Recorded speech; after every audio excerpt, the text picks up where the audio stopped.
Back live under the lights at the World Center of Racing, 370 laps done. The thrill of victory not quite yet experienced, but the agony of defeat experienced for so many in all four classes. And oh yeah, we're not even halfway through this. Welcome back in, everybody. I'm Jackson Lambros, joined alongside Joe Samaniego. We ride on board currently with the Korthoff Racing 57 Mercedes AMG.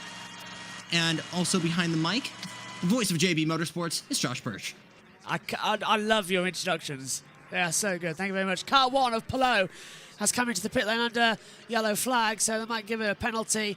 So, approaching half distance in this race, and it's our changeover on JBMotorsports to part 3. If you're watching us on Twitch, thanks for sticking with us throughout the broadcasts are out, and we have to change over every 6 hours or so on YouTube because we just got to make sure everything's a-okay for the YouTube guidelines and they don't have a go at me.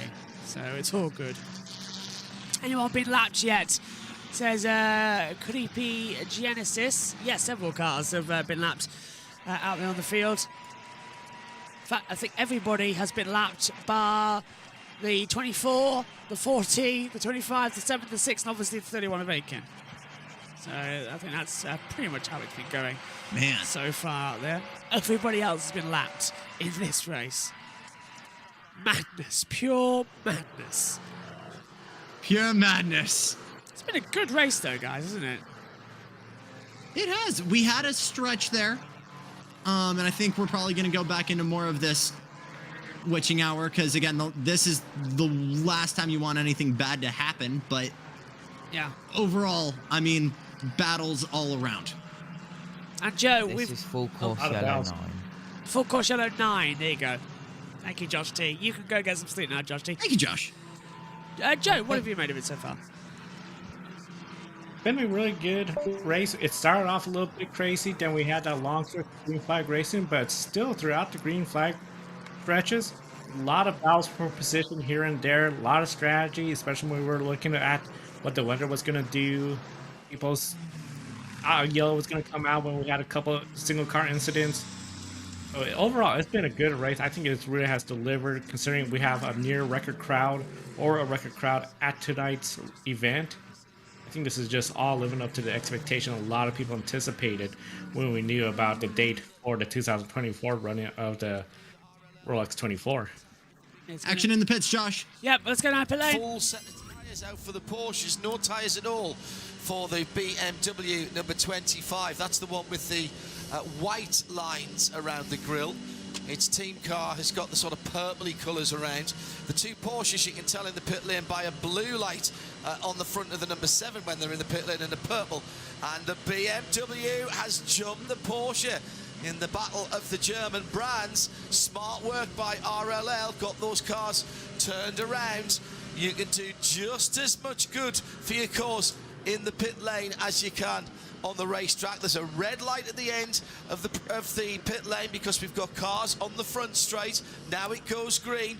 In comes the number 40. This was the car Jensen Button was driving earlier on. It's Louis Delatraz now for Wayne Taylor Racing with Andretti Autosport. The Acuras struggling a little bit in the longer runs, but they've still got pace off the front end. There's a little bit of pressurized fluid going into the right-hand side of the Acura, just behind the number. Somebody's got a torch in there as well, and it's going to be a nose change for that Acura. So some kind of damage may be there, maybe a headlamp problem. Well, we knew there was going to be an issue, didn't we, with someone 40s? Might have been a lingering issue. If there's any time to fix that problem, though, it's now. Yeah. So let's get a little bit of a break for us up here in the comments box with our voices, get some drinks, take a break, come to the yellow, and hand over to IMSA Radio. Over it quite closely, and it looks to be okay, but it might be that they've just changed the arrow slightly. But the 40 car is still further down the pit lane. I didn't see if they did a nose change for that one. Yeah, they did. You? Yeah. Wow. Yeah, and it was darkish red coloured bodywork at the side of the circuit earlier on. My dad was a policeman for most of the early years of my life, and he said there's no such things as coincidence. I think that might have been evidence, to be honest. We'll have a look at that later on. Shay's already walking down purposefully towards the Wayne Taylor Racing number 40 pit. John Durnan with us here, taking an opportunity to speak to the president of IMSA whilst we have this slight cessation in the racing action behind the Cadillac safety car as it brings the field around. John, lots of excitement. We've talked about a lot of it. As we move forward, there's other things we've got to consider now. We're getting the GTs in, and Shay'll keep an eye on that. I was talking about this with our friends from Michelin earlier on today in our broadcast. We've got to consider the future of motor racing, and we've got to consider that in a whole, in a holistic way that keeps motor racing relevant and keeps it able to happen in the first place. And that means sustainability in all its forms. Nobody's suggesting that we're all going to go to wind power and put sails on cars or go battery tomorrow. But IMSA's always been at the forefront of this. And you and I remember in the ALMS days, Mazda engine cars running on cellulosic E85 made from old cardboard and paper. That was years ahead of its time, and IMSA continues to try and lead. You're right. You know, in those days we had the biobutanol, we had a clean synthetic diesel. We want to remain the platform for the OEMs to showcase their brands and all the things we mentioned earlier. But another message item from this morning at the chairman's breakfast, in the remarks I had the opportunity to make, was sustainability. You know, in the room was representatives from the U.S. Environmental Protection Agency, the U.S. Department of Energy. They are our partners officially. They endorse what we're doing because it's authentic. We're running an 80% renewable fuel in GTP. We're running a hybrid system that's helped us run and save fuel. We've Michelin bringing a tire that currently has 30% sustainable raw material in it. They're going to push that boundary even further. We're using a third less tires than we did 2 years ago. So there is a story. It's authentic, and the OEMs want us to continue to push those boundaries. We want to do that for them and explain that you can be responsible in what we're doing and still show performance, still make the sounds, and still put on an amazing show. And when you say using a third less tyres, that's not because we're doing shorter races, that's because IMSA mandates the amount of tyre sets that each individual category within the WeatherTech Sports Car Championship and the other championships as well. So the teams don't have any choice, and working with Michelin, you've been able to give them tyres that are durable and continue to be competitive throughout maybe 2 sets of fuel. In the pit lane, the Forte, number 73, this is the Huracan, and they've got a fire on the left-hand side. I think that was just a brake fire. How cool was the team there? Just a squirt of extinguishant and send the driver, because, you know, no, it's fine. Somebody will be on the radio saying, what's happened? I think it was just when the fuel probe, oh no, he moved early. I take that back. So that was fuel that was pulled out of the Bowser. I thought it was just a brake fire because they were all over that very quickly. And it was the back of the car. It tends to be the fuel vapor that catches first. These cars exceedingly hot. And that was dealt with very, very quickly by the Forte team. And that will be a penalty for safety reasons, leaving with equipment attached. That's a mandatory drive-through penalty. We're just going to put the GTP cars back at the front of the field to make things safer again for the restart. You don't want your fastest cars mixed in through the pack when you have mixed class racing. So that's what's happening now. If you're not used to watching and listening to this form of racing. We're live from Daytona, around the world on RS2 and on IMSA.tv, flag-to-flag coverage, and joining us in the US, as well as our coverage on SiriusXM Channel 207. Welcome to those of you on Peacock who will be with us through till to 6 o'clock in the morning. Our esteemed TV colleagues are taking a well-earned break, and don't forget the Night Owls. That's Johnny Palmer and Bruce Jones will be with you, powered by Sacred Coffee, from 2 o'clock this morning, so around about 40 minutes time. John, I know you've got stuff to do. Thank you very much for being with us. I ask you this every time I speak to you. What's going to be the highlight for you this year? Personal highlight, not president of IMSA, John Doonan, race fan, still the 14-year-old with his nose pressed up against the wire fence, John Doonan. So what is it you're looking forward to the most this year? And it's fine. If you've got a favourite thing, you can tell everybody as a race fan. Yeah, for me, walking out of the media center this morning, coming to pit lane, and seeing the ball field packed, jam-packed. And I made a little tradition to come over to the driver introduction stage and greet all the pilots that are out there. You know, what's on track, these cars and the technology and the stories of sustainability is one thing. But in the end, the men and women on pit lane executing these pit stops, the men and women behind the wheel of these cars, they're putting on the show. Yeah. And we are in the entertainment business. Jim France says it all the time. We believe it. We need to stay in the entertainment business with the sights and the sounds and the smell of this sport. We had over 4,200 Boy Scouts and Girl Scouts here last weekend. They're our future. And, you know, I say if I wake up and I'm not that fan who wants to come to the racetrack, I've got a problem. So thanks to all your listeners and the viewers who are watching, tuning in on Peacock. We're really thrilled. I'm so happy where our sport is. While you have listeners, my phone's been blowing up here. I'm getting in deeper trouble because I gave Jens a shout out, but I haven't given Danny Bender, Ken Sayward, Efren Olivares, Rob Warkaki, my dear friends in the infield, Carl Koenigstein from Michelin, wow. Kyle Kimball. They're all blowing me up. And last but not least, Cooper McNeil, who is at home keeping track of time on his Rolex watch that he won here last year. Yeah, in GTD nicely Pro. remembered. You like that? Yeah, that's nice, but, Mr. D. That's quality. You've got a future. If you decide that you're not going to be a race fan anymore, you've got a future doing the overnight slot on some radio somewhere. That was really nice. I showed up early. Normally we do this about 3 a.m. That's true. God knows I have a face for radio and broadcast that is not shown on television. But thanks for having me, guys. That's great, John. Thanks. Thrilled, and you know, I used to do my own little radio show on a cassette recorder. Nobody ever heard it except me, and I thought I was pretty darn good.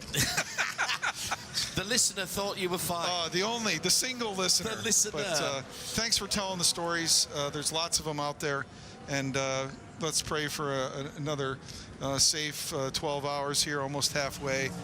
We'll see what happens in the morning. John Doonan is the president of IMSA, taking time out of a busy schedule. Yes, I know we're in the overnight, but IMSA never stops. Motor racing never sleeps. If you're not going forwards, you are losing. It's as simple as that. It's great to have President John Doonan in the booth with us, the Global Broadcast Centre. Let's give you, before we go green, let's take the opportunity to do a slightly early in-race update from VP with Jack Aitken leading the motor race from 2 BMWs. So Cadillac number 31, the red and white Whelen Engineering car, from 24 and 25, Augusto Farfus and Max Martin, the 2 BMW M Team RLL cars, right in the line behind him because we're behind a safety car. Then it's Dan Cameron for Porsche Penske Motorsport.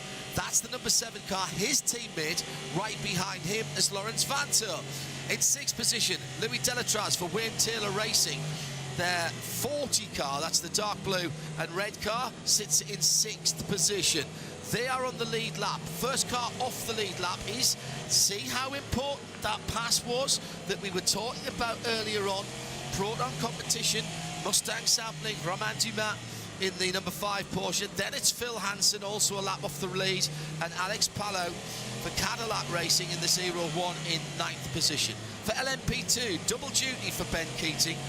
He's in his United Autosports wins. And the lights are on the safety car. We're coming in then for the end of the full course yellow. And we will go back to green flag running in just a second as we'll build up. Jackson and Joe still with me in the comms box, gearing up for it. We're coming up in 17 minutes to half distance in the 2024 Rolex 24 Hours. Everyone feeling refreshed after that little break? I'm ready for this restart. Eyes on Augusto Farfus here. I think this is going to be a very key restart. I think this could be one of the first restarts where we might see action really intensify, because we're just about more than halfway through. 12 hours and 18 minutes left to go. Aitken's going to have to defend really hard, as you say, from Farfus. And here we go then. Green flag is coming out here at Daytona. We're all set then for restart number 9, but it's start number 10. We've had 9 cautions. Getting ready. When will the 10th come? That's going to be the question on everybody's lips. Aitken has got less time out of the track compared to everybody else. He didn't He pit. drops the hammer. And we're racing again. Good restart from Aitken. He's got out. The two BMWs going to make a bit of a battle with each other down towards turn number 1. Look at that from Martin from Cameron on the inside line as well. Van Thorth, Delachaz, Damas, Hansen as well. Now, Damas, Hansen, Palou on lap 375. The BMW is getting close up the inside. Eyes on Cameron trying to make something work on Maxime Martin there. Going to go for it on the inside line. That's a good move from the Porsche number 7, but he's left himself vulnerable now to the 5 of Damas, who's trying to unlap himself on the inside line. And he's done so. Good overtake there through the kink between the 2 Porsches. So they're getting it nice in the restart. Aitken's controlled it, pulled out 0.2 of a second. And car 78, leaving with equipment attached, has been given a drive-through penalty as well. Not sure if you gentlemen saw that. I hope we see the replay. That was the Forte Lambo. Drove off with the fuel hose still attached. Small fire. Managed to get it out quick as here's the number 6 on the inside. This is crucial then for Van Thorth to try and get through back ahead, and does so ahead of Martin, who has dropped back 2 Not over places. yet. Here comes the Le Mans chicane. Landing on the Watch brakes. those rotors glow up. There we go. Love the glow on the brakes now. And I think Aitken's pulled out 1.4 seconds already, so we've got Van Thorth and Farfus ahead of Martin. Delachaz up, passing Cat. Campbell's up to 6th. Really bad run from the number 6 Porsche. Sorry, number 7 Porsche overall. The number 6 Porsche runs in second. They're confusing me with Here their comes class. Van Thorth to the outside. Second place is Piers. Van Thorth takes it to turn 1. He'll get it done. Let's see if the 24 can get it on braking. Nope. Clean move around the outside there by Lawrence Van Thorth. That was a bit dangerous as well because it closed up quite quickly there, Joe. But Porsche moving forward. They know where they need to be. The number 7, though, out of position. Down now in 6th. 6th place, but still, I see them within the striking distance. I mean, really, it's up to the top 6 right now. Low in the 7th position, 1 lap behind, but it's still very early on. 12 hours. More movement in the back here, guys. Ben Keating just passed Massa for 2nd. He might be going for the lead here for over the 52. What's happened? As we've got lights out. Oh, that's trouble. Is that the 40 car Not the again? 40. Trouble. The 40 as well. Could it be the same issues that the 10 had earlier? That's Delachaz, who has got lights out. The car coasting to a stop. So Louis Delachaz in the Wayne Taylor Racing is going to cause yet another full course yellow. The car come to a full stop, and it is another full course yellow because they've got to get their cars out there and recover it quickly. And it just comes to a halt. Let's take a look at it. We just saw Man. it. It went straight lights out. Like someone pulled a plug, just lights out and off the pace. Thankfully, nobody was too wide and made hard contact. That would have been really frightening, especially in the corner. That would be it as well. We keep seeing this. It brought the 10 out. So that's Wayne Taylor Racing pretty much done. The 10 and the 40 having issues out there tonight. And every single prototype car having some form of electrical glitch in this race so far and in this whole Daytona weekend. Not great when we're talking about it. Go on, Wayne Taylor Racing, both cars had electrical issue. I gotta wonder, when the number 10 car had their issue, do you think Wayne Taylor Racing was thinking, okay, there's a very real potential the 40 is going to have the same issue, and now it just finally struck? Because we've seen this in other disciplines where one team, one car has an electrical, mechanical issue with the engine, and you just know the other teammates might have the same bad luck coming.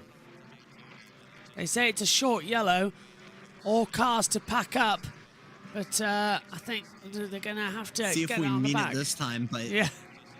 Prepare for pass around. Ben Schneider says, okay, that's it, I'm done. See you all in the morning. He's given up. 1:30 in the AM. Commence yeah, pass guys, around. this is going to be a Daytona to forget for HRC America's Gradient Racing. Still in it, but pretty much out of it at this rate. And of course, now double retirement for the DPIs. Not a great way for starting this new era of what used to be HPD. Well, yellow out again. We'll take a quick one and hand back over to IMSA Radio, catching our breath as much as we can. Hand over to IMSA. Under yellow flags, and Philippe Albuquerque got back into the car exactly as we're seeing now. And what they're trying to do, I know exactly what they're trying to do. He's trying to get that into neutral so it can be flat towed.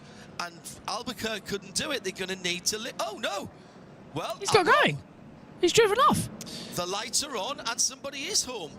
Well, what you need is the AMR safety crew to maybe do a little dance around it and lift one foot up, and the electronics in the car go, okay, fine then, whoosh. Well, that somebody you have to be a certain age to remember this. I thought somebody did a Fonz on it and just sort of give it an elbow. Or not just pointed at it, double fingers, single pistols and gone, "Ay." No, it just cuts off. Cuts off. The green light for the safe mode of the hybrid system is on in the windscreen. The engine probably still running at that point, although that is slightly downhill to turn number 6. And Delatraz, in fairness, looking for somewhere where he could get off the racing surface but stay on the hard surface. I don't think he wanted to put the car on grass, but that is extraordinary. Shea Adam, I'm sure, will be seeing Louis Delatraz in the pits.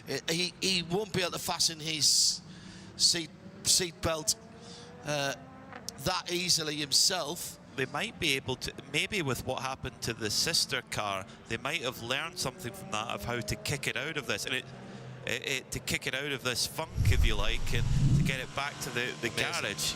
But hopefully it won't require the same repair that took, over an hour.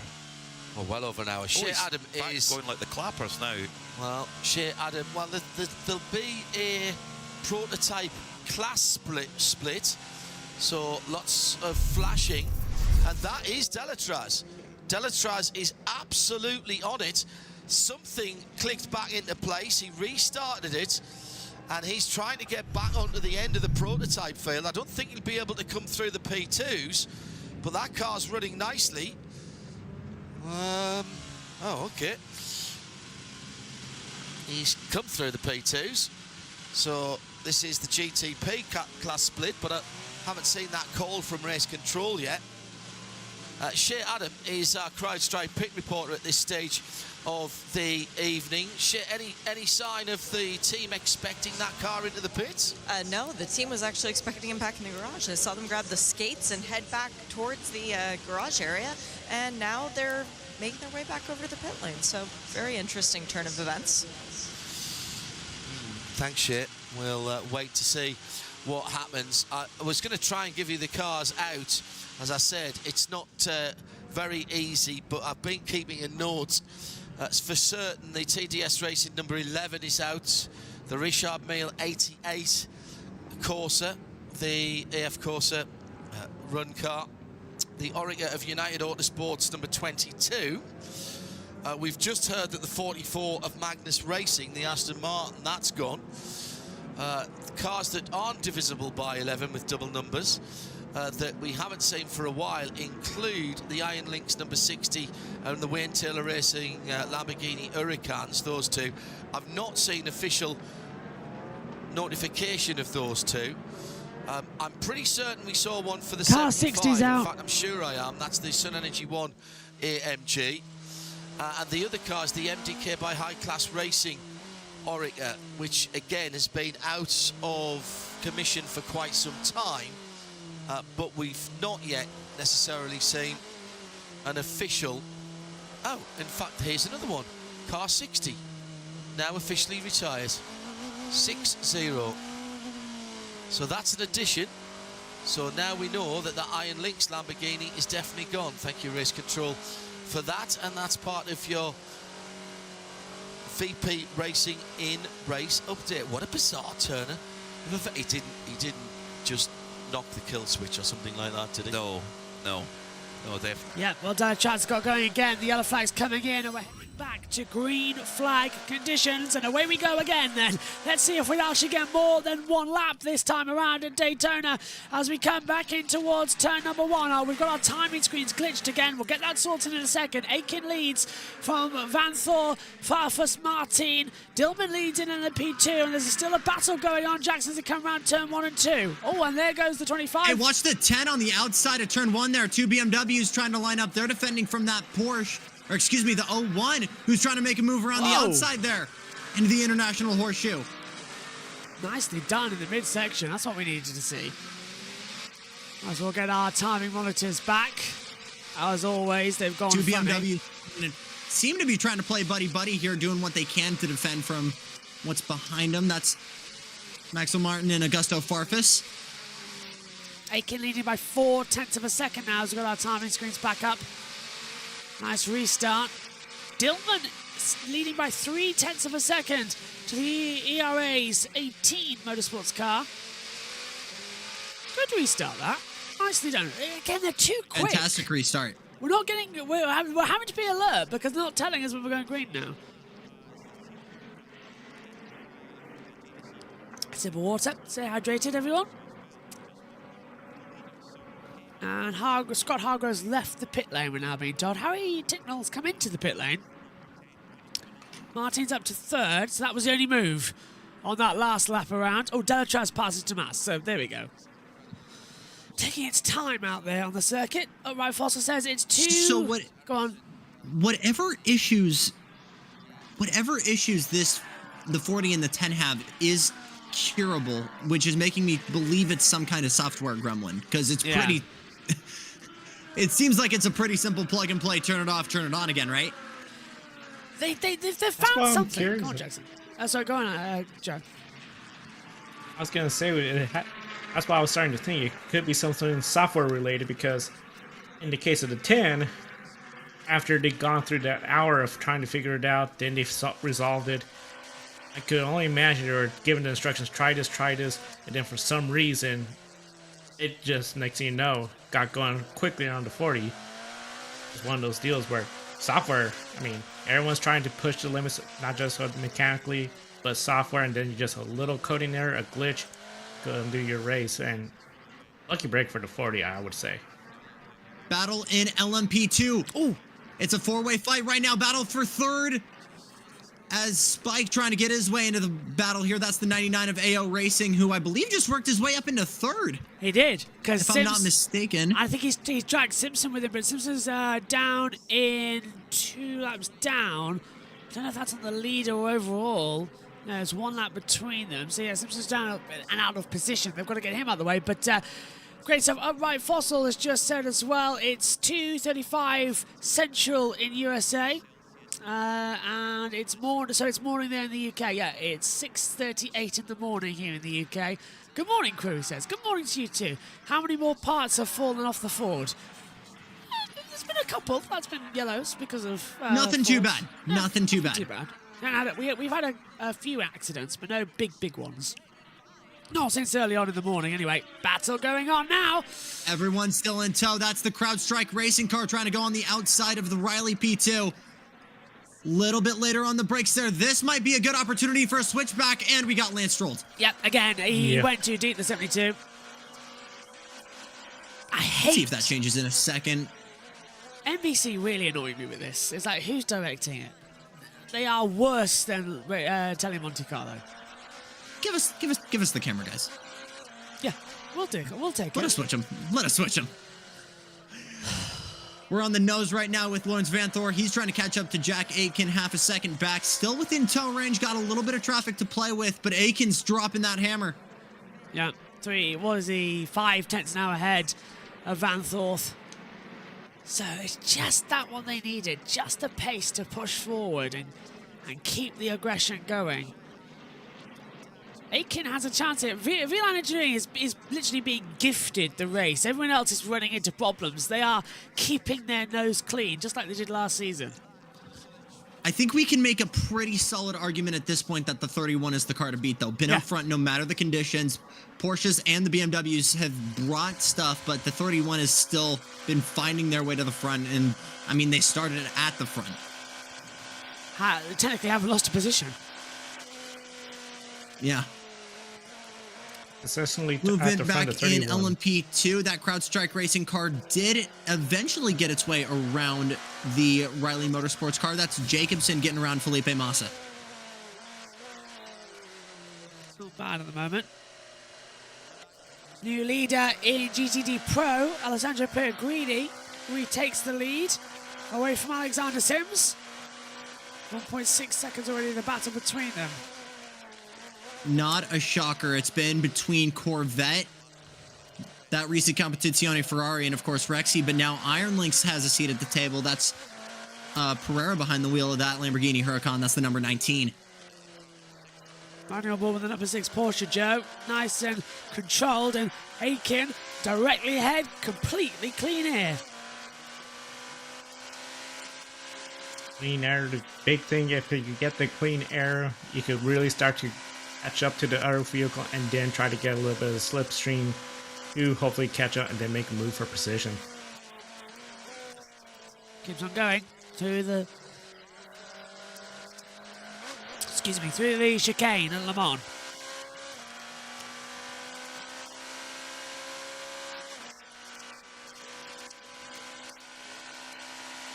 Just hearing the Porsche in the background as I catch my breath.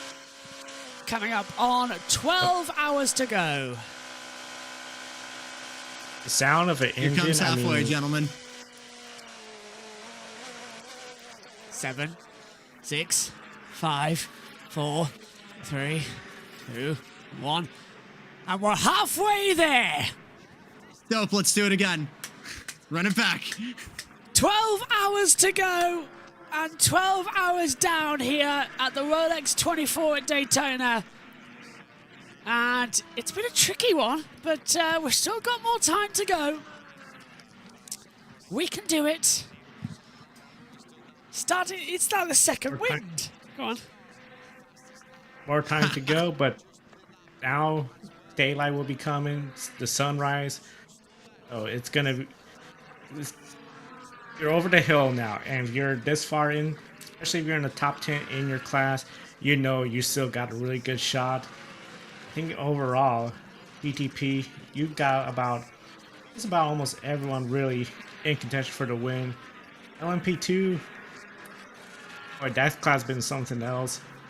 And really, I think the big thing, that 40 team, they have to feel pretty lucky considering what happened with them bringing out the last caution. And we still got a shot at this. Let's just hope those software gremlins don't come back.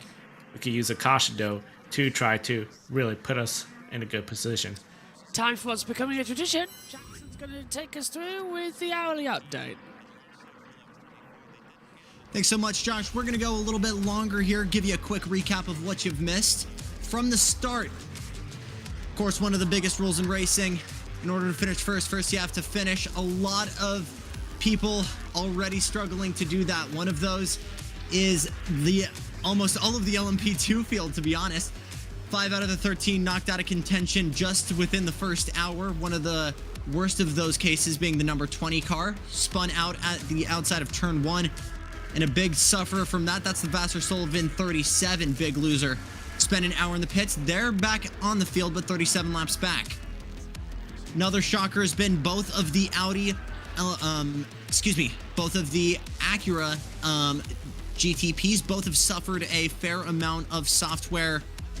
We're not sure if we can put our finger on software, but it seems like it. Quick shutoffs for both the 10 and the 40. Both have managed to get refired, but at a pretty big cost. They're still in this, but a fair amount back. Iron Links Racing is out. Magnus Racing is out. Pretty much all of the GTPs still in the fight, if not a couple laps back. And we've still got halfway to go. Your leaders then, top 3 for each class. Number 31 leads, as always, seemingly, in GTP. That's the Whelen Engineering Machine. Jack Aiken back behind the wheel. Lawrence Van Thor in the number 6 Porsche. He's been the fastest of the Porsche drivers so far tonight. And in third, BMW finally trying to get to the sharp end of the field as we look at one of the Mustangs being put under work here in the pit lane. Over to LMP2. Enter Europole by Puro 1 Matheson finally finds its way to the front, and that's Tom Dillman up front. Connor Zilich in the ERA Motorsports car is in second. That's the number 18 machine. And Martin Jacobson in the CrowdStrike Racing by APR car. That's the 04, just 5 seconds back. To the GTD Pro field. Ferrari finally back up front. Alessandro Pierguidi in that Risi Competizione machine. The 62 up front. Alex Sims, first start in Corvette colors. He's running in second in the number 3 Corvette. Lastly, it's Iron Links in the 19 Lamborghini Huracan in third. Final class, GTD Green.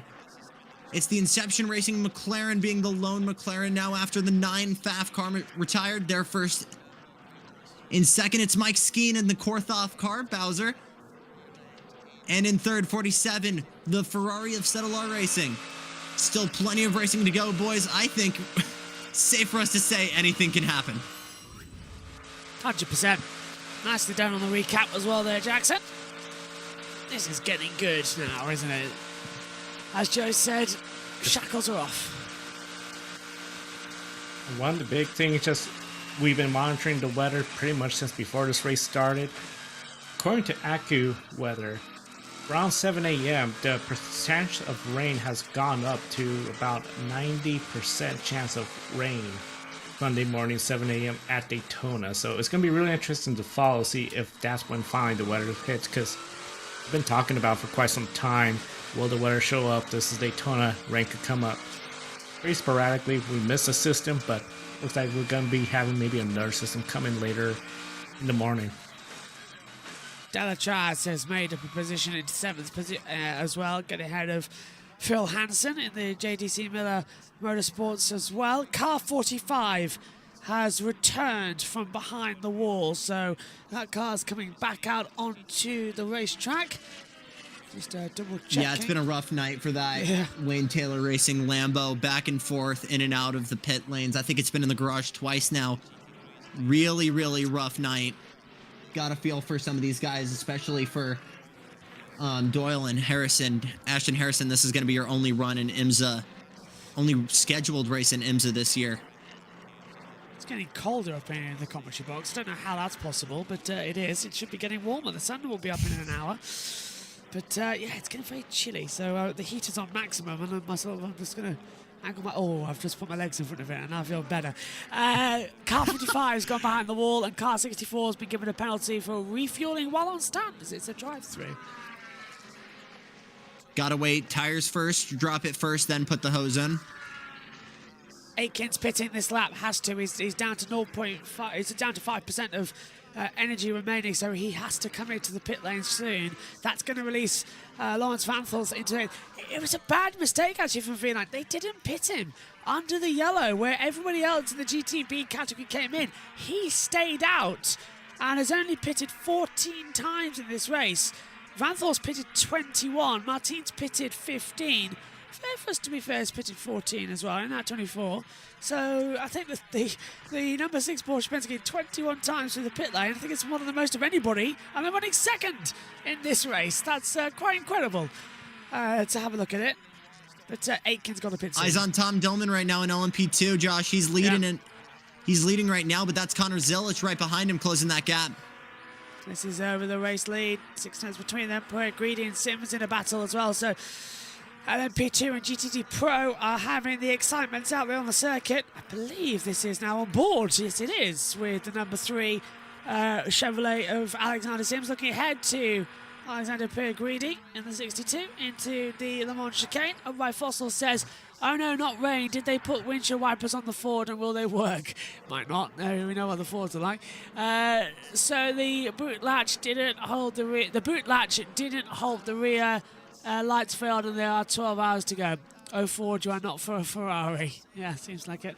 We've learned anything about the Fords, it's that they do have pace when there are parts on the car. Yeah, when it works, there's enough to go around. Massa's 4th overall, by the way. That's a good one. But look at this. The battle for the GTD Pros are getting up there. The 62 with Greedy and the 3 of Sims, the Chevy Corvette versus the Ferrari, of course, the 62. Could make it happen here. It's not quite through the International Horseshoe. Sims is really looking to get by him, though, here, Josh. Yeah, it's getting good now, isn't it, Joe, as they come into it? It is, and I see that Corvette has the right side tail lights are out. So I'm curious, is that going to be some sort of repair that needs to be done if the IMSA officials deemed it necessary? I don't think it's required, Joe. We saw the Ford have that same issue, and I think as long as one of those taillights work, I believe it's the same rule. It's minimum of 1 headlight and 1 taillight being functional. Both out on either the front or the rear, then you do have to do some fixes. We'll see if they might do it on the next pit stop if it's like a bulb or something that can be changed while the car's doing tyres. Because, of course, no one can touch the car when refueling. That's the rule of the game. Is that showdown? So, Joe, we saw 90% chance of rain. Any idea when we would be seeing that? It was showing about 7 a.m. Now, of course, that's quite a ways to go. So I think really teams, they're going to be looking at the rear, seeing where is this system coming from and the realistic opportunities, because that was a new development from, of course, over 12 hours ago, the last time we looked at the forecast. Aiken. We saw it was Here comes still Aiken 0. into the pits. That's going to give the lead to Vanthor. Leader. Yeah, so in comes Jack Aiken. Tyres and fuel go on. It's a driver change as well, Driver change. Wow. And who else has come in? Marcus Ericsson in the 10. Well, out of position, but still. That's Tom Blomqvist hopping in the 31 machine. Good job then from Blomqvist. Gets his first one. Car 27 is retired. So, where's that one in the categories? Car 27. It's Part of down. racing. Aston Martin. Oh, yeah, got it. GTD. One of the one that went in lights out earlier. I said earlier Jenson Button was the only driver to have gone between 2 different GTPs. I lied. It's actually this man right here. Blomqvist. Yeah, it has, isn't it? Won last year with Mike Shank. His last race at Road Atlanta. Did that he count, won though? with Mike Shank before jumping in this thing. I was about to say, because did the Rolex 24 count the end? Didn't they get disqualified last year when they won? He lost their points, but he still kept the win. Got to keep the Rolex, lost the championship points. They would have been champions if they kept them. Should have lost the win in my book as well if the tyre pressures are off, but I suppose it's changing the result after the fact. All they could do is take the points off. Still a bit bad. Yeah. Very bad, actually. I mean, how much would that sting, though, to get the used Rolex watch from 3 drivers that got disqualified? Just stepped on it and broke the glass. Sorry. Yeah, oh, man. That would be brutal. Funny, but yeah, brutal. Ferrari has the pace, but you have to win. To win, you have to finish. This is right, Fossil. Absolutely. Ferrari at the moment just having a bit of pressure out there.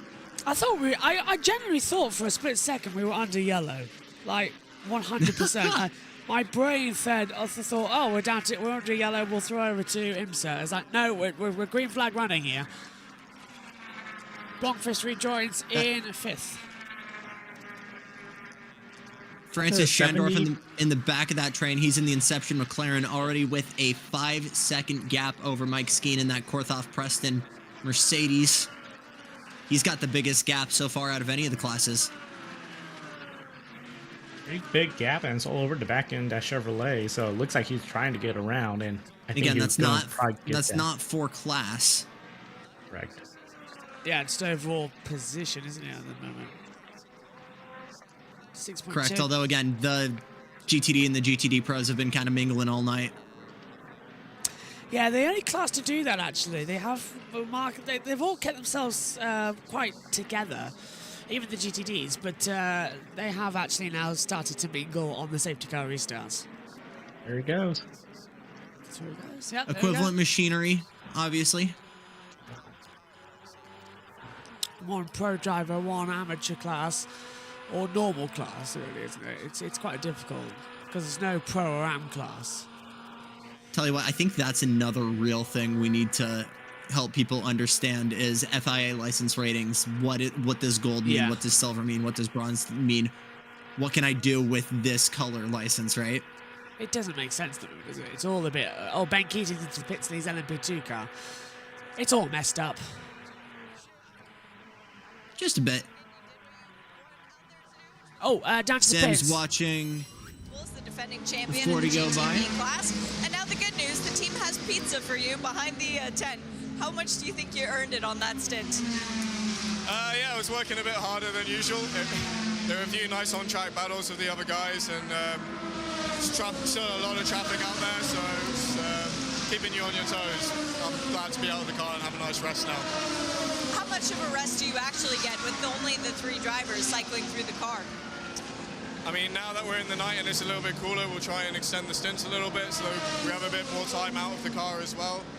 I think if you got 3 capable guys, then it's not too bad, but ask me again tomorrow. You were the one who took the car to the checkered flag at Sebring, so we know that you can win a race, but also you're in the car with Pippo Durrani and Tom Blomqvist, guys who know how to win this race. Any discussion of who's going to be finishing? The discussion was short. It was, I think it can be any of us, which is a bit of a luxury. So it gives us a bit more flexibility at the end of the race. We don't have to sort of anticipate the driver rotation at all. You know, we'll see how we feel physically and go off of that. But yeah, we all feel pretty comfortable in the car. You've got a cool helmet design for this weekend, and it's got a thistle on the back of it. Do you have Scottish heritage? Yep, so on my dad's side of the family, we're Scottish. To go over the South Korean side on my mum's side. So yeah, I've got the thistle colours, which is like a national emblem of Scotland. A prickly nature, but a beautiful flower, so 2 sides. Love it, thanks. Great job out there. Thank you. Yeah, Jack Aitken, nice always to hear as well. And, Cool helmet. Go on. Even cooler symbology behind it. Yeah. Oh, car 96 penalty, fire extinguisher not properly manned. Drive So that's the Turner Motorsports BMW. That's the IKEA colors, Josh. Yeah. And what's real interesting is I think that's connected to that incident we had with the Forte Lambo earlier. Early And on in the maybe race, they yeah. were not ready to help with the put out. Not too sure. I want to see more in detail as to what's behind that incident. They never tell us, do they? It's just given out, and then we've got to go looking for the information on the IMSA notice board on the timing Right. pages, and it's a pain reading through those because they never label them. It's always like decision 15.9 or 60, Yeah. or in this case, in 24 hours, 5,996,292,001. Speaking of GTD, Sims up to the gearbox of Pierre Guidi. So this is going to be a changeover for the lead down in GTD Pro. Can he find the way through? This is coming down out of Speedways 2 and 1 and 2 into the Le Mans chicane. If you get a good slipstream through here, This will show how much he wants it. yeah, Here comes the anchors. he got back on the power midway through the exit. I think he wants this lead. He's shifting well. Pierre Guidi's still going out. I think would he be happy to draft and just sort of save fuel? Again, we're in the witching hour here. How much of an advantage do you really have for leading? Yeah. The only way that would make sense is if I know 100% sure I've got a fast car and I can really, really dig and get myself a comfortable gap. But even then, one safety car and that's throwing all that work away. So I think even if we could see a pass here, I think Sims is exactly where he wants to be. It's still psychological. If he knows he can get past, he's happy to sort of play shotgun. Oh, Massa's passed Dillman for third in LMP2. There we go. Dillman's coming to pit lane. That's why. Is everyone past Dillman a lap down? Is that what I'm seeing here on the timing board? In that category, yes. In LMP2, yeah. What happened to Ben Keating? What happened to everybody? What? I think Ben Keating just came into the pit lane, so that's why he's gone a lap down. Yeah. So Ben Keating. Everybody 14th back. So very interesting. They've got to change it over. Could quickly pass over to IMSA. They'll be breaking into the World Endurance Championship for the first time in 2024. So BMW spreading their wings, but in a sense, this is ground that they know well, not only now from GTP, but also from their GTLM days, I suppose, too. Plenty of data from that. Data's everything. One of the intriguing things whenever you come in and sit down and examine the screens is how things have changed in the 4 hours since you last looked at them. And just noticing the race leader Lawrence Van Tor, Porsche Penske Motorsport, 23 pit stops thus far, and the BMWs behind him in second and third, Maxime Martin, the 25 car, Augusto Farfus in the 24, 17 and 16 respectively. My maths is good enough to know that people are doing things in different fashions as they go through this race. Ever has been the case, but really the 23 pit stops for number 6, to me, is the outstanding element in that, and something that could need drilling down to. But Lawrence Van Tor setting very respectable pace at the moment. In fact, pulling clear of Maxime Martin. Okay, you can't just have a vignette of a lap, but a second and a half gained in the race lead last time around by the Flying Belgians. So clearly all is good, all is sweet at the moment. 2 o'clock in the morning on the dot here in Florida for the 62nd edition of the Daytona 24 Hours. We're just enjoying a wonderful sound in the background of Alexander Sims' Corvette, which is pursuing Alessandro Pierguidi's Ferrari by just 0.3 of a second, so very much in the box seat.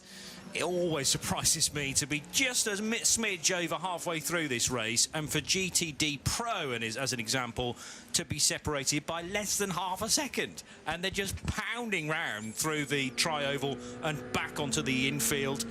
That feeling of deja vu, because this is I suppose it's because the track is in such a confined area, but it's also a relatively short circuit as well. You just get to know every single corner intimately. It's very simple to draw on a map. You've learnt it probably after 3 laps, but then you haven't learned the secrets until you've been here about 20 times, 20 years I'm talking about. Event after event. Yeah, and again, you look at the format of a track, but the difference with a shift of a few degrees in temperature is just enormous in terms of grip. And yeah, it is a very demanding circuit. Sorry about that. Had to use the bathroom quite quickly, and in the commentary box, it goes right through your drinking, so I was very cold. So I had to run had to run to the bathroom, which is inside the house. How about this? Go on. New leader, Felipe Massa. Yes. So that's because Connor in the 18 ERA has come into the pit. So Felipe Massa leads here at Daytona in LMP2 from 4th to 1st in 2 laps. I believe that is... I want to say that's Team Boss hopping in there. Find out in a second. I want to say that's George Kurtz jumping in that 04 machine also in the pit lane.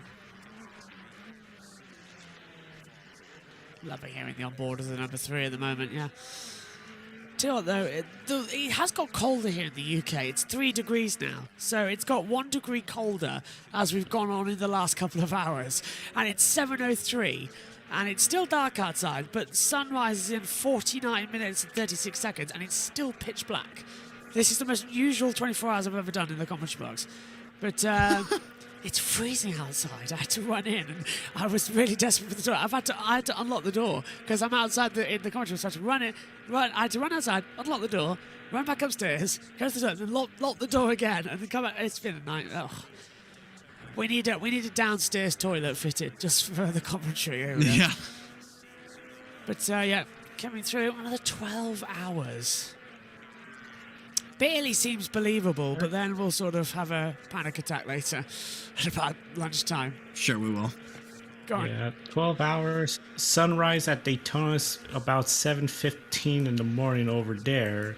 So still good amount of racing in the dark, but interesting to see. And then the weather, of course, that's something to keep following. Different weather sources. Like I enjoy using AccuWeather. Still showing rain by that morning time period, but I've been seeing about 20% chance of rain within an hour. So Lead change in GTD as well, with Skeen and 32 taking the lead. I think that is a change. Yes, it is a change in GTD. So they've changed over there. But that rain coming when the sun rises would be brilliant because the track is at its coldest, which means it's going to be like ice out there. And that's what, I mean, it's going to be slippy, it's going to be sliding. I think we'll have another yellow for sure, but yeah, that's going to be fun. Slippy ice rink Daytona. That's it. Oh gosh. So Mike Skeen leads GT Daytona, the cool dad of the IMSA world, I'd like to think. One of the few guys to have hung out with Ken Block and Brian Scotto's crew, Hoonigan, go do donuts at their garage in that very GT4 car he's behind the wheel of right now. Also owns and drives some cool stuff. Has an LMP3 car with a LS V8 swapped in from a Corvette. Wow. He's taking that out at VIR. Overall, just a really cool dude. Tends to vlog a lot of his races. Really one of the nicest guys on the grid. I love Virginia International Raceway. Just going to say that was a great track. Nothing. One of the most underrated tracks. All right, Fossil says, I only see some pop-up rain showers on the radar. Nothing anytime soon, though. I just don't see got a any... lead change. Oh, where? Yep, Sims leads GTD Pro ahead of Pirguidi. There it is, around the outside. Good move. Saw it live on board. Great call there, Joe. Here's the 57. This is Ward now trying to get through. Oh, hang on. The 70's coming to the pit lane, that's why. Trying to get ahead of the 4 of the Corvette. Oh, Also, Ward watching. Who is that? That's Earl Bamber, former Porsche factory driver, now in the Corvette. Yeah, all right, Fossil says, I just don't see any rain on the radar, guys. The few showers that were in the area missed Daytona. AccuWeather is very accurate. We'll keep an eye out and see if they have it when it comes in. But they could pop up here in Daytona. That's the problem. Exactly. Pop up. The big thing is, looks like that 7 o'clock, I would say the 6 o'clock, maybe even the 5 o'clock hour, we'll start to get a better idea if this rain does show up. But that's the big thing, is just watching the weather, because it's just good. It's Daytona, it's notorious for popping up. Yep. Updates in LMP2. Quick stop for Massa. Still works his way back down to 4th. Dillman leads again for that inner Europol team. They're going to have the attack and the force that we like to see. It's going to get really, really fun, this one. Ad suitability keeps coming up several times on my YouTube. I don't know if the YouTube algorithm's being a bit of a pain in the behind. But yeah, every single spin it one. pit entry. That's the 8. And that's the Tower Motorsports machine. So, spun and appears to have continued. That might be a penalty, though. Yeah, because if it's cut the chicane on the inside. I'm going to actually message YouTube and say, look, what on earth are you doing? Why are you saying ad suitability is on every single one of my live stream videos? What are you playing at? Because it's literally been a pain this weekend that it seems to have cropped up massively. It is actually quite annoying. They just do it so they don't have to pay you. YouTube are just bit of a scam at the moment with it all. Slow grind back to the front by Paul Miller Racing. They're up into 3rd right now. They are behind the 1-2 right now of Sims and Bamber for Pratt Miller. Sellers behind the wheel of that M4. He's in 3rd. Continue on with the pulse. Again, having the acceleration. 7:08 a.m. here in the UK. 12:08 over there in Daytona. Coming up to, is it nearly midnight for you guys yet? 2 hours, what time is it? 11:08. 11:08, so within the hour. 8 a.m. for you, like, yeah. Back on the power. Love hearing it as well. On board with the 31 Cadillac. Where's it? Don't drop down now. It's Blonkfist down in 4th place. But everyone's still Not gets for position pits. here, but that's Bamber trying to get around the 65, I believe. Yep, that's Dirk Muller. Bamber needs to get 17 seconds back to Sims now as well. That's good. Oh, man. Lot of work to do. Dillman has taken the lead on LMP2, passing the 18. That's changed over. Yep. Well, this is going to be fun. Into the pit lane it comes fair for us in the number 24 BMW M Team RLL. Pallot's going to be coming in soon. So is Van Horth. So is Martin. Cameron as well. Hansen. So they're all going to come in soon, actually, to change back over, because we can see their energy remaining is low. And they've got to recharge that when they come back into the pit lane. Oh, look at that Corvette diving to on the inside of the LMP. Can't see which one that was, actually, on the monitor. Real wide there. Yeah, can't tell which one it was on the monitor. Oh, I can tell you what the 120 peak car is as well. Not really the peak, but you know what it is. It's the Heart Racing one. It's down at the Speedway 1 and 2 area of the circuit. Trouble for the Dragon Speed 81. He's got a puncture. Oh, and this will be local yellow. Oh, I don't believe Dragon Speed again having problems in the 81. 8th in class already, 2 laps down, just getting worse for them after problems earlier on. Where are they on the track? Coming into pit lane now, they've made it back. They were in the tri-oval section. And he's into the pit lane, yeah. Still very much in this thing, 2 laps down. I still would like to think they're within savable distance of this. Long way to go. Plenty time. And Alex Plo's coming in the pits. Dane Cameron comes in as well from 3rd position in GTP. So they Another are penalty for the 7. Oh no. What now for Dane Cameron? Failure to adhere to controlled powertrain parameters. That's the 2nd time. Oh, it's a warning. It's a warning. Don't think they have to serve a penalty. Whoops. So they've just been given it. Oh, wow. That 81 tire is completely blown. Oh, wow. Yeah, look at that front left. Rim is off. Taking care of that. You damaged the floor on the wing and the bodywork. You need to slow that down. I know you've got to be at pit lane speed, but that's flapping around. Going to be causing all sorts of drama. If it damages the floor, your day is pretty much over. Yep. Just take care of it. Has that got the That's Carson Rothmans? Simpson, Yeah. Indy Next driver, soon to be IndyCar driver for Ganassi behind the wheel. Has that got the Rothmans livery? That It is seems the like one of throwback. those tributes, yeah. Like it. Works. I remember the pink Porsche and Rothmans Porsche at Le Mans a couple of years ago. God, those cars sounded so good. They did, didn't they?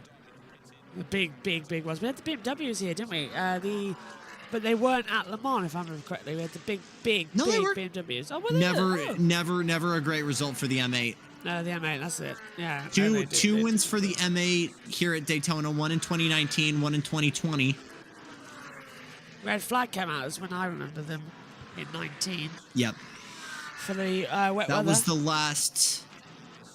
That was the last class win for BMW. Last overall win, I believe, was 2013. That was a BMW-powered Daytona prototype. I want to say that was with Chip Ganassi Racing. Running 2nd at the moment, 12 seconds off the pace of the number 6 Porsche for BMW Team RLL. They could do it, but it's First gonna time take a in a while here we don't have a Cadillac even in the top 3. But again, we've got, it's definitely tortoise in the hair right now, and Lawrence Vanthor for sure being the hair in this scenario, shall we say. We've got Pelot right down at the bottom of the GTP loading area, so they really have had an absolute shocker in this opening IMSA race of the season, the 24 Hours of Daytona. Rubbing my eyes, and it goes a bit wrong as well. Out goes the 25. Listen to the bump start. On electric power, right? Then it pushes back up to Yep. combustion engine as he exits the pit lane. Vanthor's in the pit lane. So is that going to give the lead to Blomqvist, who hasn't stopped yet? I think so. Rene Rast is going Negative, but as Vanthor comes out, new driver in the 25, that's Rene Rast. 6 coming Colton in. Herta now behind the wheel of the number 40, his first stint. Yeah, Hansen's in 2. Take a look at him now on the board in the number 6. As Joe said, that Porsche coming in. It's a bit of a clean-up. Just fuel. Yeah, they haven't changed anything else. I thought they might, but no, they've left it pretty much standard for Vanthor Vanthor. looks so comfy and relaxed in that car, so he must be feeling really happy with the way that car is driving right now. He could go the rest of the race, the whole rest of the 12 hours. Look at all the padding on the side of the helmet there to handle the G's. Absolutely insane. I mean, that's something. These cars, they're accelerating through those high-speed, high-bank corners at the speedway compared to the stock cars. They're generally already maxed out besides the restart. So I think that is quite something else. Just that accelerating force, you don't get to the point where you're at that constant motion. So I think it's really something. And then just the braking, the heavy braking, and then the sharp corners and the international horseshoe. It really adds up. It's just impressive. And Iron Dames! Iron Dames coming in. I was just about to say, on safe for the Slight 85. kind of issue of not sure if that was a struggle for understanding what to do there. They have a driver change. As driver change, Iron Dames 83 in here at a weird angle. Are they refueling? They've got the jack wheels up. They're going to try and reposition it. But look, the refueler's going, well, hang on a minute, I wanted to refuel, but it's not in the right position, I can't put it in, and then it's like, well, you can't touch the car. You got to remember, they can't do that until it's off the jacks. Yeah. So, that was a bit of a mess. Oh. 85. Almost running into the 83. JDC Miller Motorsport almost hitting the Iron Dames. Do we think we're going to get penalty? Do we think we're going to get a penalty thrown as a result of that? Yeah. Unsafe release? Unsafe release, probably, for the banana boat, yeah. And then dither it. Because I was about to say, with all the padding, that's a lot of blind spots. And right before I was going to say that, that's where we had this incident on pit road. Somebody, I think, should have communicated, like, hey, hold up a second, 83's coming into their pit stall. That could have been big.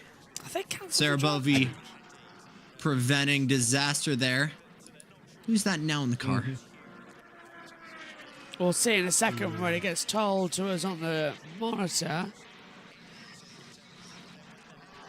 Car 3, car 5, penalty, failed to adhere to controlled powertrain parameters drive-through. That's the Mustang sampling machine.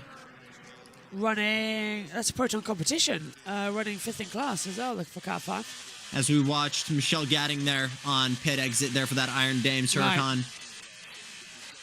She's changed over from Sarah Bovey. Where the 4 laps? Now in there.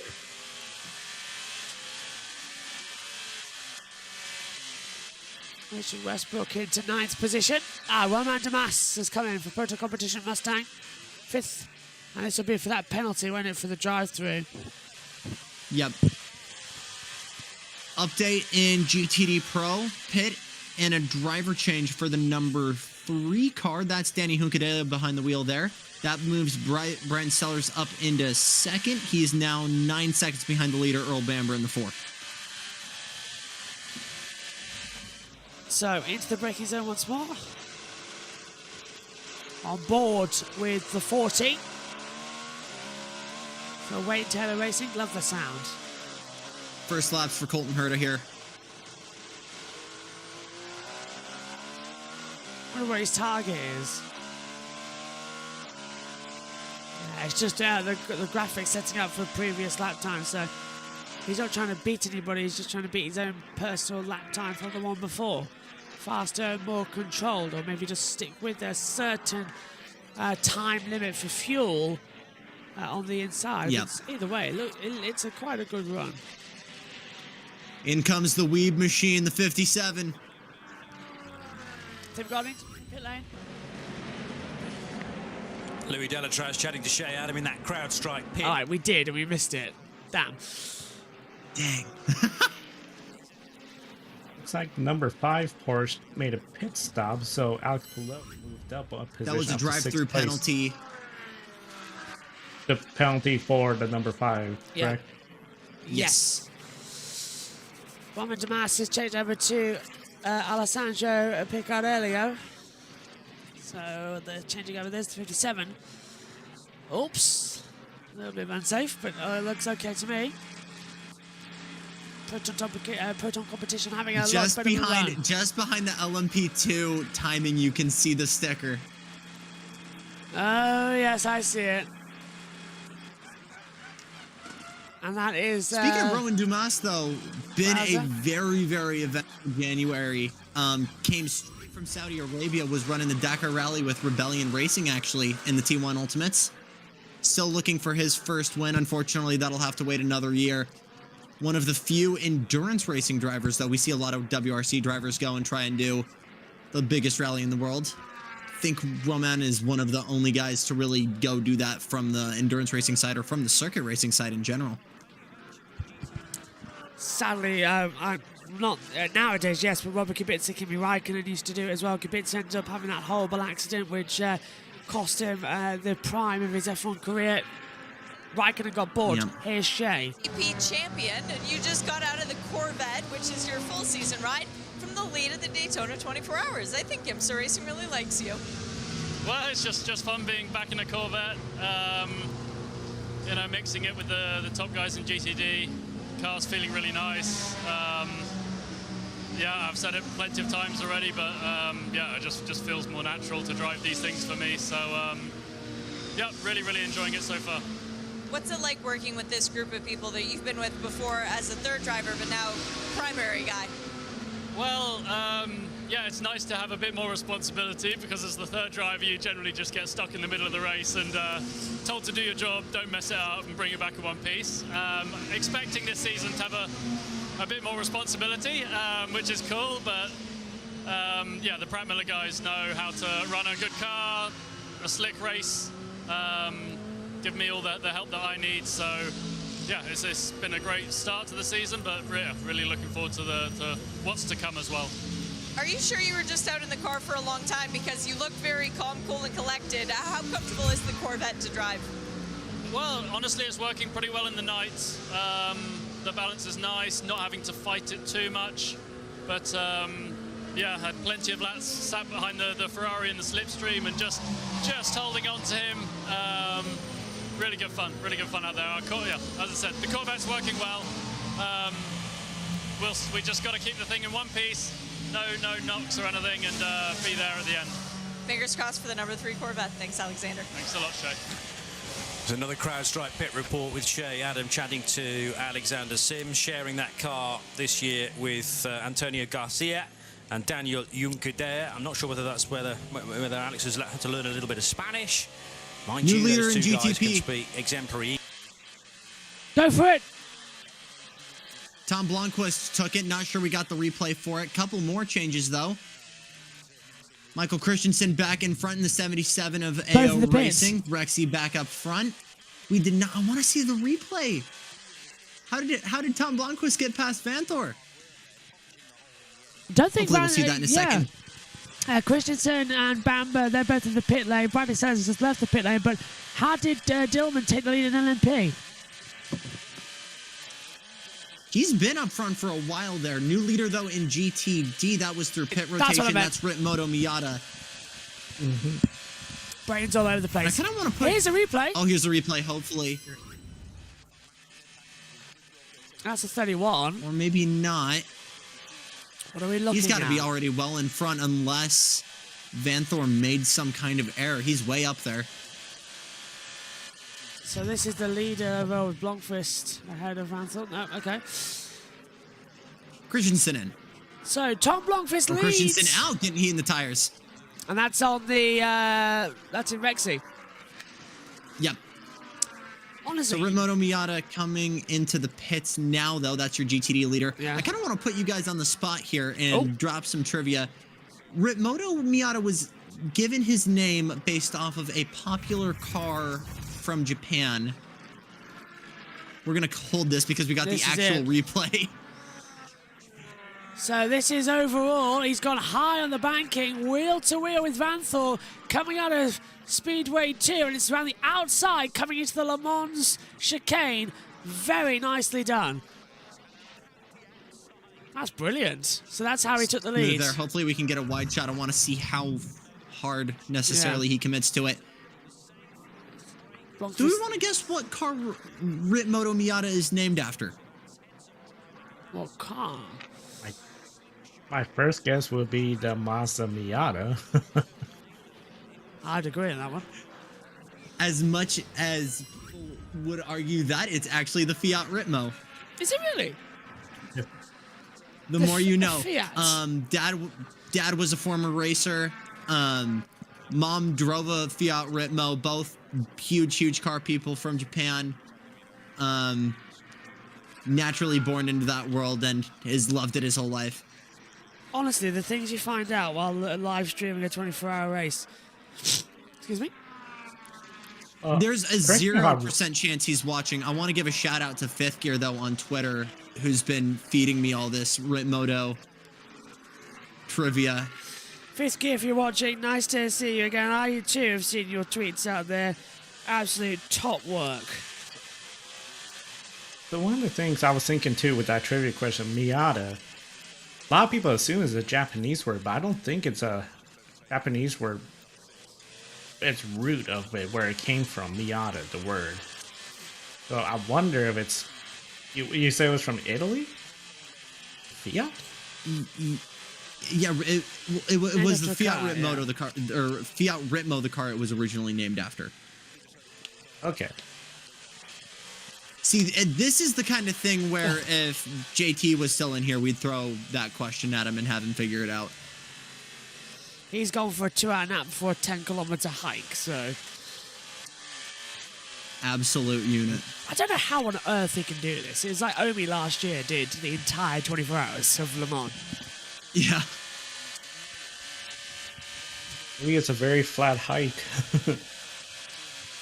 It is, it's Stonehenge, it's not that bad. But not even I did the entire Le Mans last year. I had to go and do, I think, a couple of hours of MotoGP at some point. Spanish Grand Prix, what is it? Oh, hang on, June. Catalan Grand Prix, I think. There's some small hills around Stonehenge, I recall. I was there 2011, 2012-ish, so... Remember there was a lot of sheep. Yes, there is actually, yeah.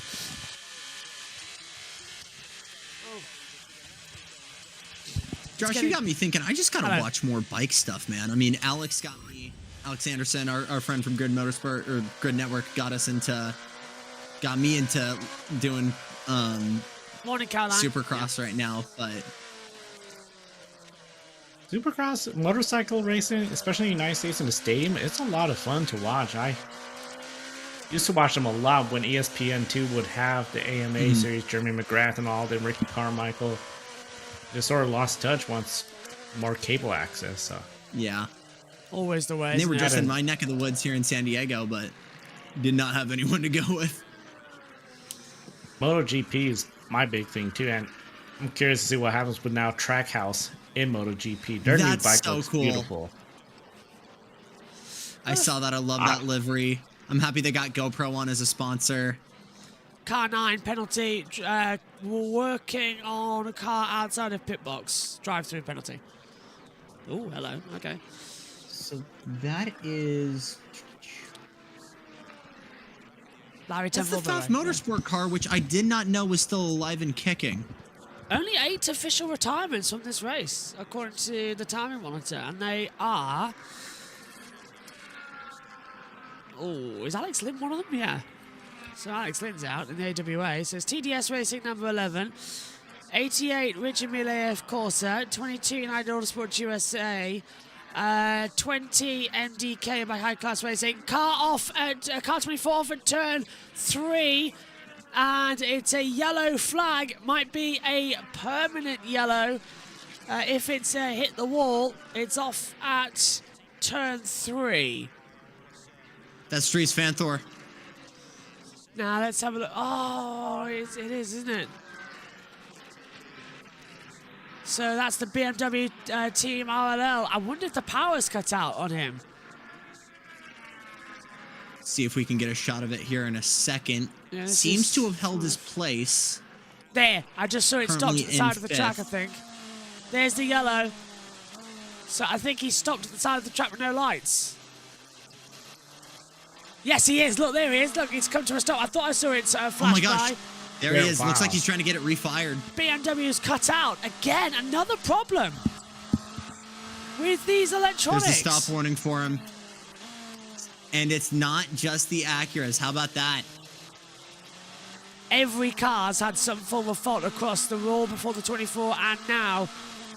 And the 24 apparently is either running slowly or stopped. I think it's come to a stop. It has not moved off the driver track. Alex Palou goes up to 5th. This might cause a full course yellow. I smell a yellow. Yeah, this is going to be it. And we're coming into 11, 11, 11.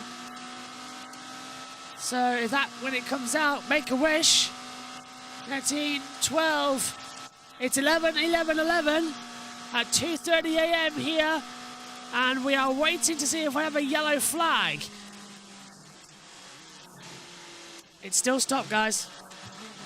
He's going all the way to the back of the field now. Oh, man. That's great, though. If this can't be restarted... Meanwhile, we've got the... Running on board right now, though, with Rene Rast. He's playing outlaw with these GTD cars. Taking a long time to confirm Light flash this yellow. here by Pierre Guidi. And that is an attempt of a shot. Where is that? That's an AMR. Is that the car or the safety crew? Gonna assume that's the inside of the International Horseshoe.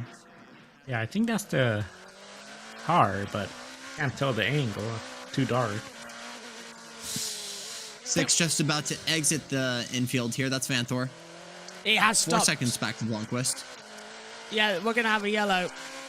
There's no way we don't have a yellow. Yeah, look, it's completely dead. Dude. It's right. I haven't refired. Oh. The 24's got going again. Flashing red light, so he's got the hybrid system back up.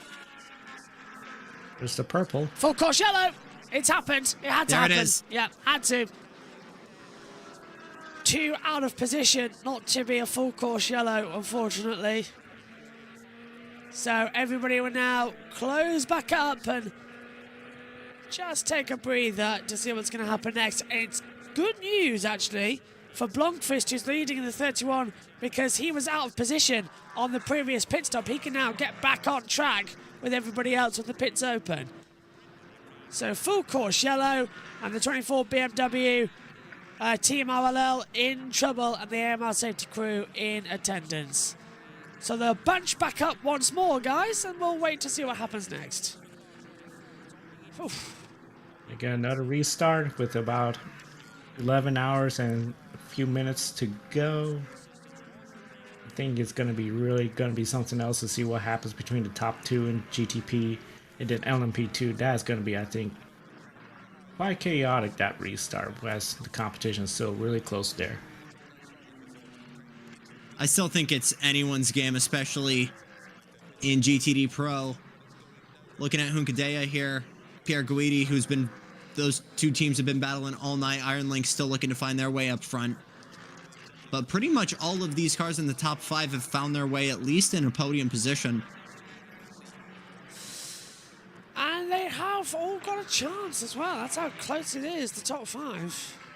And it'll close up now with them being on the lead lap. So Alex Palou in the Cadillac, number 1, after being a couple laps down. As you said earlier, it has come through. Commence pass around.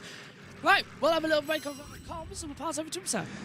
So, yeah, I really put the kibosh on that because I said the BMW's had a strong race to this point. And let's hope René Rast continues to pound round. And that, of course, this will provide is the opportunity to close the gap that had stretched to half a minute between his car and Tom Blomqvist. They'll be right together at the restart. But the issue for Dries Vanthoor and the others in car 24 is that they're easily going to fall off the lead lap. Well, they weren't quite there anyway, but yet more laps are being lost.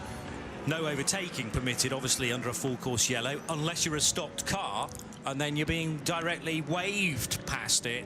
And sadly for this BMW crew, they may now have to concentrate on just the one car. I mean, they'll keep the 24 going if they can, but it'll first of all have to try and get back to the pit lane area under its own steam, and then there may well need to be some lengthy work behind the wall because there's only limited stuff you can do on the pit lane apron.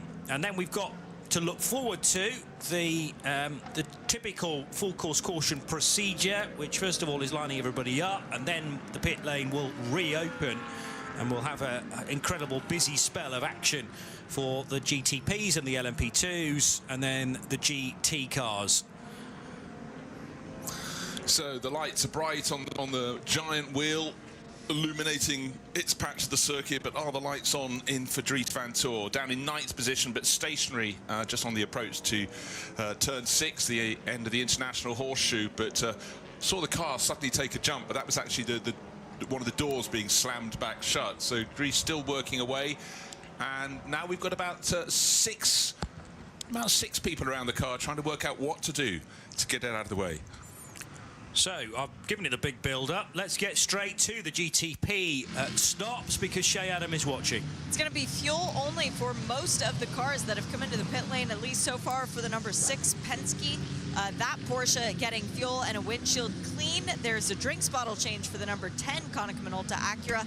And for Tom Blomqvist, well, they gave him the full service last time, so it's just fuel for him this time. Laurens Vanthoor, the first car to roll back down the lane in the Porsche for Penske Motorsport. And the BMW is taking fuel, but they are also cleaning the windshield of the 25 as it rolls off again. And let's make sure it safely rejoins alongside the 74 Riley. It does. Last car to leave was actually the 31, aside from the 10, sorry, the last car of the leading group. Also into the pit lane, the 01 Cadillac. This for the Chip Ganassi run team. This is fuel and tires, as well as a driver change. Alex Palou is out. Ragnar van de Zande is in. Yeah, so Alex actually didn't need to do a great deal more running. We talked about in the previous stop him staying in the car, and if it was a full stint, I mean, he's perfectly capable of doing it. And when you get in the rhythm, you kind of don't want that flow disrupted, but a full course yellow can easily do that, and a chance therefore for the team to reflect on their current run of strategy. You're tuned to RS2 IMSA Radio around the world, of course, on the Radio Show Limited network of channels. We're at the track on 107.9 FM WDIS and channel 207 Sirius XM. And delighted that we have also been joined by the NBC audience too. So if you're watching on there, hello from the Daytona Night Owls, powered by Sacred Coffee. We're on Peacock as well for this 4-hour spell in the early hours of Sunday morning for the 62nd edition of the Daytona 24 Hours. Bruce and Johnny through till 6 a.m. And then we'll have a couple of hours away, and we're back again for breakfast, effectively. We 8 till 11 that we're back on again. In my world, that's the second breakfast of the day, of course. True. We're munching our way through the first right now, accompanied by Sacred Coffee. And Matt Campbell has not come into pit lane, the number 7 car. Am I right in saying he stayed out? Yeah, because he's now taken the lead in the Penske Motorsport 963. Cars rejoining then. The 6 Porsche, the 25 BMW, as the sister 24 BMW is now towed from its resting point from the infield. So it being giving a helping hand, at least back to the paddock area. The 31 Tom Blomqvist driven Cadillac from Whelen Engineering, and the sister Cadillac car of Ragnar van de Zande, as Shea reported in her CrowdStrike pit report. The 01 in 5th place. LMP2's returning to the track as well, so 52 still leading the 18, it appears. Kuba Schmielowski and Ryan Dial, the new drivers there, as the GTD Pro and the GTD cars are pitting, show. I know that our friend Rooftop Ray is helping us out, so Ray, if you will watch the number 1 PMR BMW so that Johnny and Bruce can keep an eye on that, I'm watching the number 4 Corvette, because these are the 2 cars that I have seen so far that are doing brake changes under this caution. The brakes are already off of the 4 Corvette. For the front, they are replacing the new ones on the, let's see, they are AP racing brakes as far as the pads are concerned. They've got the tools out to re-secure the discs into their positions. It's discs and rotors and pads and the whole shebang. Let's see, new Michelin tire. No, it's the same Michelin tire that they pulled off, which is good. So Earl Bamber will know what kind of rubber he's got underneath him. Big clout to the nose of this car, actually, where the radiator normally would sit, the air intake in the front of the car. Wheels have gone back on, and let's see, car drops off the air jacks. Earl is told to fire it up and leave. Where is PMR in their brake change? I hope you boys can see it. We're trying to keep our eyes on a number of things during this stop, with thanks to Rooftop Ray for a far better vision than I can muster right now. Doing a sterling job again, Ray Winston Jr., as he does so often, keeping us covered in the early morning stint. And the number 1 BMW looking like it will rejoin now. Tyres being changed on the 62 Risi Competizione Ferrari. Alessandro Pierguidi's just brought that in, and the brakes have changed, as Shay mentioned. So tyres and wheels going back on after that substantial change, but it always amazes me how quickly they could do that. And just beyond the half distance marker, should be set for the rest of the race now at Risi. Well, exactly so. I think the teams to be going, could someone just throw a full course yellow? Thank you very much, Dries Van Toor. Unfortunately for Dries, he's fallen down the order quite a bit there. He's lost about 3 laps due to that stoppage, and the car, of course, being towed back in. So let's see whether that car gets to continue, or is it going to be a long time behind the wall being repaired. So there were 2 bullets in the gun for the BMW crew. Now it's down to just 1 by the looks of things. I mentioned, Shay, that the 7 did not pit as far as we can tell. You might have a theory on that. And what else is happening on pit road? There's a new nose on the wall for the 7 Porsche, as well as another bit of body paneling. So maybe they've got a bit more work to do, and that would have blocked the pit exit for the sister car, the number 6. But a very substantial moment just now. The number 12 Lexus had a full service as well. They did a brake change. They're still in their box. They had just rolled about 10 seconds ago. I'm walking out sort of a little bit further into the fast lane to see if the pit exit light is on. And it is, even though the cars that were trapped between themselves and their leader, and then when everybody else came into pit, they got the opportunity to now take the wave by. Those cars are going around at full speed. The pits are open for anyone this time around, and yes, indeed, the number 7 is coming in for that service. But the number 12 Lexus from Vaster Sullivan just went from the top 3 in GTD to needing to fight its way back up through the field. Yes, now it has fresh brakes, but so do some of its competitors, and they got their brake change done a lot faster. Here? All right, looking at this number 7 for Porsche Penske Motorsport, it is a new nose going on the car. And let's see, are they doing any other? Oh, the cable snapped. Sorry to cross you, Shay. The cable snapped, towing the 24. Oh, Joe, how embarrassing that is. They're still under yellow. That's a tough break. I mean, it's bad enough. Okay, your race is going to be essentially ruined. And now to have the cable break, that just adds insult to injury. What are they doing on the 7? Are they cutting off a piece of the fender there? I think they are. They've had to replace one of the. I think they've taken off the electronic board and they've put on the normal WeatherTech board. So the electronic one's gone off. That's interesting. We've got 11 hours to go. 13 hours down, 11 to go here. Jackson, are you here? Don't think he is for the hourly update, but 24 start with the full course yellow. And we have 11 hours to go here at the Daytona 24 hours. Let's hand back over to IMSA. I keep an eye on all this because the 24 is now cordless. International Horseshoe. They got as far as the turning point to turn left across the flow of traffic and obviously waited for a gap.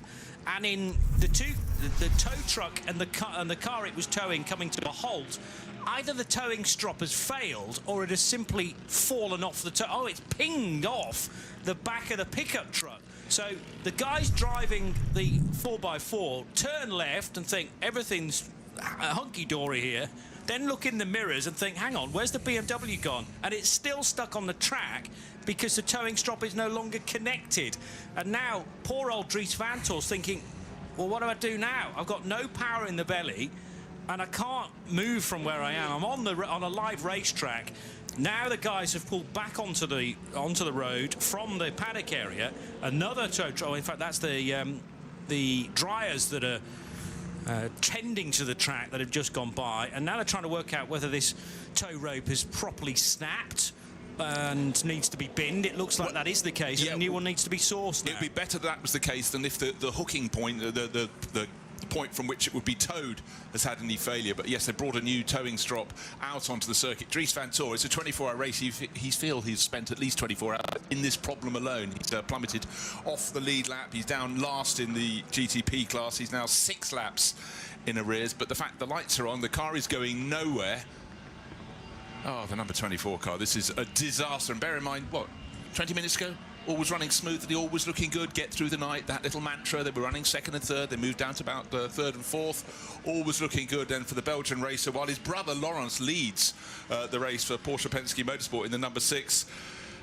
This recovery has been a real cluster for them. It just has not worked. It took quite a while to get the car moving, get it hooked up, and then just when it looks as though they've done the hard yards, they're about to get it back into the back of the paddock and be able to work on the car, sitting in the track. Driver being spoken to, the door is up, but no one's actually fitting anything new to the front of the BMW. Let's see what happens next. But the race recovery vehicle comes into position. In fact, a second race recovery vehicle, a far more important and larger one, a real proper tow truck has come onto the scene. But for Dries Vanthoor, sitting there very, very hot under the collar, no doubt.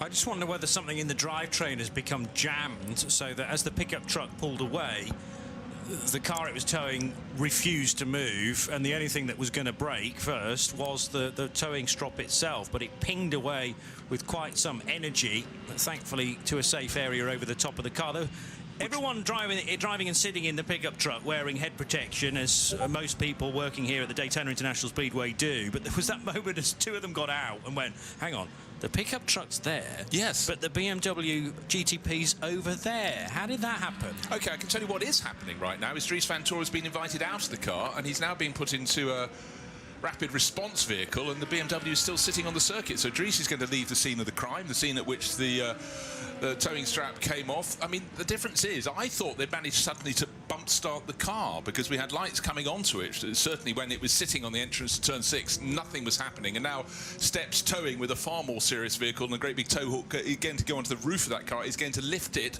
off terra firma and move it away from the side of the track. So it's sitting there. Dries is no further with the car. So I think the marker pen of shame, of doom, is probably going to go through number 24. I mean, it didn't look particularly promising anyway with the 24 car, which incidentally has, well, I was going to say slipped to 24th position. That might just be that the number system has reset to the race number now, but it's going to have to be a straight lift and maybe directly into the back of the paddock. So perhaps RLL will see this car sooner rather than later. No, it's going to be on a flatbed, and then maybe the flatbed will drive in. But this is just a sustained recovery and a headache that Dries Vanthoor really did not need after running, well, a clean race till this point, up in 5th spots, but dramatically dropping down the standings. Shay was just buzzing me with some news. I totally missed that, Shay, so by all means, crack on air now to tell me what you were trying to feed to us. I was just saying, don't get the marker pen to doom out yet. Maybe the pencil of questioning. But it could be that they removed Dries from the car because they needed to put it on the flatbed, and they can't do that with the driver aboard. I see. So, yeah, obeying regulations, driver has to be out and separate from the car. But no, they'll still want to finish the race because half the battle is, you know, just fighting the 24 hours of this event. But from what could have been a very promising result for BMW, it's one real threatening bullet in the gun compared to a car that might still just about make the finish. As Dries Vanthoor clambers out, and if he didn't think all was lost to this point, he possibly does think that now. although he'll still be keen for some stints later on this morning. It's RS2 IMSA Radio with a longer full course yellow than we were expecting. Lawrence Vanthoor emerging from that group of pit stops as the race leader in the Penske Motorsport 963 from the other BMW of Rene Rast, now up to second place, and Tom Blomqvist's Whalen Engineering Cadillac V-Series R running in third, ahead of the sister car 01. So 31 and 01 are in third and fourth positions, and no changes since the pit stops in LMP2 with Inter-Europol by PR1 Matheson leading, with Kuba Śmiechowski, the Polish driver, number 52, ahead of Ryan Diel for Acura Motorsport, and Riley. They did do a driver change with Philippe Fraga taking charge of the number 74, Bruce Jones. Obviously still running under full course yellow, but so that at least reduces the loss of time that Dries Vanthoor and the number 24 BMW have had. They're now 8 laps down, but of course once the track goes green, the number of laps they're falling back by will increase inordinately, but they're still clear of the best of the P2 runners, and that's 10th place overall. Kuba Śmiechowski, just mentioned him, Johnny, car number 52, one of the many Oricas Inter-Europol competition, leading that class from Ryan Diel. There was the driver change just very recently in that run of pit stops. Ryan taking over from young Connor Zilisch, and when I say young Connor Zilisch, I mean his race career is remarkably short, but takes up almost no lines at all in my sort of great big non-digital chart of who's done what. But again, just seeing young drivers coming in and having a crack in sports cars, and certainly Connor has impressed inordinately. But it's just the fact that his birth was the midway through 2006 that still slightly gets to me. Here he is under the lights and running. He was running second in the P2 class, doing just a fantastic job for Acura Motorsport. So yeah, it's great to have the new faces coming in, but gosh, aren't they young? And how quickly they adapt to their new surroundings as well. The style of racing here at Daytona International Speedway, very different from anywhere else, really. Hearing probably 5 or 6 years ago from newbies in that period of time that, you know, you almost on the high banks need a cutout of the roof if you're driving a GT car, because the bit of road that you really want to be focused on, the windshield doesn't cover, because you're tucked in quite low down in the car and you're looking really out towards the top of the A-pillar for your next turning point and your braking point, and it starts to really ache on the neck. But these are the things that, you know, are second nature to those people that have been coming to this place for 25 years plus, but you have to adapt to very swiftly if it's your first time. Yeah, and also if you're driving a GT class car, you generally have to stay lower on the banking, so there's more banking up ahead of you, up above you, that you cannot see. At least in a prototype, you're up at the top. That's your lane, your speedy lane at the top. But we have a restart, so we're coming to the green, but we've have we got timings back? It's having a little bit of a glitch up here in the comms box. Yeah, we've got the timings back. Green flag's coming in. We're racing again here at Daytona with 10 hours and 50 minutes to go as they race down across. Vanthoor leads from Rast, Blomqvist, Van der Zande, Campbell, Herter, Westbrook as well, coming through across the line in towards turn 1. And they all just about take it through smoothly. No one having the biggest opportunity to change over on the course. And I think as well, Joe, a nice smooth opening lap there. Nobody in a rush, everyone just nice and calm with it. So far, everyone's nice calm. We're seeing some of the lap cars making pass for position, but I mean the number 10 way back, they're not really in contention, so easy for Van der Zande to just let them on by. Interesting to see how everything's looking with LMP2 and further back, if we could get a view of action going on back there, though.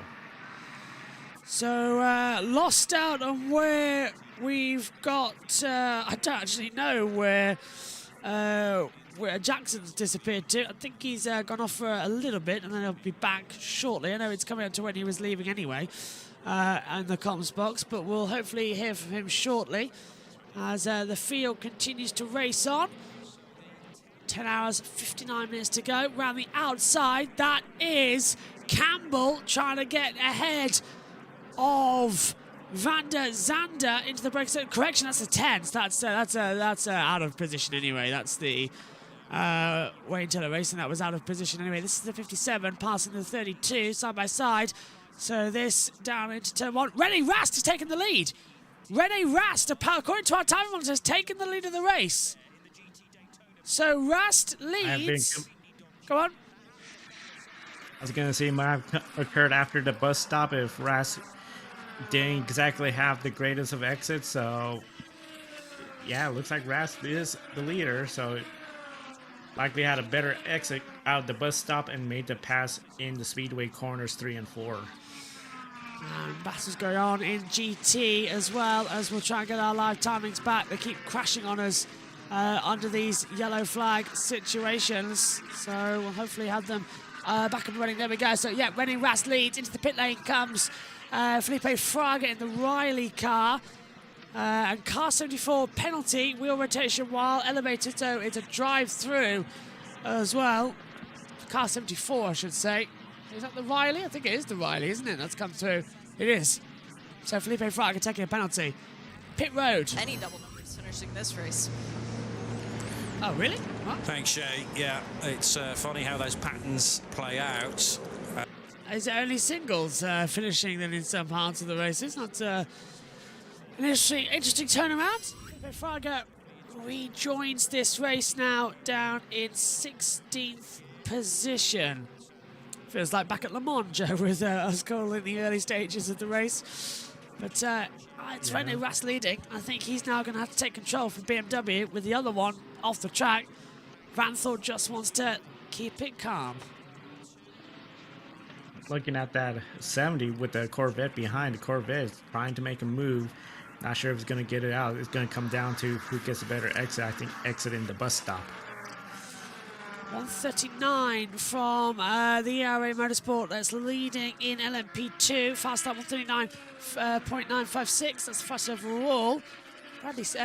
Brian Sellers in the GTD Pro for Paul Miller Racing. That's the fastest overall down there as well. The 146.152.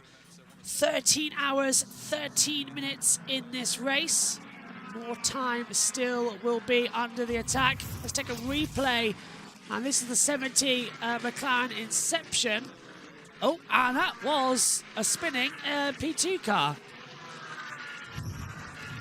You can tell which LMP2 car that went around. So. Orange and white. Yep. So, I think is it the 4? I think it's the 4. Yes, that does look like the number 4. Yeah. Chevrolet. He's out of position on the track as well. That's what I'm trying to look at the timing monitor. But they're all segregated once again out there as the GT's in a battle. Yeah, it doesn't look like it's 4 position, but it definitely wants to get around to try to get caught up. It looks like the 4 is behind essentially the 77 Porsche. Oh, hello. Position identical to number 3. Vanthor's been passed by Van der Zande. So we've got Van der Zande in the number 1 Cadillac taking 2nd position. Blomqvist is down into 4th position. So Van der Zande's done the double as you see the 64 and the 70 side by side. We're going to cut away from that though and take a look back at the Inception. So who was it off the track? There. Blue. That'd be Was it the Riley? 74. Yes, it was. It was the Riley going off the track as well. Coming back off the pit lane. Car 1 off track and turn 1 and continued. So, as Van der Zande cut the corner. Off course turn 1. Hang on a minute. Has Van der Zande stopped? He has! He has! In the Cadillac number 1, he stopped on the track. Unbelievable! Oh my goodness. And that's at the same part, coming out of turn 3 out of the hairpin. One board with a 31. Who's ahead? That'll be Vanthor, but Van der Zande stopped according to our drive. Full course yellow is out.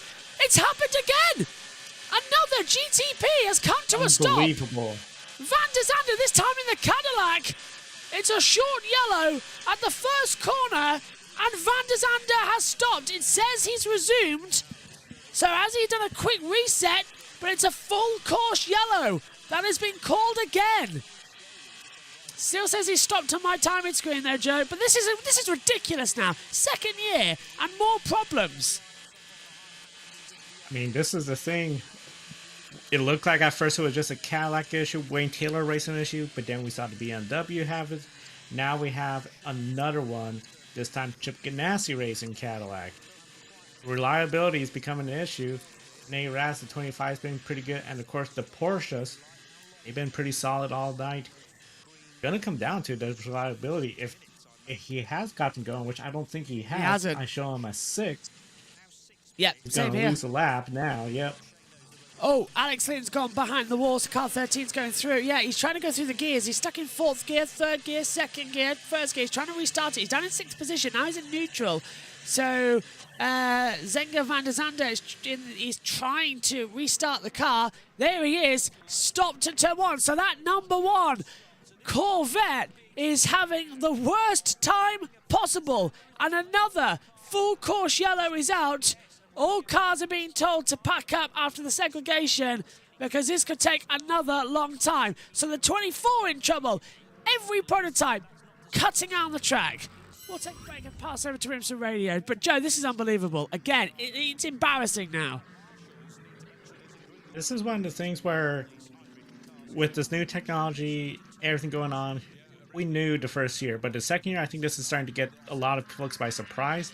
Looking at this, again, no lights. I'm surprised you still see the number plate still on, so there's some power. Yeah. It looks like he It's off might now. be trying to climb out the vehicle. Is it dead? Yeah, he's Yep, out the he's car. climbing out. That's it. Now Wow. all lights are off. This Green lights is on means it's bad. safe for the cruise, but that's it. So. Oh, I don't, this is bad. They're dying out now. Is it a standardized part? We heard Jackson say earlier on about the regen system is standardized, but for them all to be cut out, it has to be something. Doesn't all happen. Well, it'll be really interesting, of course, as we're going to learn more throughout the race and throughout the week, because we saw the 40 when they cut out. Luckily, they got going again, still in it. It seems like the 01 is going to have the similar fate of the number 10, which is going to go behind the wall. Yep, it's just gone 3 a.m. Just gone 8 a.m. here in the UK, 3 a.m. over there in Daytona. What another under yellow. We'll hand over to IMSA and take a break as we wait to see what happens out there on the to circuit. have your company, and I'm sorry to bring bad news for Cadillac fans and those been following the Cadillac Racing 01 car to this point.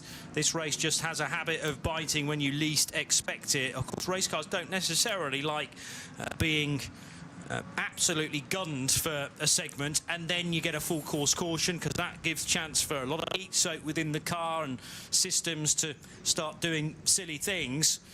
And then it's very difficult to try and do the running repairs, particularly when the car's nowhere near pit road. They can see it down at Cadillac Racing, but it's in the hands of the marshals now. For us, this can be a quick turnaround as long as the car's recovered relatively swiftly. And as BMW are tearing their hair out with the number 24 escapades, look to the top of the timing screen, and the sister 25 M hybrid V8 now leads the motor race by a smidge, because all the gaps have been closed up again. But Laurens Vanthoor will be a threat from the restart. But the BMW would sooner have, having said that, oh, the 24 car is going to rejoin as well. I feared that the 25 might have appeared on pit road for emergency service, but that is the 24 running again and able to rejoin the race still. I was just about to say still with Dries Vanthoor at the wheel. We'll wait for that to trigger pit out. It is still Dries Vanthoor who has stayed on board the number 24 car. At least we have 2 BMW GTPs still in the race, Bruce. What you always hope is the driver of a car that stops, particularly these hybrids, hasn't just knocked something in the cockpit, because that was a very quick fix once they got the car on the flatbed and the 24 car brought in. But how many laps down? When I last looked, he was about 8 laps down. He's now a further... He's dropped down the order enormous amount in that BMW. He's in fact 13 laps in arrears, so just remember that. But he's got it going. Point I want to pick up on was a point you made very well just then, Johnny. When when it goes green after a full course yellow, it's amazing how drivers suddenly feel sometimes driving an entirely different car. If it's a long full course yellow and you're talking about all that heat soak, the build up in the car when it's not running at full speed and getting the airflow through it, and it might be at a point where the car just simply feels as though something has changed. Have I got a puncture? No, your tyre pressures have gone down a little bit. It can be any host of other things, but amazing over the years how drivers go, I really, felt I was on top of it. The car was feeling good. We had the full course yellow, and then it was extraordinary. And that's when the driver's brain has to really go into overload. So we've just had a change down in the pit lane. A great stint there from Shea Adam, and Joe Bradley is taking over, bringing the pit lane news to you from CrowdStrike as one of our pit lane reporters. Good morning, gentlemen. How are we? Hello, Joe. Go ahead. Very well, very well. And you, bright-eyed and bushy-tailed at 3 minutes past 3 in the morning? Yeah, absolutely. This is kind of one of my favourite hours of the race. The paddock area quietens off. There's only a few people milling around. It's a completely different ambience to a 24-hour race at this time of the day. And at this time of the race, we've just crossed the half-distance mark not a short while ago, and it's just got that air of idiocy about it, hasn't it? It's like, why are we doing this? Why are we continuing to go round and round? But this is the time of the race when really you can have the race come to you, or you can, in equal terms, have the race go away from you. But now's the time. The cars are behaving the best they'll ever behave. The air's cool, the air's thick. You're going to get maximum out of your motors. Your tyres are cool. You're not going to take too much energy out of them. And this is where we see the pace really beginning to, and the chess pieces really coming into play with the teams just continuing that high-speed game of chess all the way to sunrise. However, in the last 20 minutes, maybe half an hour, 2 of the chess pieces have been knocked onto their sides, of course. So things are running very smoothly at the halfway point in the 60-second running, Joe. But suddenly we've got the 0-1 Cadillac on a flatbed. The number 24 BMW had been returned to the pits and has now rejoined the circuit. But for Dries Van Toor, an awful lot of time has been scuppered there. Be really interesting to find out what the problem was for Van Toor's number 24 BMW, because they've clearly got it fixed. And let's hope it's a permanent fix, not one of those ones where the car gets going and then suddenly has the same issue. I'm not entirely sure the IMSA WeatherTech Sports Car Championship will be adopting Joe's strapline of #why are we doing this? Mainly because at 1:40 yesterday afternoon, everybody agreed to it. And you can't back out now. But there are those that are very, very glad that they were happy to accept this challenge, and others that perhaps are wishing they'd done something else with their Saturday afternoon and now into Sunday morning. With 3 hours into that, I think Shea is busy preparing a CrowdStrike pit report with trying to do a little bit of research elsewhere down pit road. Obviously, we've got the BMW story to follow up. So she's going to pass that message back to Joe as she scoots off for a break, but via the BMW garage. And one side of that will be very downbeat indeed, although glad to see the 24 car return to the racetrack. The other side will be, well, trying to be slightly reserved, but really very jubilant indeed to see the René Rast car now leading this segment of the race. I've also recently been introduced on the Night Owls with Sacred segment of our broadcast to a screen to add to our collection already. So this is now screen 18 that I've opened up. If you haven't visited this already, it's very interesting. IMSA.com/GTP-telemetry. So IMSA.com/GTP-telemetry, and you can get all the latest information on things like energy regen for each of the 10 cars within the top category, and also, crucially, energy remaining for this particular. For instance, the race-leading BMW of René Rast has 75% of its designated energy remaining. It's doing 62 miles per hour, and René is in third gear using a little bit of throttle but no brake. And I mean, I can tell when the cars are braking, when they are applying the throttle, and when they are regenning energy as well. And it's for fleeting moments, just for seconds really, as the cars are using a bit of mechanical braking but then also winding up their regen as they slow down for certain corners. So Alessio Picariello and Richard Westbrook are the most concerned about remaining energy, because they're down into the 40% right now. In fact, Westy with bang on 40% of energy still to burn during this particular stint. And again, something else for the teams to be on top of as we continue with this hybrid era of sports car racing. Talk about spinning plates, Bruce. Oh, talk about spying the cab, and none of the drivers have got anywhere to hide. You know, over the years, you've heard drivers who haven't quite told the teams the truth about why something has happened, but now it's all here. I'm going to have to go away from that screen. I'm finding it totally beguiling. It'll take... Yeah, that's because we're getting ready to go back to green flag conditions here. Rene Rast from Vanthor, Blomqvist and Herta coming up to the line once again. And it's green flag here at Daytona for the 12th time today. How long will it be this time? As up the inside, Blomqvist makes a move on Vanthor into the first corner. Rene Rast just has the braking. That's a very bold move from Blomqvist and Vanthor. And that Porsche on the outside manages to hold out. Herta's still there. Good restart this time, Joe. They've all stayed together, but it's Shunkadea who takes it in GTD Pro in the lead. And already going around the outside, Herta trying to make a move. And already, that's going to be good from Colton Herta. Oh, and he drops out a little bit, gets a wheel on the grass, and drops out a couple of positions to Herta in the 40. A little bit of a drop in position. Overall, pretty good restart. They were well packed, very clean throughout. Now they're going to start getting spread out. I think it's going to be a matter of who's going to be able to get the draft through the super speedway part. Into the speedway, as you say, 2 and 3 parts of the track, turns 1 and 2, then it's the Le Mans chicane, then turns 3 and 4, back onto the main start-finish straight. And the Ford Mustangs are holding a pretty good considering problems, says up by Fossil. Looks like P5 to 6 and P10 in class at the moment. Car 24 has been given a penalty for working on the car in a closed pit. A 60-second stop-go penalty has been applied. That is massive for the Vanthor team, but they did cause the yellow, so I suppose it's only fair, but at least they've got it restarted. Restarted up, but then we saw the 24s back on track, so I mean, it's whatever this electrical gremlin is going on, it is something once the teams could get to it, maybe through diagnostics, they were able to fix the situation and keep going, so. Van der Zande, yeah, he's out of the race. So Van der Zande is still out of the race. He's boxed for the neutrals and is at the back of the circuit at the moment. Doesn't look like he's going to get going. We've had 13 hours, 29 minutes. Precisely, we're now in 10 hours and 31 minutes to go. Don't know how long you're going to stay around, Joe. Don't know how long, what time it is over there for you. Well, 10, I was thinking I'll stay up till about 1 a.m., so about 50 more minutes Sounds for good my to me. shift, so. Sounds good. 9 a.m. I know Josh T will be back probably by then as well, and we'll keep an eye out. All the UK lot can start coming and have a go as well on the call. There's the 24 BMW.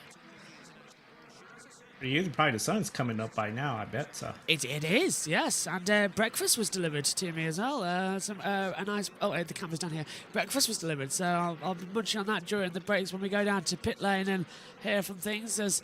Get it ready. Penalty box coming in for the 24. He takes it over. I think the number 1 of the Cadillac is out of the race now. I don't think that's back in the pit lane yet. I'm keeping an eye on it on the monitor. For the telemetry, it's just loading, and it's not even registered in the pit lane at the moment. So that's a shame. Yeah, it's a tough break. It's a tough break, running good all race long. Then to have this issue, and it looks like it's not going to be a quick solve like some of the other teams have with this electrical issue that's going on. It's just a really tough break for that team. Heard anything from Ben Schneider yet? Because he's not going to be happy when he finds out.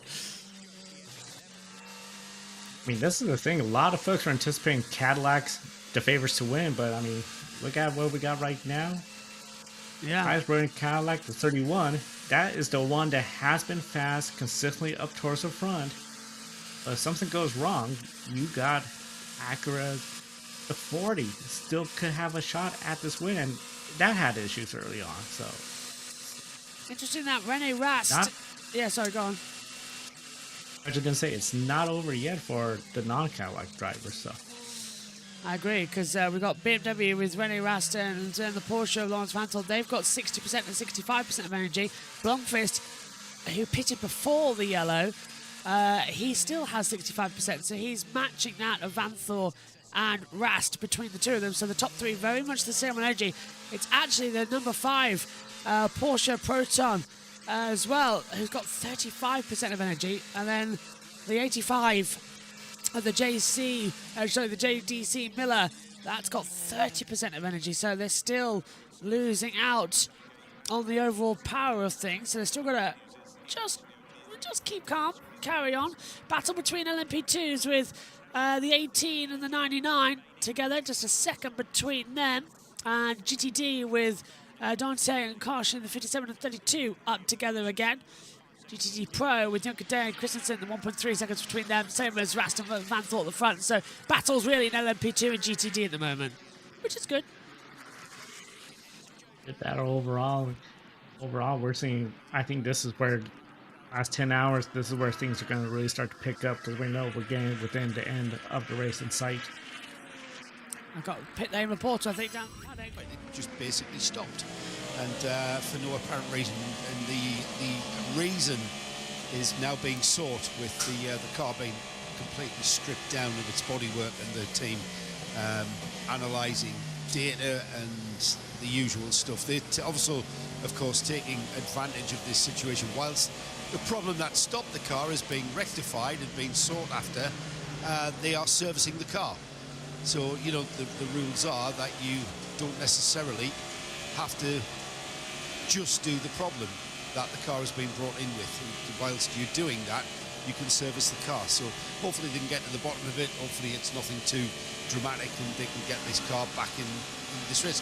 Because it's never over until it's really over, isn't it? Here at Daytona, it's always all the way to the flag.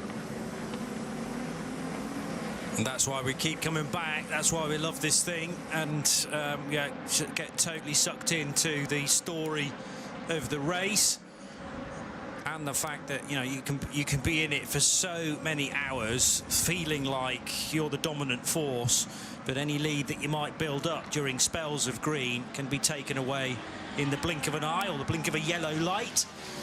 And we've had a couple of cautions already, purely just in the night owls with Sacred Coffee. Yeah, well, that's about, what, 9 or 12 we've had of those yellow flags at the moment, so they've got to keep them bang on the road. Dries Van Thorpe in the 24 has just set a personal best, though, with a 1:36.295. Now, I think Zenga van der Zande in that number 1 Cadillac, it has officially stopped. I think it's officially retired out on the circuit with a box full of neutral, so I'm going to highlight it as out on my board, which is a shame, but them's the rules for the number 1 car to be out of the race. That takes it up to 1, 2, 3, 4, 5, 6, 7, 8, 9 cars out, according to my monitor. Yeah, 9 out. 9 out, and it's going to be really interesting because they're going to still be trying to do whatever they can to try to get some points. But at this point, I mean, you're just a couple laps away before the LMP2 cars start taking them over for position. Yeah, this is a watch-along coverage to everyone just joining in for the first time. We have the audio, the data, the track maps, basically all we can do to bring alternative coverage, and everyone's been enjoying it for the past 13 hours, 35 minutes. So stick around, see if you enjoy it yourself with all the data and the news on the track as well. All right, Fossil just says the 31 went past the 6 like a flash. It did, so that's Tom Blomqvist up into second position for VLAN Engineering, and we've got the 5 coming in there with Piccarello in the Proton competition, passing so Van Thorpe down to 4th place now on the board. Well, with IMSA, to help you out here, Doberman Productions, IMSA TV have it, Peacock have it, but if you've got IMSA TV and have a VPN, not officially saying anything like that, but that's where you can have it. But here's the best place. Yeah, that's the thing. Outside the United States, IMSA TV, just go there. Peacock, if you got the subscription, you could go there. If you're on cable, I believe the USA Network is your home for American television audience. Can't say about the other countries, but those are the 3 main ones. So, and they'll hold it together as well. As we take a look back at the front, there's the 5. So that's Colton Herter that we're seeing at the moment on the circuit in car 40 on board with Herter. And this was a little bit of a look on the inside line. I think that's contact on the restart. Contact. And yeah, it was contact with the restart that we just saw him on. Down to turn 1, went for an inside manoeuvre on the Porsche of Campbell and banged doors together on the inside line at T1. That explains why Campbell fell down so much. Actually, he's got ahead of Vanthor now, so he's passed both Porsches with similar tactics. So Herta's up to 4th position. Not bad for a car that was 2 laps down around about an hour ago. Yeah, I mean, that's the thing. You could be a couple laps down. You could get yourself back up in position, especially when we have all these caution flags, of course, yellows. Not over yet. I mean, and that's the thing. You look at the top 5, actually the top 7, I think all have a real good shot. And there's only one Cadillac in that group, so, and that's the 31 with Tom Bloomquist behind the wheel. Closing it down once more as we're on board with Herta. His last lap time was a 1:37.93, seeing his onboard delta time as well. Ahead by 0.2 of 3 seconds on his own best lap time. The 6 is falling back side by side at the top with the 34 and 23. Now that is, looking down at the class, trying to find it on the timing screen, is always fun. So that is the 34. It's like playing pick-a-mix to try and find it on the board. It's a lapped car, is it down on the board? There it is. It's Acosta Balboa in the Conquest Racing getting ahead of the Kelly-Moss car as well in the battle. So not exactly the closest we've seen on the circuit, but well, we've got a battle going on for the lead with LMP2. I'd much rather see that. What's going on with Lawrence at the moment as well? All hell breaking loose at the moment with everything. And Campbell's passed Vanthor's, the 2 Porsches changed over. Sorry, Joe, go on.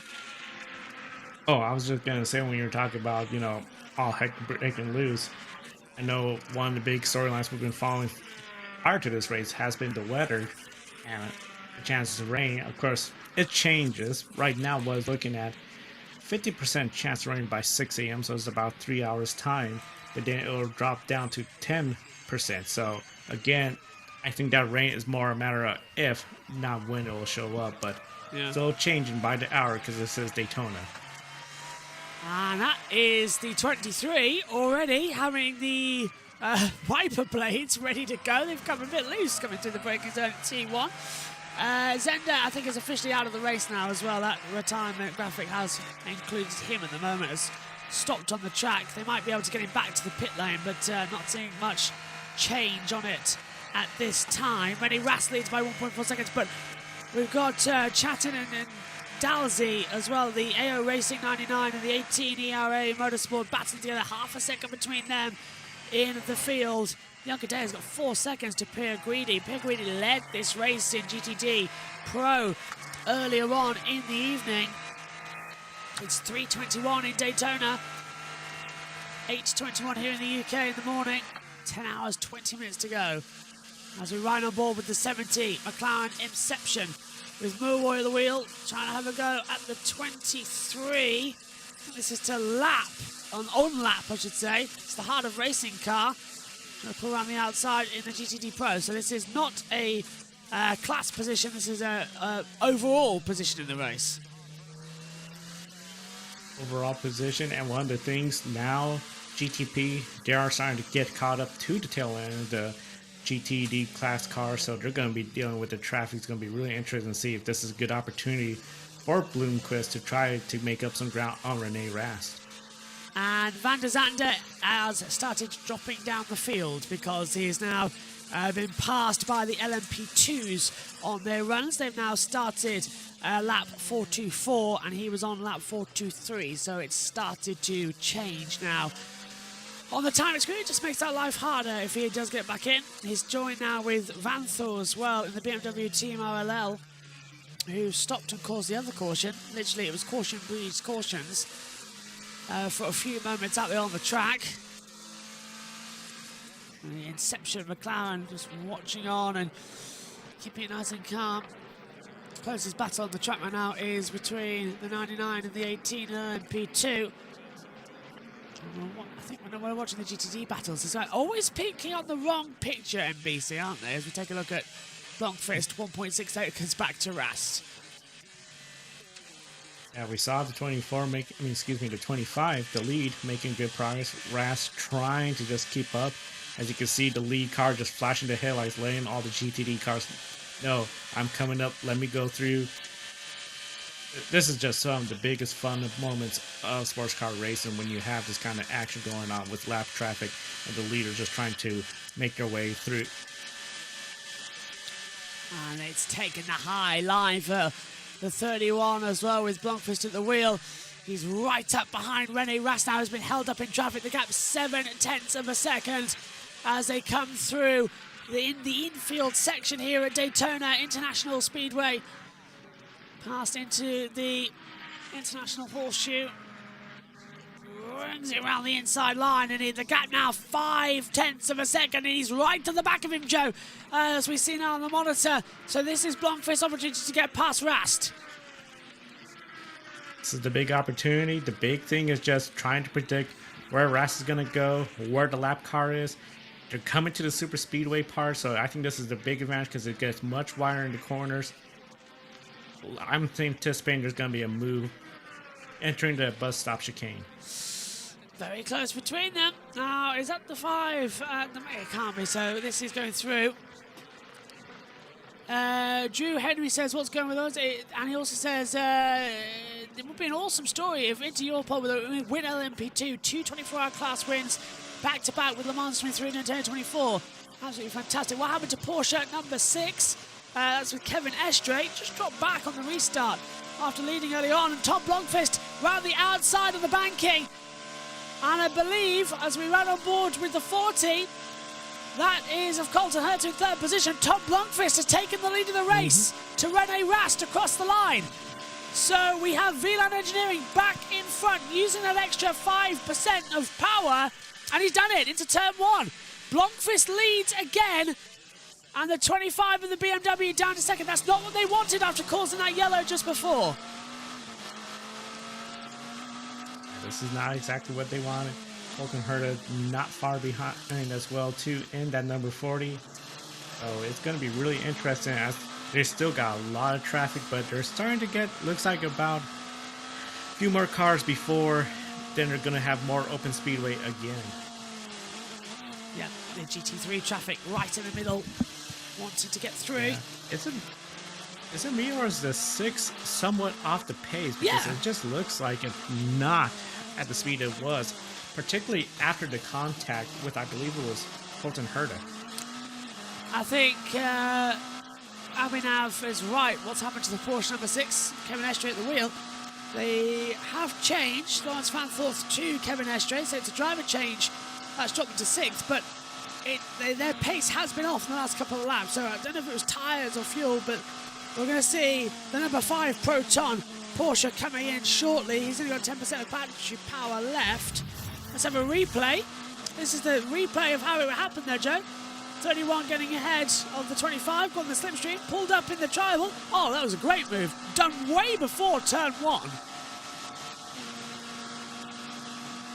Beautiful move, and I think the 25 also, knowing they're coming up onto lap traffic, decided I'm going to concede the position and at least follow the 31 into the infield section.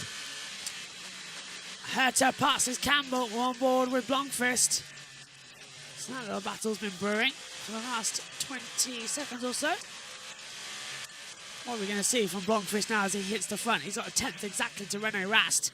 That's not a lot at all, so Rast is going to be wanting to make an opportunity to overtake.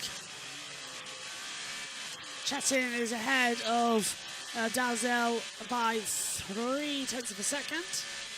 So the gap now, it's GTP and LMP2 with the battles, and before it was Yoncadea, but Pierre Guidi's dropped 5 seconds back to Daniel Yoncadea, and that was a 2-second, well, it was a 0.1 second gap, so it's all closing up again. Hello, Ryan Fossil, thank you for that. Voice of the best play-by-play. Mate, that means a lot. Keeps us the energy to keep going. Cut to the infield section as the Iron Dames jumps out of the way. Northfield. Iron Dames, I believe, are still up in class, so. Not a bad bad race on them, but they did win. They led for a time at Le Mans, which I was quite interested about, of course, and then lost out on it just at the end. Jack Giamana, who was on the commentary. Sorry, Joe, go on. Well, I'm just going to say, yeah, 2023, they had a pretty successful year. It did get a little bit caught up with when we had an LMP2 car spin, and they made some wall contact. And, of course, the pit road near miss. I think it's just a matter of, hey, let's just focus, bring home a top 10 finish in class. If they could get any higher, that'd be great. Jack Giamana says, how are you feeling, Josh? I don't know how to describe it. It's like I'm having lucid moments. I'm just sort of barely commentating at the moment, and I'm forgetting things as soon as I say them. So it's really hard to concentrate right now. I've got another 10 hours to go. Usually it'd only be another 6 hours or so. Yeah, that's what Daytona is. That hallucination stage is something else. I've experienced that once driving from Las Vegas to Alaska through Canada. I started hallucinating. It's like, okay, I'm gonna pull over. So. Can't pull over, no one to give the commentary to. It is, I'm fine. I'll be fine. You get through it quite quickly. There'll be a second wind. Yeah.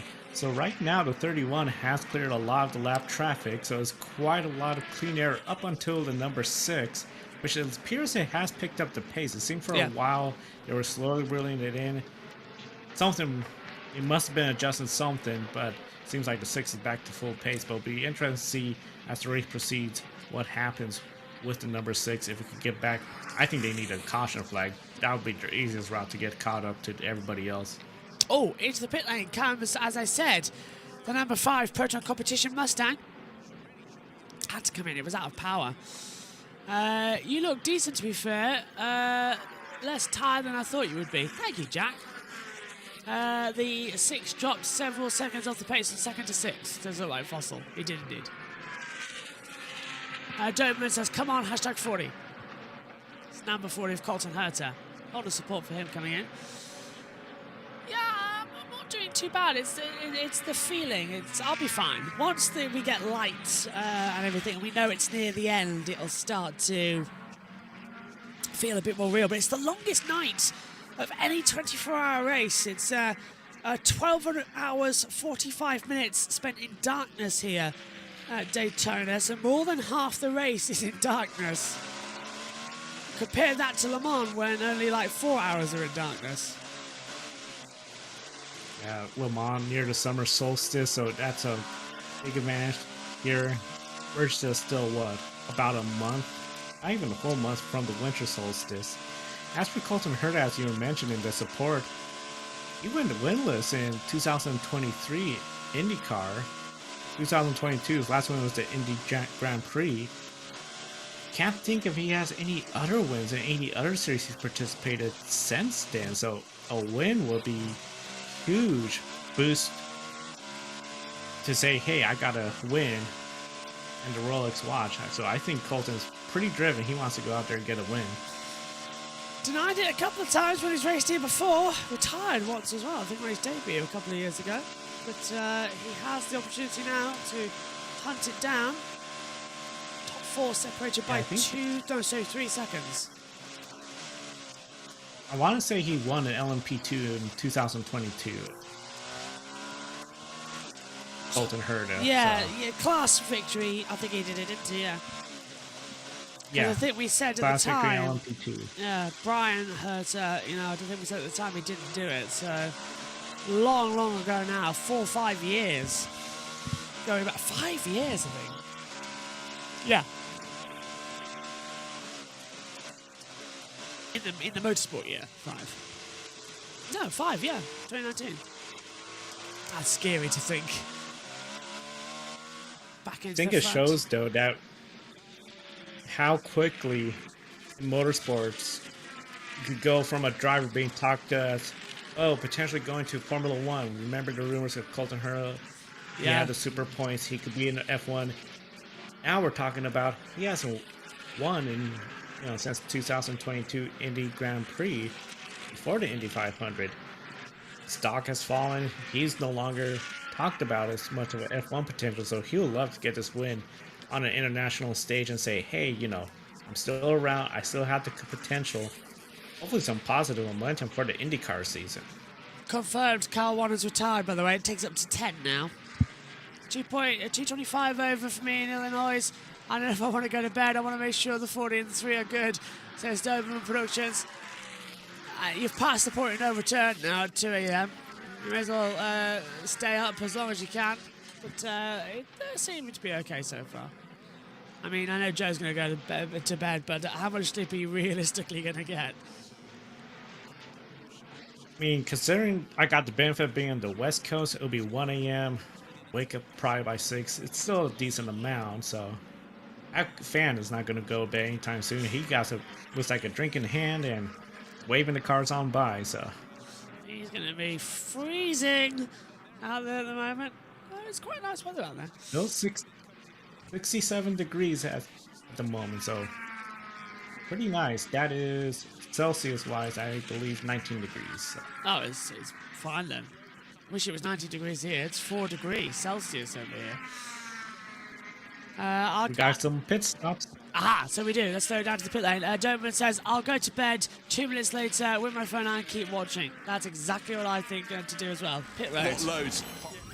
Who's down to 15%. Race leader Tom Blomqvist has only 5% more. So again, they have to assess that situation. The driver with the most is Kevin Estra in 5th place. What about a fight in LMP2 now arriving on pit road? So they've been not quite taking chunks out of each other, metaphorical chunks out on the racetrack. Well, now it's down to the pit crews to turn their cars around as swiftly as possible. Paul-Luc Chatin in, Ryan Dalziel in from 1st and 2nd places. That will leave Scott McLaughlin to lead the motor race in LMP2 for Tower Motorsports ahead of Nico Pino.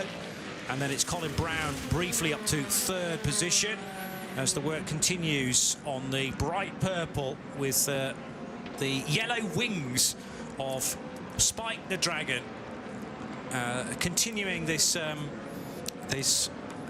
rather the scene set for the GT cars within AO Racing, but they had to think about some other sort of being or beast, shall we say, for the LMP2 cars. Dinosaurs very much present in the GT Daytona class with Rexy, and we introduce a Dragon into LMP2 as we can go for a CrowdStrike pit report. And Joe Bradley? Yeah, just done a quick visit to the All-1 Cadillac pit and just checking on what's happening with the car. The car's still being worked on. It's never a good sign when the car is put onto the high stands so that it's standing about 4 foot from the floor and people crawling about underneath it. There's not much, and another really bad sign is not much activity going on the car. It's not like they're taking anything off or stripping anything down. It's just basically on the hijacks and a lot of chat and conversation going on. I'm not sure this All-1 is going to be back on track very, very soon, if at all. Well, that's a massive shame for Renger van der Zande and the crew. It's fallen 20 laps in arrears, so it's certainly not going to feature at the sharp end, even if it goes. But it went from running perfectly to not running at all. And really, really strange for 0-1. Hopefully they can work it out. But the pace at the front, in fact, we've just had a change of 2nd place. Matt Campbell has moved to 7. Porsche Penske Motorsport 963 up ahead of René Rast. But René Rast has a little less of the go juice on board, so he's having to back it off a little bit. But still, the top 4 cars, going back to Brian Herter in... I think not Colton Herter in 4th place, only covered by 4 seconds. But hold on, get this is sports car racing at its best. Cadillac from Porsche, from BMW, from Acura. We want variety, and by golly, we're getting it right now. Scotty McLaughlin now pits for Tower Motorsports together with Nico Pino from the LMP2 class. So we had what was the 1st and 2nd place cars in on 1 lap. The very next time around, cars from Net 3rd and 4th in. They were leading in 2nd place at the time, but they'll now slip behind the AO Racing and Era Motorsport cars. Yes, because they're still in pit road. Colin Brown will have a spell then leading LMP2, as he has done in previous cycles. So that's the CrowdStrike Racing by APR Orica leading briefly in the 0-4. Tom Blomqvist building a lead to 2.2 seconds after 444 laps. And it's Matt Campbell, as Bruce just mentioned, in the number 7 Porsche Penske Motorsports 963, running in 2nd position. René Rast in 3rd. So we have Cadillac, Porsche, BMW and Acura all represented in that top 4 positions. And another 24-hour race that's also taking place this weekend, but in a different part of the world, in the Middle East, in Dubai, at the Autodrome there. There was an early phase of that race where we had 4 and at times 5 different manufacturers in the top 5. That's a GT3 race, mainly, as in GT3 is the top class at Dubai. But obviously we ramped things up to a greater level here with GTP, but nevertheless no shortage in this variety of manufacturers. Yeah, well, great news. Happy days at the moment for sports car racing, whether you're a prototype fan or a GT racing fan. Enjoy it while it's here. I think we're set for a very rich number of years coming up ahead. But the front of this field, absolutely fantastic how close it is. René Rast is now coming under, excuse me, increasing pressure from Colton Herter, so maybe we will have the BMW going down to 4th, the Acura up to 3rd. But this is exactly what we want. The track is in great condition, plenty more night time to come, and proper racing out on the banking. 31 leads the way, that's Tom Blomqvist, and doing a very, very tidy job indeed.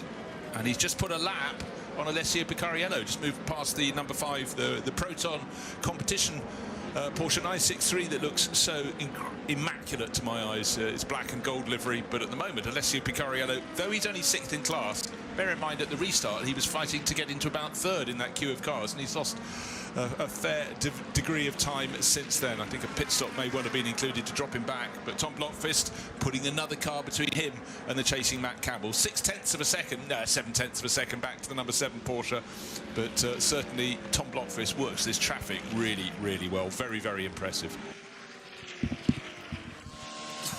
Excuse me. Absolutely, as we get through. I was told to finish my breakfast before it went cold. Typical. I mean, it was an egg, so with it, fried breakfast, so you've got to probably do it. But at the moment, we had the CrowdStrike changeover in the lead for LMP2. But as I said, Matt Campbell P2 now for Penske, the Porsche Penske. And Doma says that number 7 Porsche is on a roll right now. Matt Campbell is closing in that gap. It was 3 seconds, now 2.3, Joe, so he's got a little bit more extra fuel on, 15% to the left of pit. Blomqvist only has 10. René Rast should be in this lap, though. Yeah, we anticipate René Rast is going to be making a pit stop. One of the big things, that number 7, it's been up there just about all day. I will not be surprised if, they could continue to put pressure on the 31 car. And of course, Tom Blomqvist, the sole Cadillac left, really running in contention for the win right now in GTP. Launching it together then as Peter Greedy leads over there now GTD Pro. It's still McLaughlin in the 8 and Chattin in the 99. That's Spiro, the Dragon car, closing in. Did the 3 pit or what happened? Let's have a look. What did happen to the 3? I believe the 3 did pit it. Yeah, it came in. Yeah, that Corvette, it did pit. Yeah, a few minutes ago. Several in. René Rast is in. We knew he had to come in. He was out of power. Larry Tenvoort, Marcus Ericsson. So pit stops open for GTP and GTD. And venturing down there on the circuit. I think we'll hear at the moment what they're going to have to say. It's like a driver change for the 25. Just trying to work out who it is who's getting in. Don't recognise the BMW helmet there for the 25 car. Joe, for a CrowdStrike pit report on the latest stop for 25. Yeah, and as the 25 comes down off the jacks, it's going to be the fueling that takes the longest. We've talked about this all day long, haven't we? Tyres are done, cars off the jacks, and now we just wait for the fueler. That seems to take forever. The fueler is watching the fuel flow through the pipe. When it starts coming back on itself, that tells him that tank is full. Well, the 25 tank is full, and that car resumes. To my left, we've got the 23 Heart of Racing Aston Martin. This is a car, pardon me, in the GTD Pro class that finds himself surrounded by GTD cars from another class, and they're just off the tail, really, of the GTD Pro class proper, and really they're going to need to make some massive ground to get in contention for class honours in that. A little bit of a delay going on here. Looks like the fueling of the tyres is done, but a little bit of a tension in the car. And I'm not sure whether we saw a driver change on that 23 Racing Aston Martin. Did you guys say that there was a driver change on the BMW? There was a driver change on the 25. Connor De Filippi, yes, has taken over that car. Right, we'll dive in René then, guys. Rast getting out. Yeah, we'll see if we get an insight. Nice, because René Rast just come out then of his stint with 10 hours to go here at Daytona. We're in now to single figures, 9 hours, 58 minutes to go here for the Rolex 24 hours. 14 hours we've completed. And now you start to feel a little bit refreshed as well, don't you, Joe? And just sort of go, okay, maybe we can get to the end of this race quite quickly. I mean, that's the thing. When it comes down to it, the single digit, it just seems like it feels like it goes a little faster. Everything starts moving a little bit faster too because you're getting closer to the end. As the sunlight comes up too, I think that's when you almost start surveying around, like, okay, what has changed with the track, the drivers under the full daylight. It just moves. I think it's almost like a different beast compared to the nighttime. Got about 3 hours until the sun rises. There's 7 a.m. at Daytona. It's 3:44 now.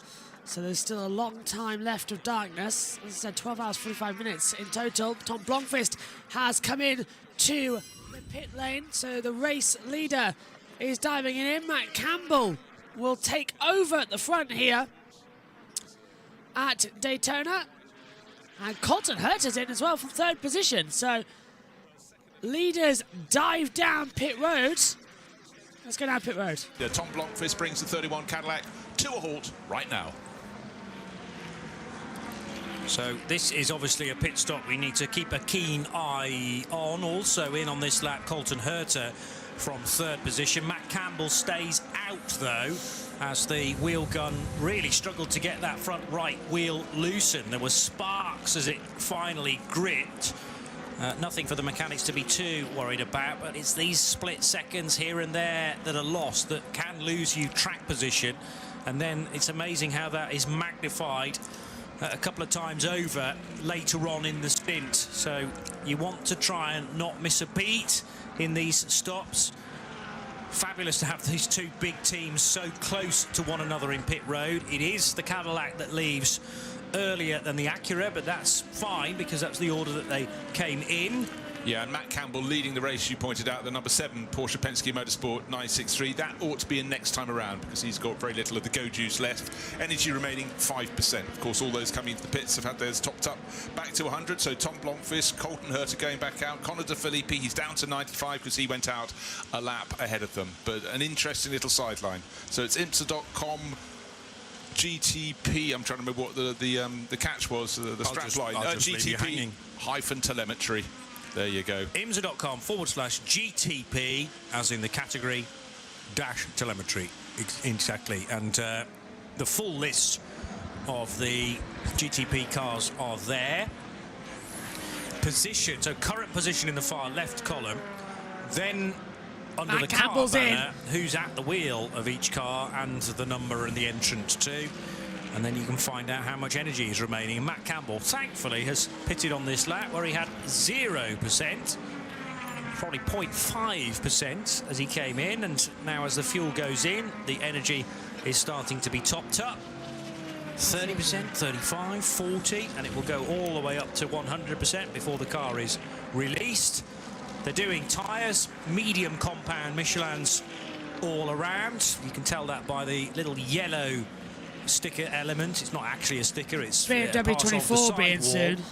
But the yellow with the M on it. Thank you, Rooftop Ray, for homing in on that. Tells us it's medium compound for another nighttime stint, beginning at 3:47 in the morning. So who's going to have the advantage in front of the field? I'm not entirely sure who's going to lead it, because Kevin Estre is going to close up in that Porsche number 6. Is he going to take the race lead? Or is he across the driver tracker? Yeah, looks like he's closing up. He could take it. It's hard to tell where they are. 25 ahead of the 7, then it's the 6 leading. So it's Joseph Newgarden who leaves the pit lane, and I think has rejoined in second place. So then you got it taken up. Go on. Sorry, Joe. Go on. Looks like he might be taking the lead right now in the number 7. So into the scoring we got.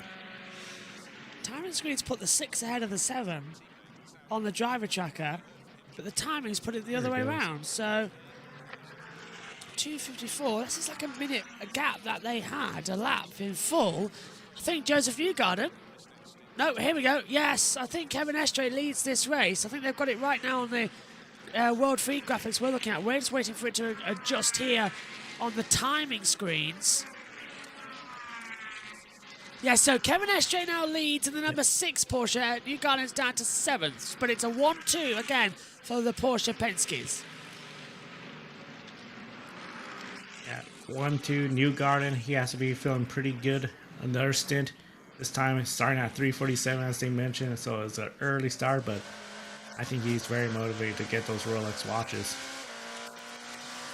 Holding it together as we on board with the number 6 Porsche out of the last corner. Daylight in Daytona comes much earlier than sunrise. The ocean, that's a good point. It's come earlier here in the UK than it needed to because of where we are in the ocean as well. Newgarden's dropped down to 4th place. Estre, Blomqvist and Conor De Felipe have gone past him. Car 19 has returned from behind the wall. That is fantastic news. Out there as well for the Iron Lynx, who I thought, of course, the lime green Lamborghini Iron Lynx, who I thought was out of the race for a while. They got going again. That's Estre passing Braun in the CrowdStrike car in LMP2. Just a lap between them happening at the moment. I know following the 0-1, continuing to falling down the chart, Van der Zandt, of course, the car came to a stop.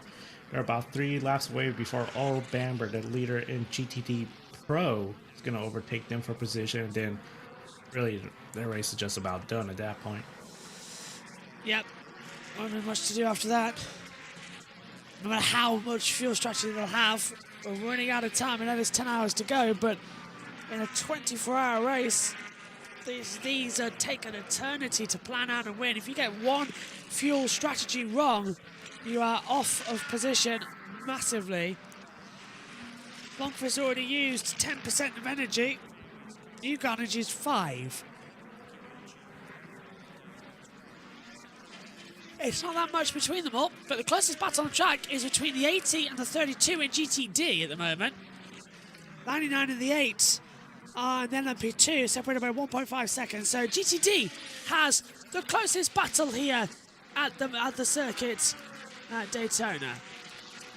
Hopefully a nice slipstream battle somewhere on the circuit, and slipping through would be the opportunity to liven up the normal GTD class, the Grand Touring Daytona class. Still pushing hard. I need like a visor on my glasses to block the lights out, but go on. I was going to say everyone's pushing on, and that's, I think, one of the amazing aspects. These cars are just, they're built expected to finish, so you could push them, you could conserve the energy when you need to. You know, overall, it's just really impressive to see how competitive GTD Pro has been this year, too. Granted, we anticipate there's always going to be very close competition in that class. It has not let down the competition. It just seems there's always something going on. Doberman says possibly 1-2 for Corvette. For Corvette in class lead. It is Cadillac, then it's Corvette, yeah. So Earl Bamber and Daniel Lucadea lead in the GTD Pros with a Corvette 1-2. So they've got a very decent job to try and go through. And into the pit lane comes the number 4 Porsche. Oh, and a spark on the plugs as well as Bamber pits. And they're changing drivers as well. So Earl Bamber goes out, pit lane. It's Corvette number 4, Milner, taking over the car. The car looking like it's done 7 of 8 24-hour races, let alone just over half of one. The car showing the usual skid marks and battle scars on the front end of this car.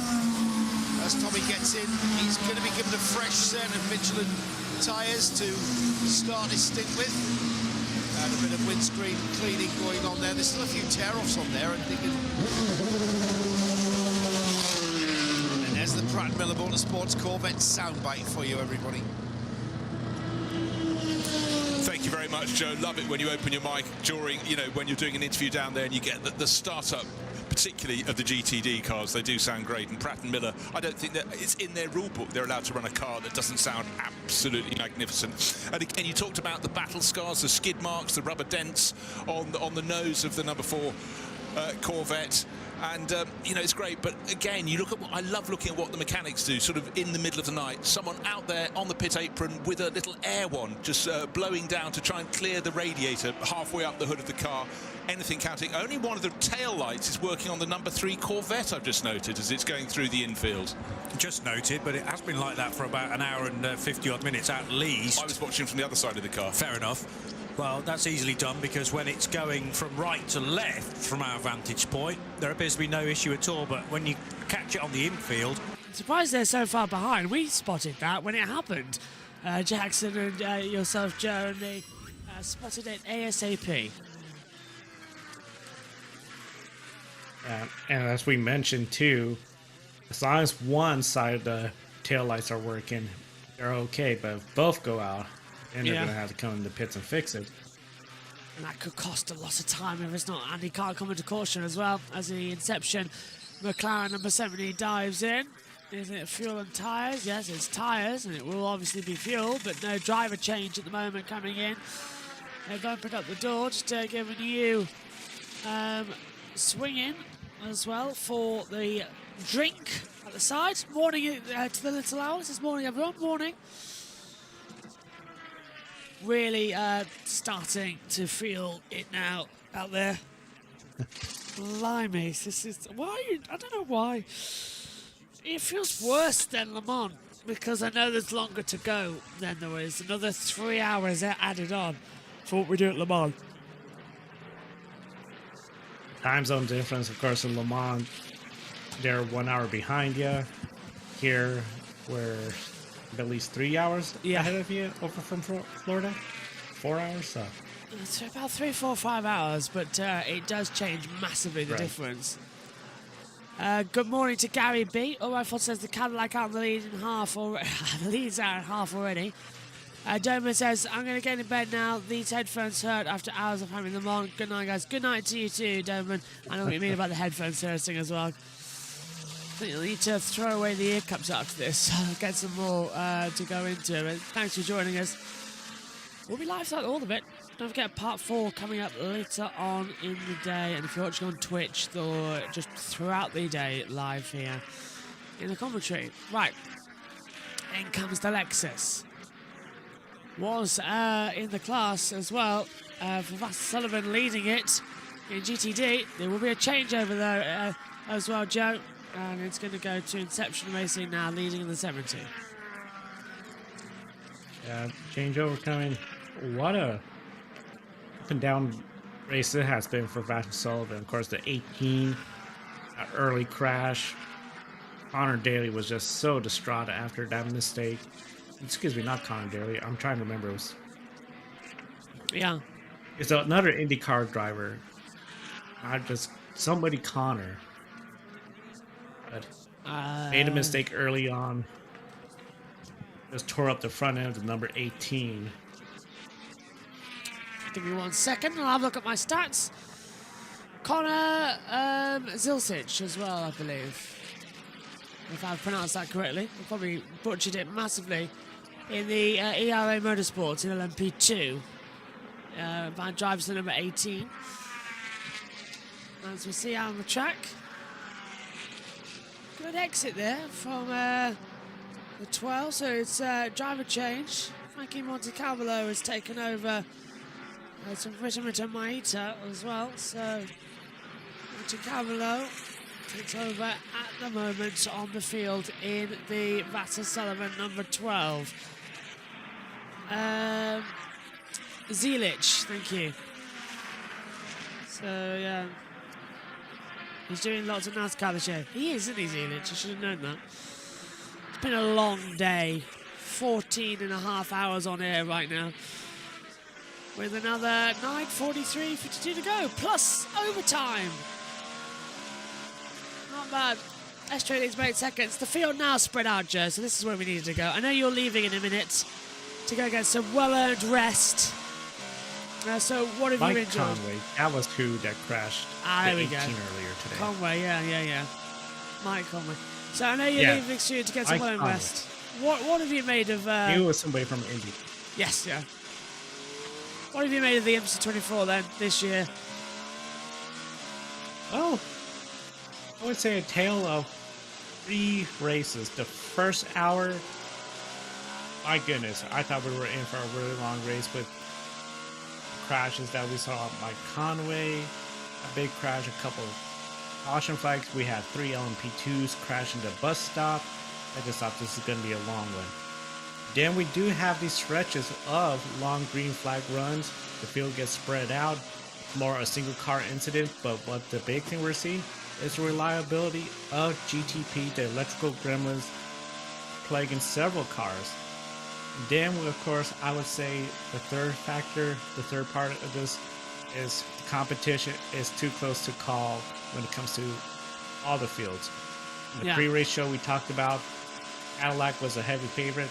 Right now, there's one Cadillac left in winning position, Tom Bloomquist. I think that is the strongest Cadillac, the number 31. Still got the Porsches, the BMWs. They could be around a surprise win. LMP2, it's all Orica. Pretty much the competition there is really close. And then GT Pro, Chevrolets are looking strong, but of course we know the sentimental favorite has to be everyone. Rexy, everyone wants to see that vehicle take the win. Overall, it's close racing throughout the field. This is, we said it has the Rolex 24 not delivered. This is another race it's going to deliver. Joe, thank you so much for joining us in the comms box for so many hours, a mega stint. Can't thank you enough for being on the air. And don't forget about the Grid Network post-race show, 90 minutes after the end of the Rolex 24-hour. It will be on, and then on Wednesday, me, Kobe, and Matt White will have the Grid Tonight show as well. Then next weekend, more previews of more racing getting underway with, I think, Clash of the Coliseum in 7 days' time as well. Thank you very much, Joe. Go get some rest and watch the racing. Yeah, but you enjoyed the racing, and hopefully we got Josh T joining you shortly if somebody keep you company. Will do. Thank you, Joe. I'll let you get off. See you later. Bye-bye. So we're just waiting now with 9 hours and 40 minutes to go here of the IMSA 24 Rolex 24 hours. Next week NASCAR returns, says Little Al. We'll be covering it live here as well. All of the Clash at the Coliseum alongside will be trading at half and half with USON. It's weird how the endorphin sort of hit as soon as you know that you've got to start talking live to people.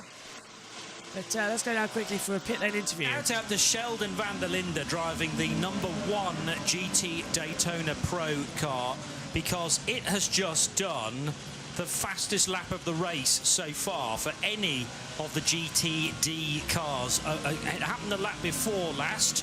1 minute 46.094 for the Paul Miller Racing BMW M4 GT3, and it just flashed purple on my screen, an indication that the conditions at 1 minute past 4 in the morning here at the Daytona International Speedway are perhaps better than they have ever been so far in the race, and a terrific effort that. You have to get the stars aligning, because he would have encountered very little traffic. He would have had to get out of the way of very little quicker GTP and LMP2 cars on that particular lap. But the South African is charging very hard indeed in an effort to stick with Seb Prio's AO Racing Porsche number 77, which is 4 seconds up the road.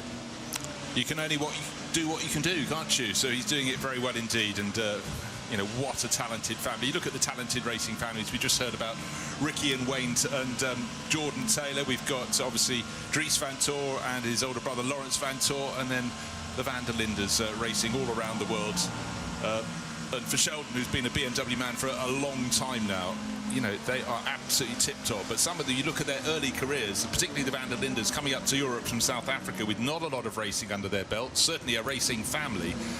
but they stuck their neck out. They won some titles low down in the racing categories, and they've really come good, but they're super consistent. And you know, when you look at what teams and manufacturers require of their drivers, it's not just getting in the car and being quick, it's so much more than that now. So clearly they've learnt the lessons well. It does help coming from a racing family with a great history down in South Africa. You know, you pick up stuff almost out of the ether when you're around racing people, but clearly a great deal of ability too. So good job, and track conditions do look very, very good at the moment, which is actually how they want them through the night at Daytona. This is Night Owls with Sacred live from the track on 107.9 FM, WDIS. And we're also on Sirius XM channel 207. We're on NBC and Peacock for this segment of the race through till 6 a.m. local, powered by Sacred Coffee. This is RS2 IMSA Radio with Johnny Palmer and Bruce Jones in the Global Broadcast Centre, and thoroughly enjoying Kevin Estra's escapades at the head of the order, because again nearly a 7-second advantage being built by the Frenchman over Tom Blomqvist's Cadillac V Series R right now, even though Blomqvist was marginally faster than Kevin Estra the last time around. The Whelen Engineering Cadillac doesn't seem to have an answer to the 963's pace in this portion of the morning. Kevin Estra is getting towards the end of his stint, and Tom Blomqvist has actually brought that down from over 11 seconds. In fact, when Blomqvist rejoined in the number 31 Whelen Engineering Cadillac, he was 13 seconds down, so he's got that speed. But then he'll be, when Kevin Estra dives in out of the lead and Blomqvist assumes the lead, of course Kevin Estra will come out with 100% tank capacity and in terms of the energy, and at that point presumably Blomqvist will be down to about 50%, but certainly Blomqvist sitting pretty, because in this stint the important margin is not so much his gap to Kevin Estra, it's the margin to Conda de Filippi, who's currently in third, effective second, because he too had served a pit stop recently, because it's gone out from about a second to what we're looking at there, 4 and a bit seconds. So certainly with each lap, 31 Cadillac just gaining a little bit more of an advantage over the BMW. And in behind Colton Herter, another 5 and a bit seconds back in the number 40 Acura. So come on, Wayne Taylor, have a little smile. I think it'll need to be later on in the race, and that car to be in this position still, for him to start to realise there still might be the chance of getting a good result. There's still time. There's still time. The 40 car might well be able to sneak onto the podium, but crucially for Wayne, it's not a win, and it's going to stay with him potentially for the next month and a half until we hit the concrete at Sebring for round 2 of the IMSA WeatherTech Sports Car Championship for 2024. That again will be covered live right here on RS2 IMSA Radio, just up the road, remaining in Florida before the great travels around the US and to Canada, of course, for the rest of the 2024 season. Side-by-side LMP2 action now, and this is the CrowdStrike 04 car on the inside with Colin Brown, Nico Pino in the other car, number 2 of United Autosports, and they through the last split were separated by just 0.2 of a second. It's been a really good middle run so far as well. If you're just joining us on YouTube and on Twitch, good morning to you. So Joe's left us now. He's gone to get some rest. Well earned as well. Thanks very much for joining us. I'm still up in the comms box. Josh Teal will be back with us shortly before he starts his 10-kilometre hike walk as well. And then we'll have more guests joining us throughout the broadcast. So, Kevin Estra, he's top and leading this one by 7.1 seconds to Blomqvist. And De Filippi, Herter as well in the 40. Picarello is in 5th. Newgarden down in 6th position. Westbrook is in 7th. Van Thor is 14 laps down, and Van der Zande has been now confirmed as 100% out of the race, which is a shame. Yogadea leads in GTD Pro, 5 seconds to Sarah. And in GTD, it's Donche who leads to Milroy by 31.7 seconds. So there's a huge gap being fought out there as they try and come back through. But it's Kevin Estra leading overall here at Daytona. Let's return to IMSA Radio. Some, of course, are not even going to single seats anymore. They start their careers and move almost directly into sports cars or GTs or whatever to step up the order. But you know what, the dynamic between people they're not just together at the racetrack, they're together in the hotel, they're together on the flights together around wherever they're going. But certainly for Paul Chatin, I was hearing, I think it was PJ Hyatt being interviewed on Friday, and he was, you know... Three wide in the Daytona Tribal section as the Corvette gets out of the way, as side by side between the 18 as well and the number 8, trying to come into the braking zone between the two of them. So very tight racing between them and almost contact. They're still side by side, and it stays ahead. Nicely done on the inside line as they continue to stay forward. And Mirko Bortolotti in the number 19 car has just done a personal best time for the number 19, which is not in that leading gaggle. In fact, it's not had a great deal of luck, but in the sister Iron Lynx Lamborghini, maybe they've set those cars up to be supersonic in the nighttime hours. Car 19, unfortunately for Mirko, down in 9th position in GTD Pro. Can I offer you a change of positions in P2, because Ryan Diel's just moved up to 2nd in class, just moving ahead of Scott McLaughlin, so number 18 ahead of number 8, and right on their tail is Brazilian racer Felipe Fraga. So good little scrap. All those 3 cars covered by about 1.5 seconds. Out front, however, in class, Paul Chatin, we've just been speaking about him, 7 and a bit seconds clear, but certainly Ryan Diel, who was 2nd in class ahead of the pit stops, has got back ahead of Scott McLaughlin, who was 3rd before the pit stop. So maybe it was a case of as you were, gentlemen, but certainly that was very neat and tidy. The move done very well indeed. Kevin Estre is going to come into the pit lane in the next few moments. He's only got 5% of energy left as well. Richard Westbrook as well in the 85 JDC Miller Motorsports. He'll have to come into the pit stop soon. He's only got 10% of energy left. Then we'll see a couple more of the LMP2s starting to break through and have an attack on the inside line to come in.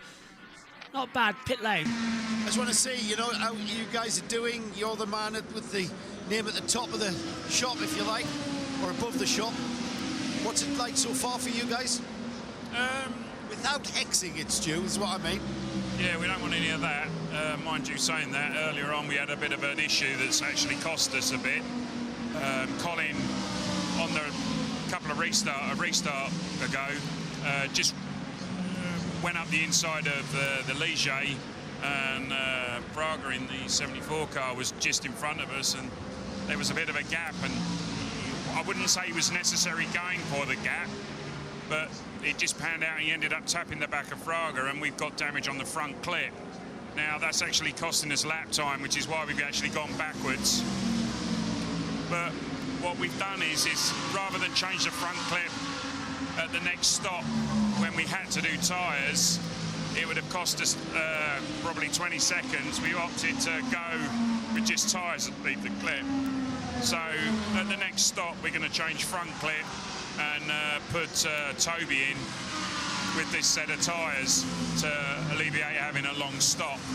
And I think our pace on second stint tyres is very, very good at the moment. So we'll sort of, I think we'll be in a position to bounce back. But saying that, I think everybody else, the way their sequences are, they're all going to take tyres in their next stop. So it'll be interesting to see what our pace is on second stint tyres as opposed to brand new ones. But other than that, it's been relatively trouble-free. But, you know, saying trouble-free, we're just going to thump the nose. You know, Stu, what you've just described there, you know, after all the time and effort to get here, and here we are, you know, we've gone by half distance, which is a hell of a lot of time in a 24-hour race, and then it can come down to a split-second decision from a driver, isn't it? I mean, that's pretty intense. It is. It's actually been a mega race so far. It's been a lot more exciting than I thought. You know, we're having to push on. Normally with these sort of endurance races where you get your wave buys, you can do a lot of fuel save and take it easy. Hello again, because the race David. generally comes down to the last 20 minutes, as we saw from last year. But now everybody's starting to push on, and they're racing bloody hard. So it's been very good, and even the spectators are enjoying it. Stuart, I know you've got a lot of experience in this sport. You know, the highest level. You worked in Formula One.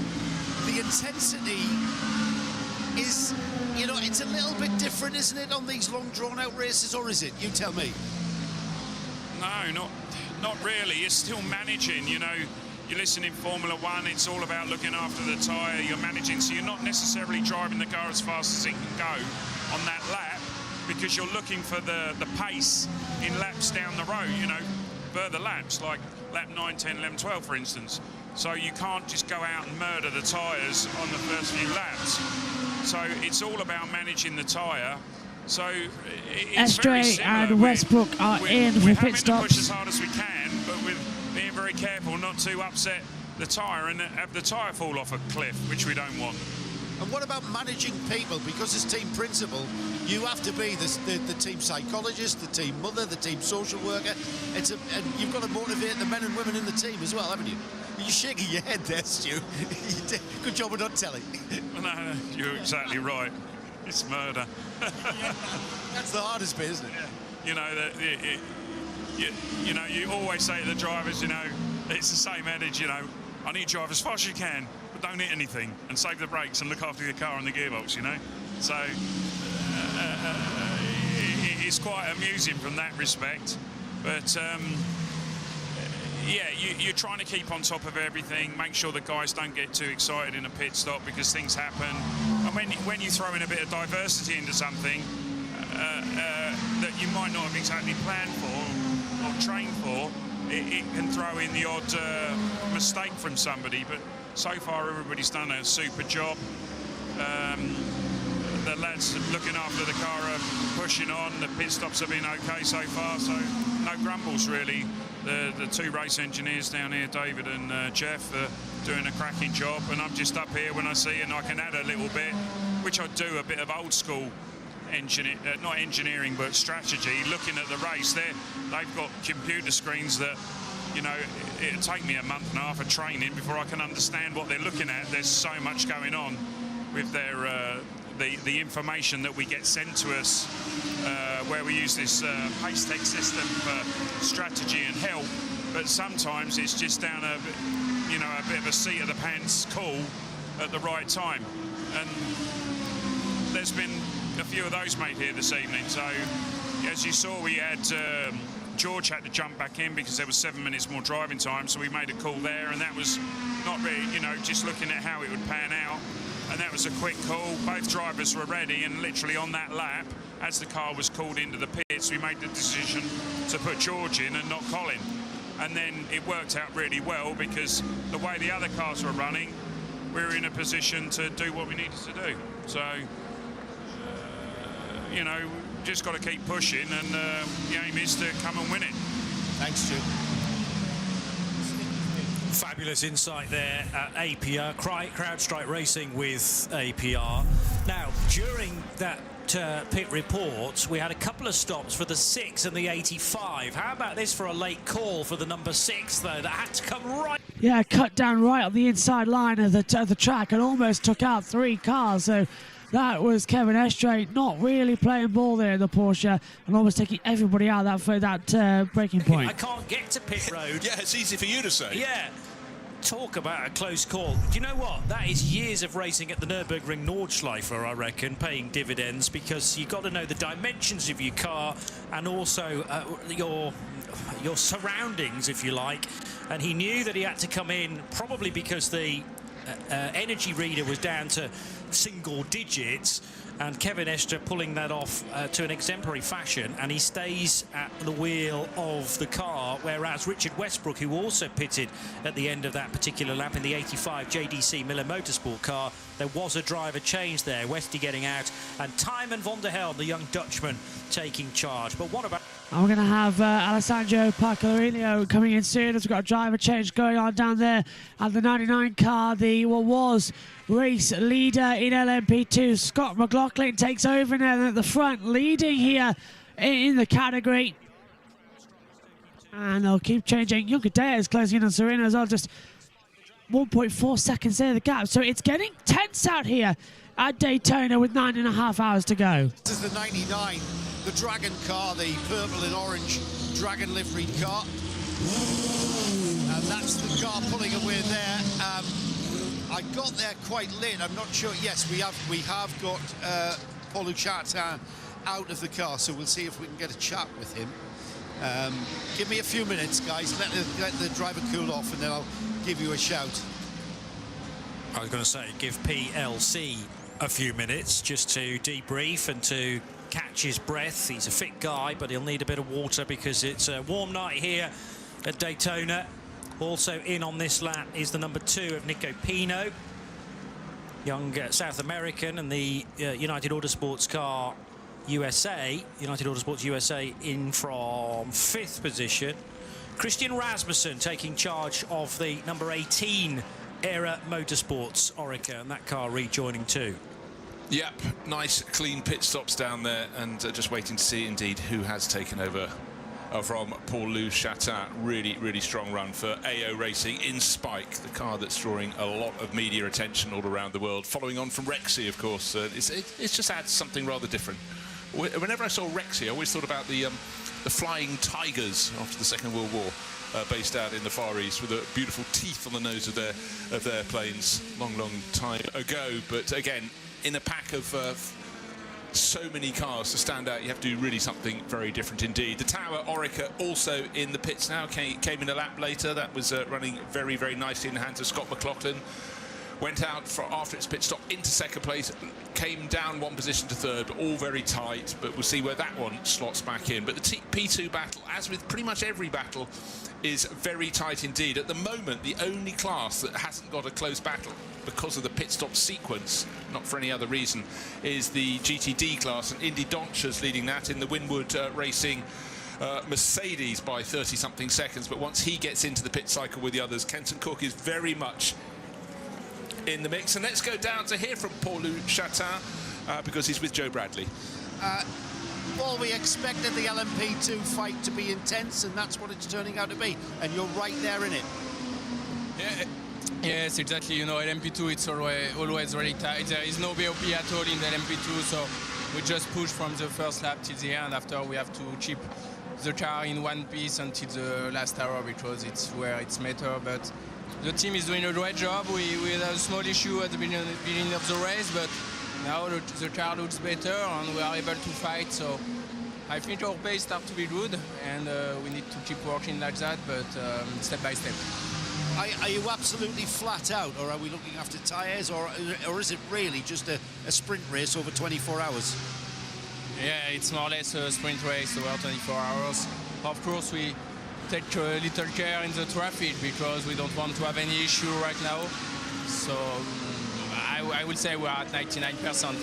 Thank you, Paul-Louis Chatin there. Isn't that incredible to think that the LMP2 battle is literally that, just a battle flat out, driving those cars as fast as they can. The 32-year-old Frenchman from just to the southwest of Paris, but has been an international racer and very successful, as Bruce mentioned, last year here in the IMSA WeatherTech Sports Car Championship. They're doing the front clip change, I notice, on the 04 now, so the nose damage, particularly on the front right corner, missing a dive plane. So during a scheduled pit stop, that work being carried out. It was interesting to hear from Stuart Cox at APR that that would have been left for a bit. Oh, and the 74's been given a penalty for failing to adhere to the minimum refueling time to drive through penalty for the 74. Now being taken through out there on the pit lane. Having a look at where they are on the control board. That is in, that's the Riley Motorsport. Again, the 74 having issues out there. Just keeps on problem after problem. Hello. Problem after problem after problem. I'm going to have to remove the camera now because I need to stand up, otherwise I'm going to start falling asleep here in the commentary box, and that's not good on anybody, having an asleep commentator. Needs to be more alive, more alert. However, I will admit, I do not know how I am surviving right now. Literally, up more than 24 hours right now is not the nicest wake-up call we've had, but we'll jump back up here in the comms box. Hello everyone watching on, and I'll move that up a bit. Let's just have a few minutes on camera, a few minutes looking on, regenerate the energy, get the blood pumping.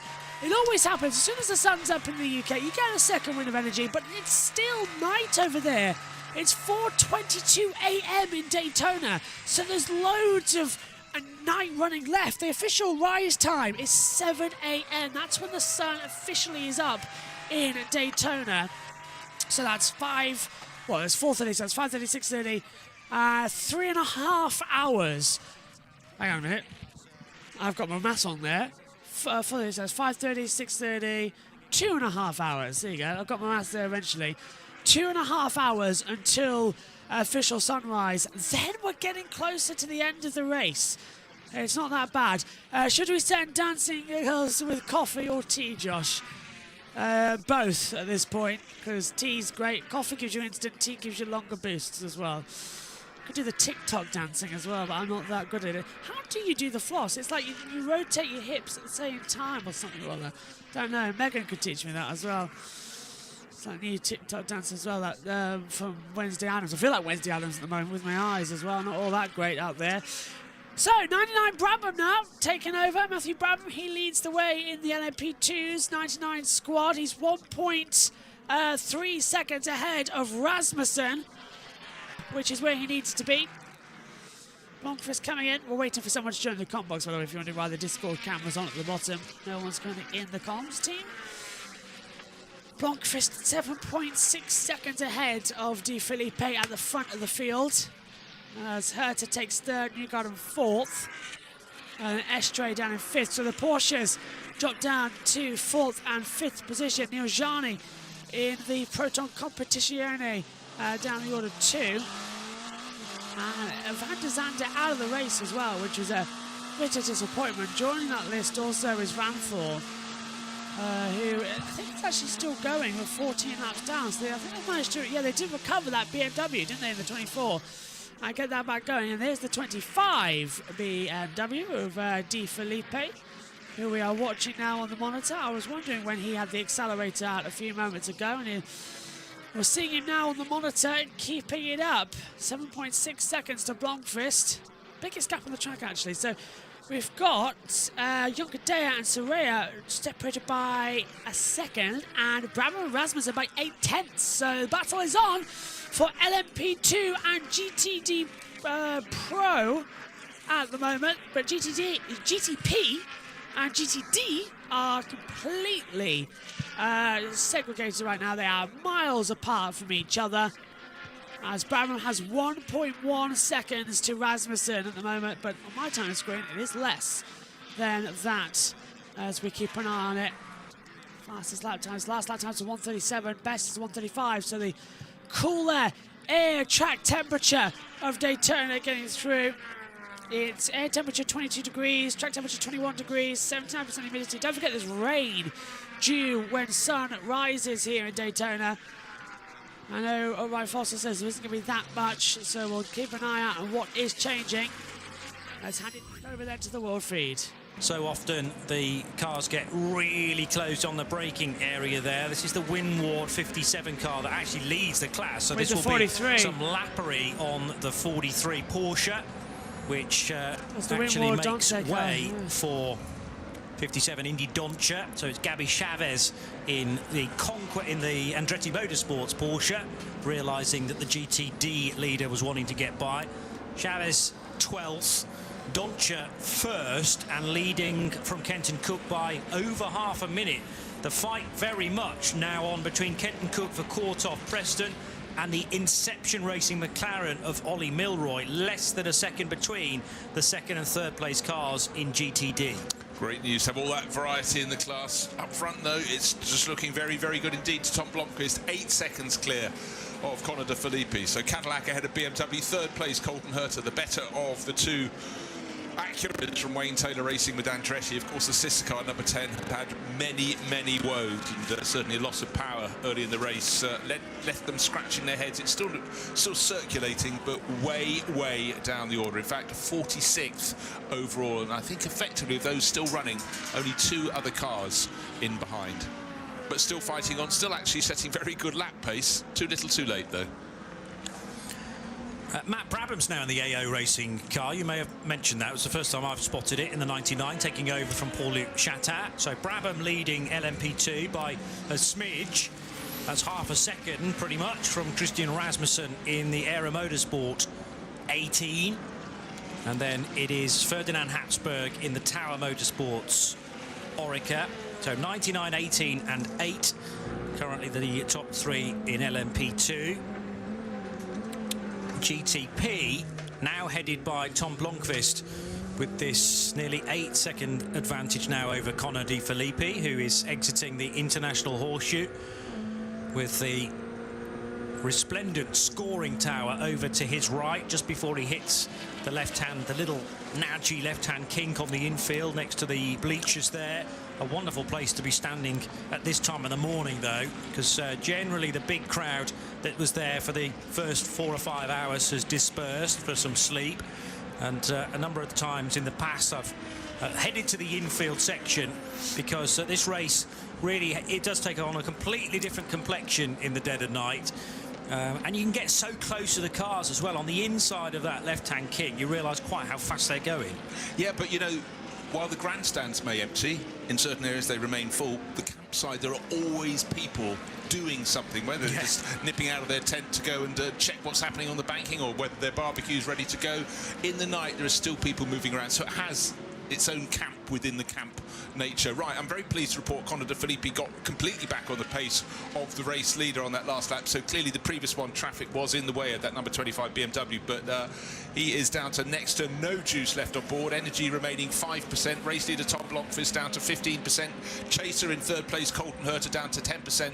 And Joseph Newgarden fourth in the number 7 Porsche. That will be coming into pit very soon. Again, Kevin Estre, who've led this race for a while, has 70% on board. He's half a stint away from coming in, so the order is going to change, and the 6 Porsche will soon be back in the lead of the race. Expect a flurry in the pit lane, Joe. They're coming your way very soon indeed. A change of lead in LMP2. Christian Rasmussen needed to be brave there. He got much better pace coming out of Speedway Turn 2 onward towards the Le Mans chicane, and the overlap just about maintained on Matt Brabham. So Acura Motorsports charging hard with Christian Rasmussen to the inside line in the brake zone for the Le Mans chicane, and nabs the lead away from Matt Brabham in the 99. So it's 18 to the front.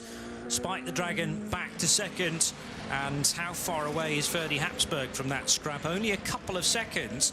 So whilst Matt Brabham might be slightly on the back foot, this could be a big chance now for the Austrian driver to close in car number 8. There really is some good racing under cover of darkness here, isn't there? You know, it depends. You really feel the camera crews are just trying to work out which gaggle to pick up on. But they're sport for choice. Almost at any point around the banking, we've got a class battle. The only class that's, you know, an enormous margin between first and second remains to be GTD, where the Winwood Racing Mercedes is sitting very pretty. 35 seconds to the good. That's Indy Dolce, the Dutch racer, head of car number 32, which is the Courthoff Preston Mercedes. So Mercedes 1-2 in class. Third place, McLaren. Right on the tail of Kenton Cook is Ollie Milroy, the number 70 Inception Racing 720S. But Indy Dolce sitting on a chunky lead. Nobody else in the other 3 class can afford to back off for a nanosecond. We've hit 4:30 in the morning, so let's take this opportunity for a VP in-race update. Tom Blomqvist leads the motor race after 14 hours and nearly 50 minutes, so that's 9 hours and 10 still to go. And Whalen Engineering's Cadillac V-Series R, after 476 laps, lead by pretty much 10 seconds. Blomqvist over Colton Herter in the number 40 Wayne Taylor Racing Acura, and Joseph Newgarden now up into 3rd position because Connor De Filippi, this car, has just made a pit stop. So the 25 BMW on pit road, and Joseph Newgarden, the Porsche from Penske Motorsports, the car to benefit from that, up to 3rd position.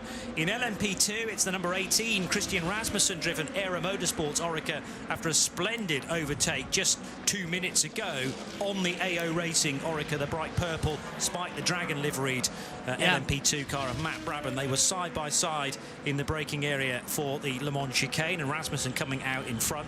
18 leads 99, and the number 8 Ferdy Habsburg Tower Motorsports Oreca is in 3rd position. GT Daytona Pro has Daniel Juncadella leading in the number 3 Chevrolet Corvette from Corvette Racing by Pratt & Miller. Ferrari 296 of Risi Competizione just half a second back, though, for Brazilian Daniel Serra. So Spain versus Brazil there for the 3 in the 62, and it's American driver Tommy Milner for the number 4 Corvette, who is in 3rd position. GTD, headed by Dutchman Indy Dontje for Winward Racing in their Mercedes AMG number 57, ahead of Kenton Cook for Courtoff Preston Motorsport. And there's about 35 seconds now separating the 2 AMGs GT3 cars in GTD. 3rd position is Ollie Milroy's number 70 Inception Racing McLaren, so representing the UK and Woking, to be more specific, the McLaren 720S GT3 Evo. That's another VP in-race update, live from the Daytona International Speedway. And we've got car 14 gone behind the pit wall, but car 10, which was out of the race previously, but has got back in for the Wayne Taylor Racing Andretti, has been given a pit lane speed violation for a drive-through into the pit lane. Oh, I am, sorry. Into the pit lane, Tom Blomqvist and Colton Herter, 1 and 2 in this race. The V-Line Engineering and the Wayne Taylor Racing come in. There's the number 3 Corvette coming in, running 5th in class, Daniel Yonkadea, but here's the race leaders in now. The one I was watching was actually the very slow pit stop, the long pit stop for Conor De Filippi. Came in 2nd place, a lap ahead of the race leader who's just come in now, which is Tom Blomqvist in the 31 Whelen Engineering Cadillac. But the bodywork at the rear of the BMW was removed. It looked like the gearbox oil was being topped up. But for Conor De Filippi, that's dropped him from 2nd down to 7th place. So that's not quite what the doctor ordered, but the American racer back out onto the track. And again, of course, you do have rolling repairs through in the midnight hours. The Acura in 2nd that came in from what was 3rd place, Colton Herter, also sitting in the pit lane at the moment. The Whelen Engineering Cadillac, nice, clean, slick pit stop. It looks like it's going to be very much the same for the number 40 Acura as well, so that gets going as well. That's the red and black Acura. The sister car, number 10, was the one that had the problems. The blue one still going, but way down the order, all the way down, actually having just served a pit stop as well in 46th position.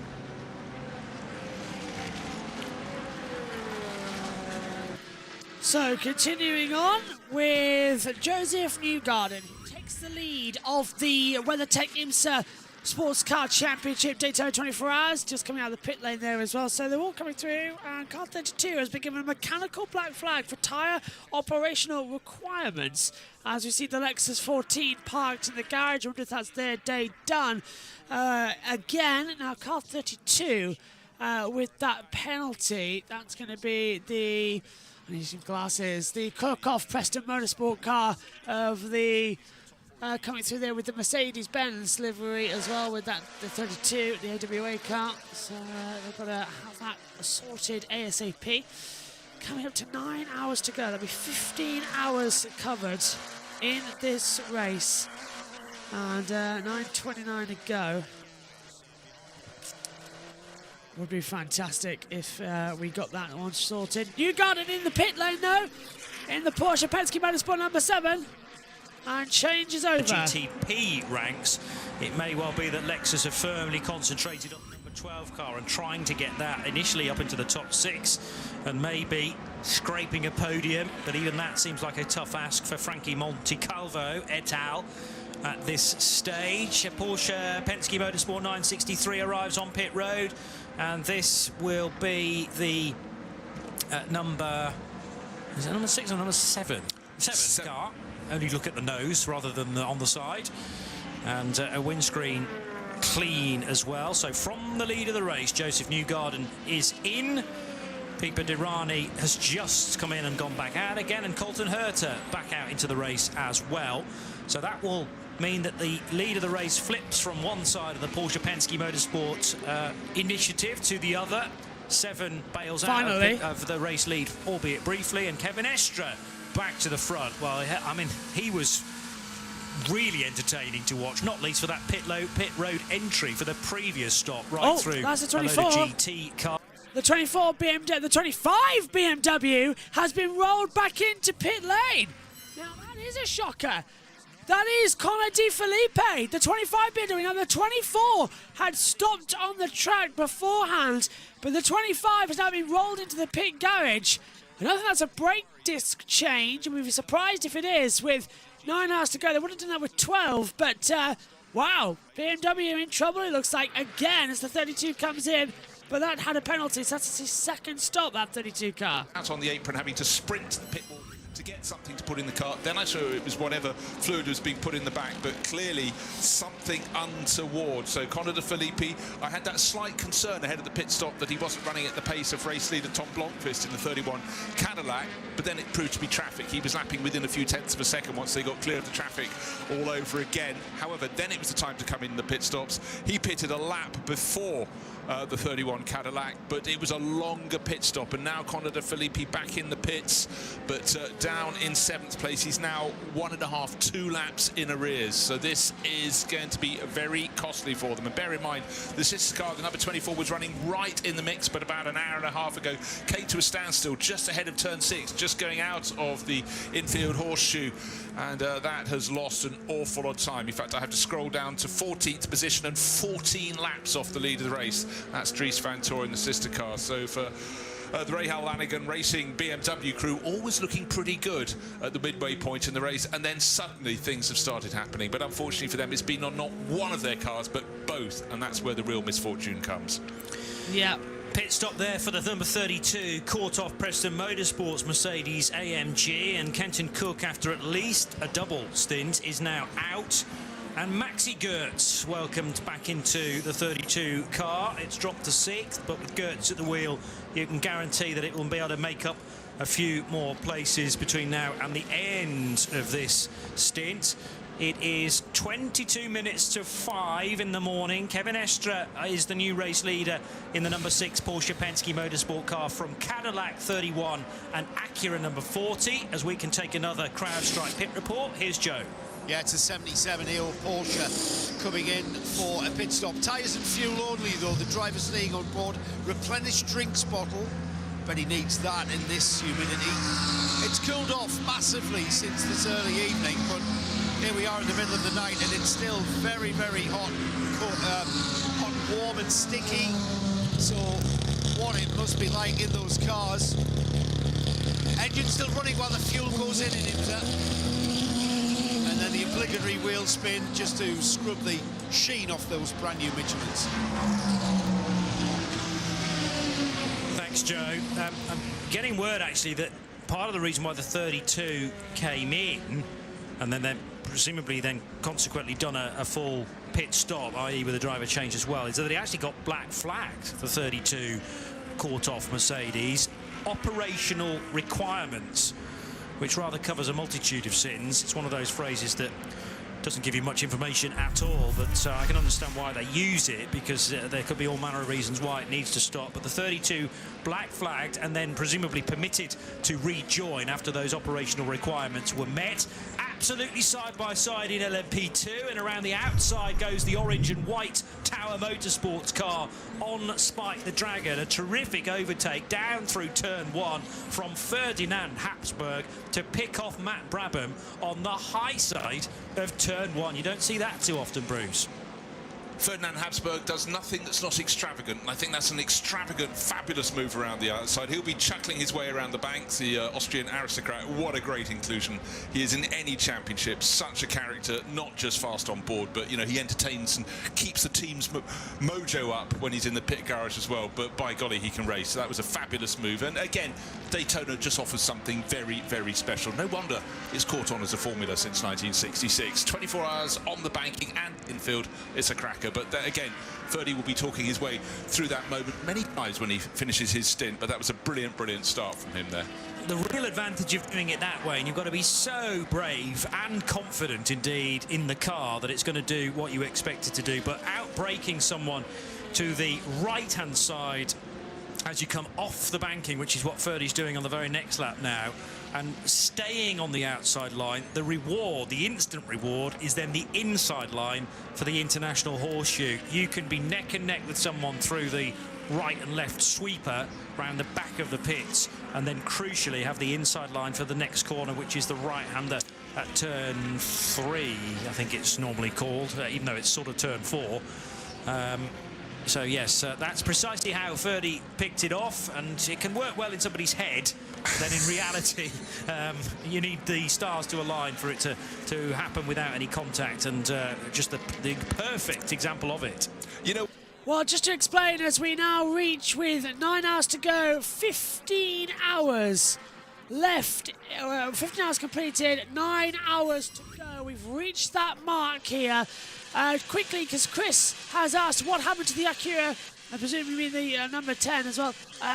Well, it stopped on the track, unfortunately. Did not do too well and has retired from the race. Officially, the number 10 is gone. Alright, Fossil says rain showers are 1 hour away. Hit or miss type showers. That'll be 5:43 a.m. in Daytona. Rain would certainly spice things up if we get a wet race. That would be fantastic. As I'm left on my own doing the solo stint up here in the cars box. It's pretty much usual. We're doing a 24-hour race. I'm alone at some point. Hopefully someone will join the commentary box at some point. Adam as well will be with us at the end. Josh T has done amazing as well. Joe Samigo and Jackson as well. How great was Jackson, his first commentary as well in motorsport, right up there as well, being fantastic. Matthew Owens, I think, will be watching the end of it as well. So it's all during the night shift that we're getting good. Kevin Estre now 4.9 seconds ahead to Durrani. And we see, is that Sarah into the pit lane? Yes, it is. So Daniel Serrea for the Rishi Competizione car comes into the pit lane at 62. And Cadea will go ahead as well on the overall board. GTD to Dante Milroy, DeAndre and Agostini in the 023 car. As we ride now, this is the 57 of Indy Dante, who's taken into the pit lane, the leader in GTD, now down the pit road. Mentioned previous CrowdStrike pit reports, no balance of performance in LMP2. It's really, frankly, not necessary.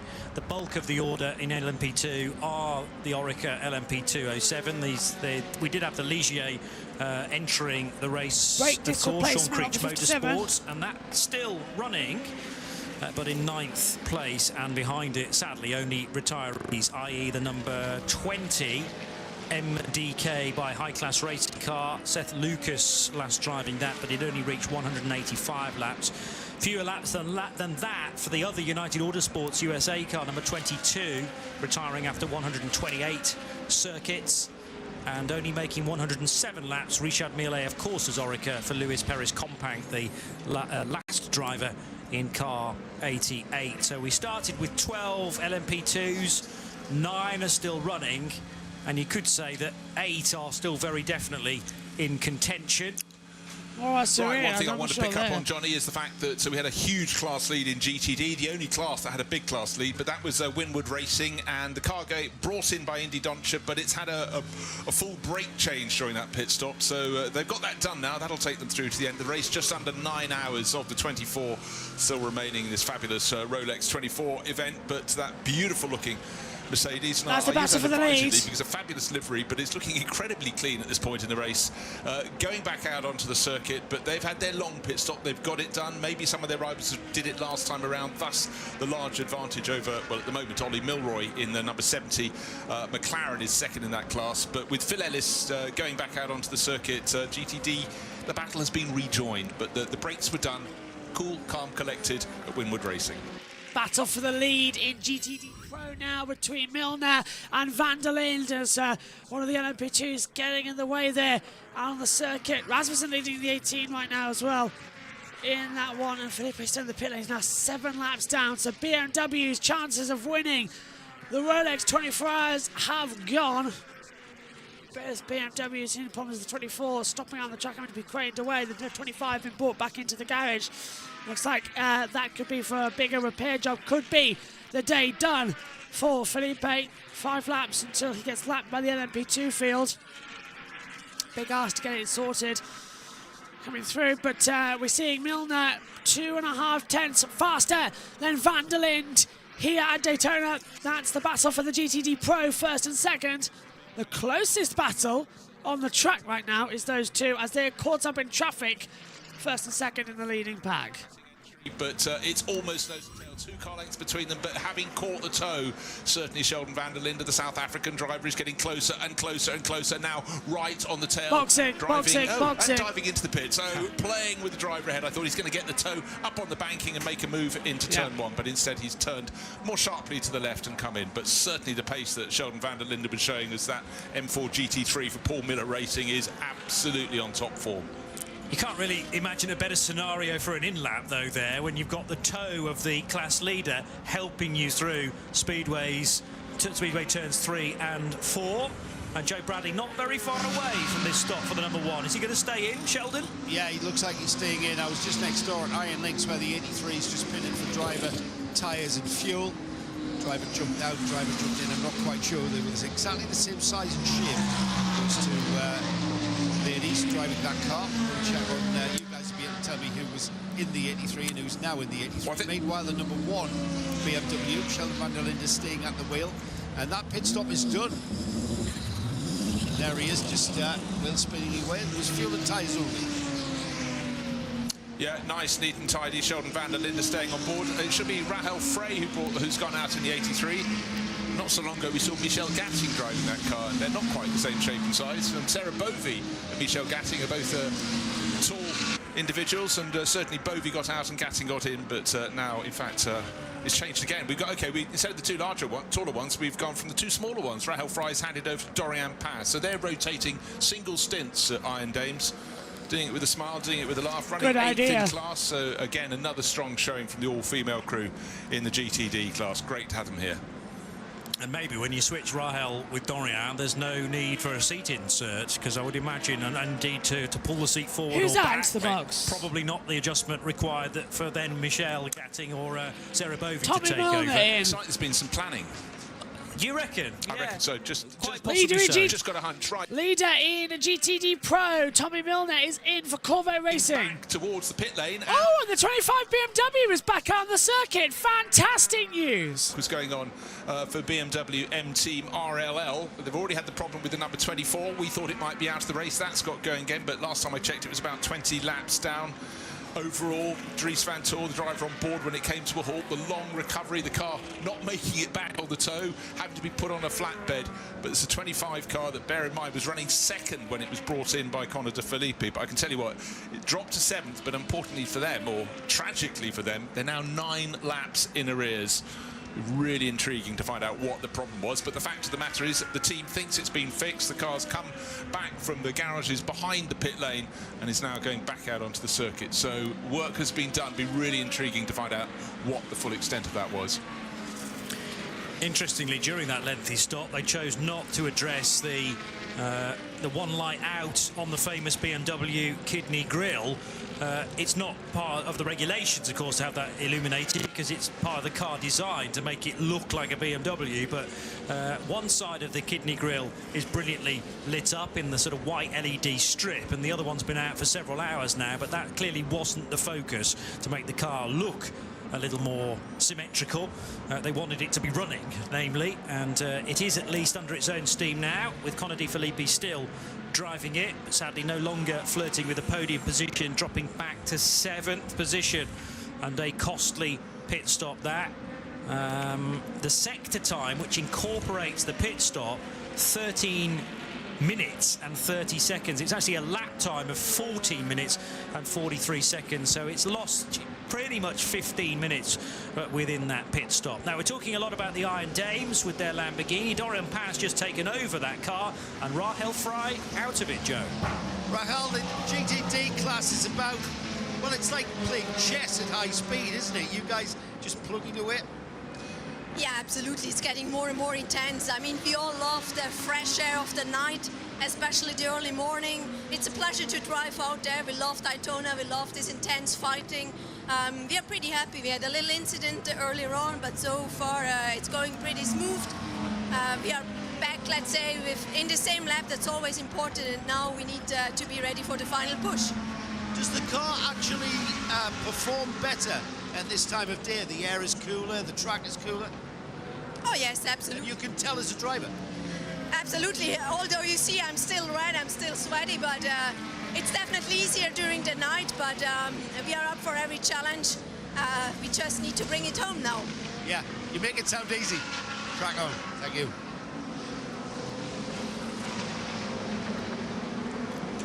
The 60-second edition of the 24 Hours of Daytona continues. We're still a good couple of hours away from the sun rising, by the way. 7:15 I make it for sunset on Sunday morning, the 28th. Sorry, sunrise on Sunday morning, the 28th of January 2024. So well over 13 hours of darkness. 8 minutes to 5 in Florida, and Kevin Estre continues out front by only 1.2 seconds after... It is mad, isn't it? The amount of time that this race is going to spend under darkness. More than half of the 24 hours. Insanity that we run it at this time of the year. Compare that to Le Mans, where it's, what, a total of 5, maybe 6 hours is spent in darkness, and the rest of it in bright sunshine. Vast difference, and just what makes this race so special. And it does make it trickier. First 24-hour race of the year, first long commentary of the year for us here at JBMotorsports, and you all want to sleep. You all want to sleep. Some of the comment team have already gone to bed as well, so I'm the one who stays up throughout all of it. And there'll be someone who joins in eventually. It's only 9:53, and to be honest with you, that makes me feel more positive that it's 9:53, because you're past the early morning really drowsy stage. You still feel drowsy, but you're past it, and everybody else that you see around you is getting on with their day, and you start to feel more awake. And the same will be going on in the pit lane now for these guys. The people are just waking up. The drivers for their stints, they're getting ready to go out on the track. They're feeling a bit sleepy. It's the middle of the night. They just want to sleep. The body clock is resisting it. But they see people going about their business, getting on with their day. It refreshes them. It wakes them up. They go through their own routine to wake up, get out there, and get racing. And it does help, and you've got to stay hydrated. You've got the water bottles as well. You've got to stay with your food. You get your food in there too. You've just got to keep pushing and keep going as long and as hard as you possibly can, because 8 hours and 47 minutes to go. Yes, but it's coming up on the top of the hour. It says 56 are watching, maybe a few people napping at this hour, yeah. Some people are 1,727 in total on this part of the live stream. This is part 3, remember. Part 4 coming up in a couple of hours' time. The last part at the top at 12, 52, 54. Yeah, so a few people tuning in and watching. But it's still early around the world, remember. But it's fantastic fun and action as Estre and Durrani are side by side, and we're watching that battle now in GTP as Kevin Estre and Pippo Durrani are racing together. Now this is the number 6 Porsche versus the 31 V-Line Engineering coming out of the infield section onto Speedway 1 and the exit at turn 7, Speedway 2 as well, the first 2 corners of the track. Sweeping left, obviously, on the banking, down to the Le Mans chicane. LMP2 in the way, that's that 120 Porsche, the Chip Hart Racing with White Motorsports, but with the Peak Motorsports logos on as well for the filming, with Sonny Hayes, Brad Pitt, and I can't remember who else. Someone, Joshua Pierce keeps coming to mind, is the other character name as well. That F1 movie that between Lewis Hamilton producing and Brad Pitt starts off here at IMSA apparently for the Daytona 24 Hours.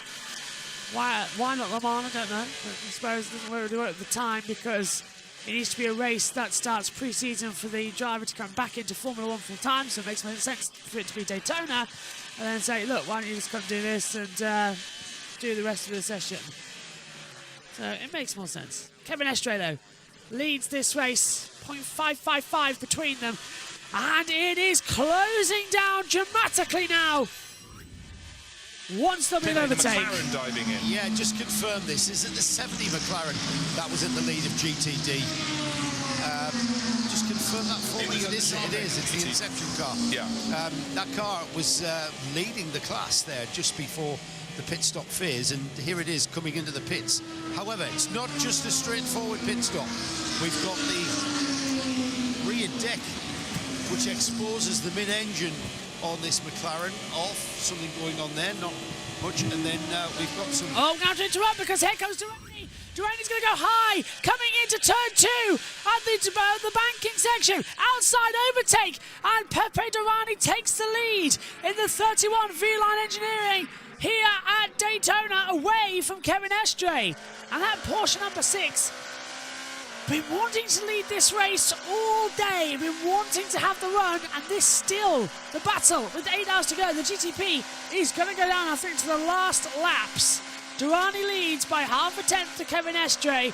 They're closing back up as Rasmussen leads by 10 seconds to Hulsberg in the LMP2 field, and in the GTD Pro, the number 3 with Junkadea at the wheel leads the 62 Soraya by just 9/10 of a second. GTD is the largest margin, with Montecarlo in the 12 leading Ellis in the 57 by over 30 seconds at the moment. So 2 close battles and 2 long gaps is the way we're going at the moment here at Le Mans, here at Daytona. See what's happening. Battery that you changed there. Pit I'm lane. not sure. It struggled to start at the start of my last stint then. And then it went on the second push of the button, and then for some reason it just won't start now. So, hopefully, not too long more, not too much longer, that the car will sit there. You guys were well in contention, weren't you? Swapping the lead backwards and forwards. Yeah, and the car feels awesome. Like everyone, we're managing tyre deg a little bit, and it feels really good, especially at the end of the stint. Feels really strong, so it's very frustrating, really. I'm not sure if we're certain what the actual issue is yet, so I'm not sure how long we're going to be sat here. All right, man, thank you. So, a real shame for Inception Racing, Joe. He said that, and he was looking over my shoulder at the car. That's still sat here. It's still sat here, and it's soaking up the time, soaking up the lap time. That's a shame. I make it nearly an 8-minute stop to this point, and they've not solved the issue quite yet either. You're quite right that it came in as the GTD leader. Porsche number 6 trying to go on the outside, coming to turn 1. Had a run, and Durrani hasn't made it. Pro for Pfaff Motorsports, but down in 10th position currently for James Hinchcliffe. GTD Pro led then by Daniel Junkadea, and there's been a lead change in GTP. Grand Touring prototype. New race leader is Wayland Engineering Cadillac V-Series R of Pepe Durrani, done out on track. He got a terrific run on Kevin Estre, and I reckon it was done at the Le Mans chicane to pull off the overtake, Bruce. Entirely so. Bear in mind that Kevin Estre's about to make a pit stop, hopefully with a little more warning than he had last time when he dived between a couple of GTD cars to dive into pit in. But the simple factor is that Pepe Durrani is on a different stint, yet still managed to wheel him in, still managed to pass him and pulled away. Kevin Estre will dive in, and that means the number 6 Porsche will drop down the order all over again. Colton Herter should go up into 4th from 3rd overall in the number 40 Acura to 2nd, but that is really telling for me because they were running different stints, and I really expected, Kevin Estre in the previous stint was about 10 seconds clear, came down to 6 seconds. Then this time around, Kevin Estre is going to have to come into the pit lane because he's out of energy, and so will Van der Helm in the 85 JTC. So Kevin Estre's going to pit this lap, I reckon. And Pepe Durrani, the driver, took outright pole position, the fastest ever lap around the banking. And Kevin Estre pits this lap. I told you. As well. Yeah.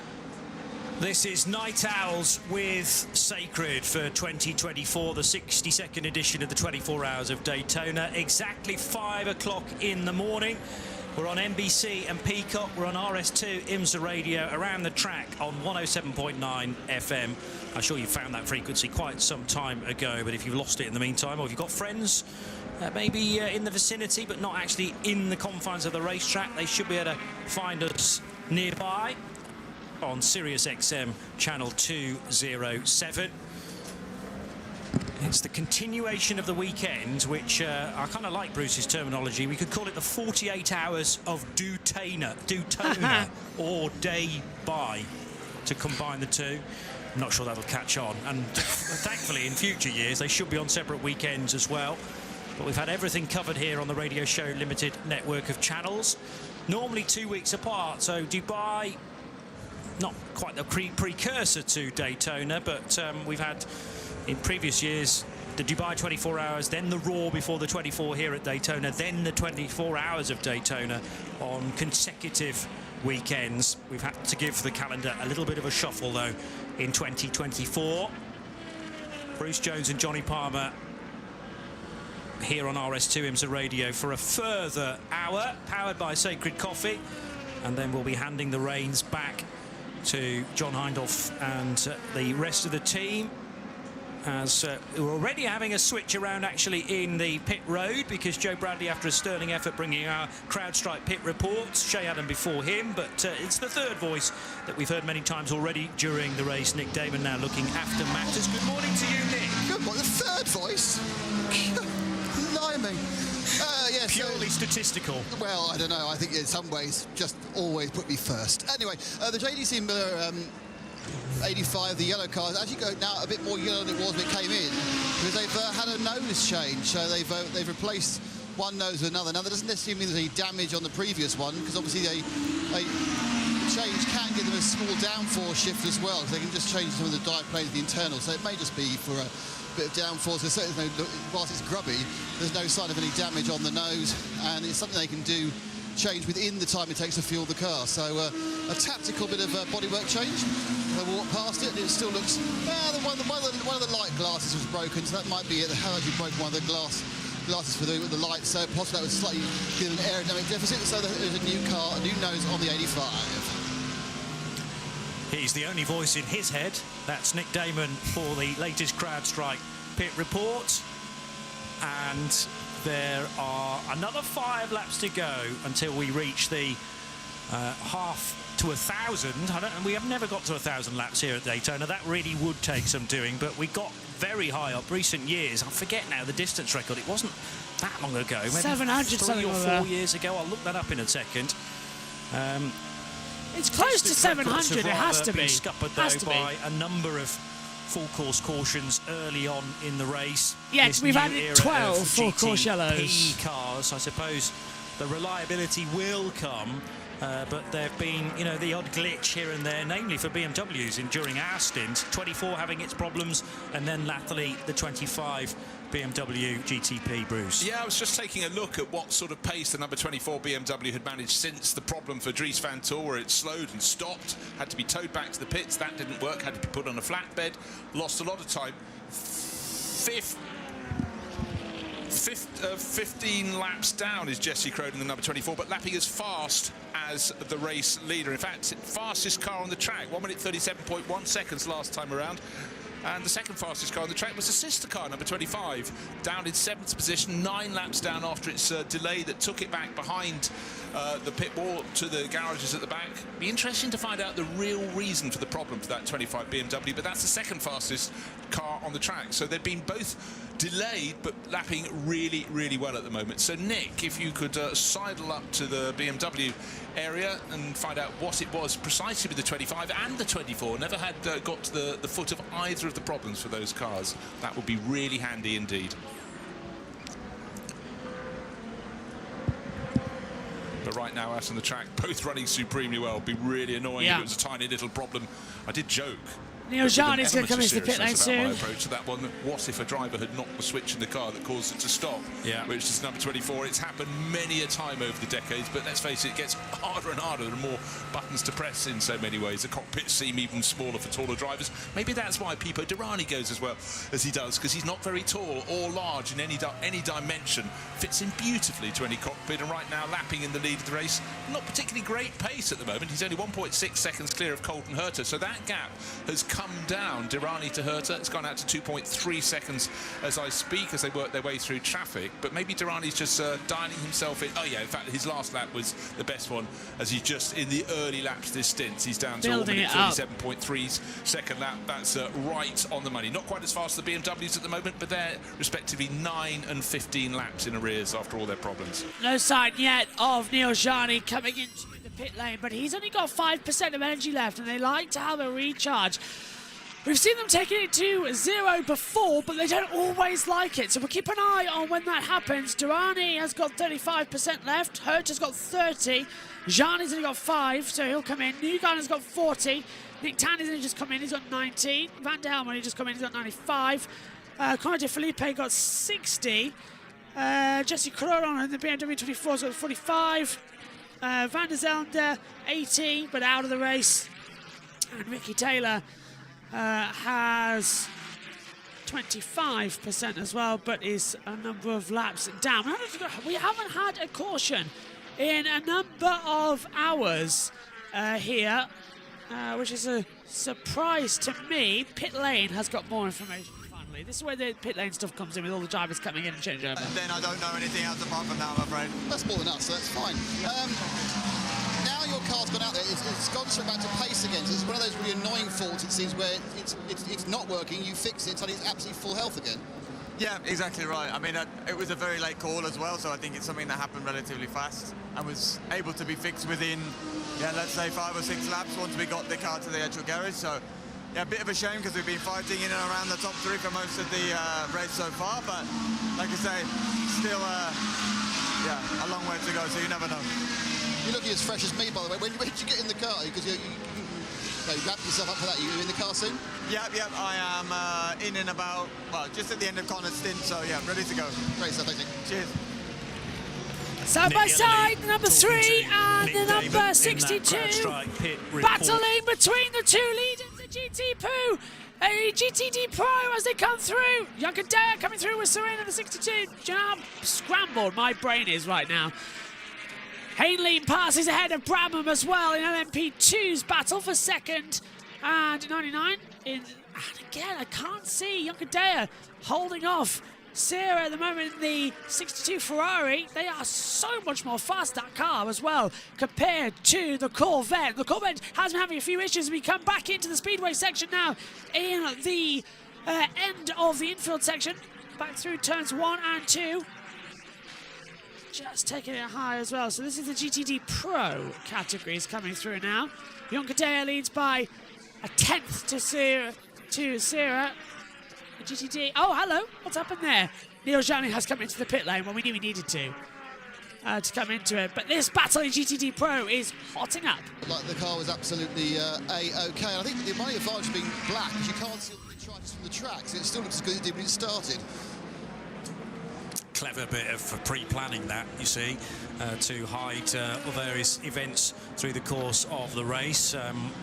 We've talked many times here on RSL about boring white Porsches. Well, that can be a not quite boring black Porsche, but one that can easily sneak beneath the radar. Proton very new to running GTP cars, and indeed the equivalent cars in the World Endurance Championship as well, the hypercars, called different things, but essentially the same category beneath the skin and the titling.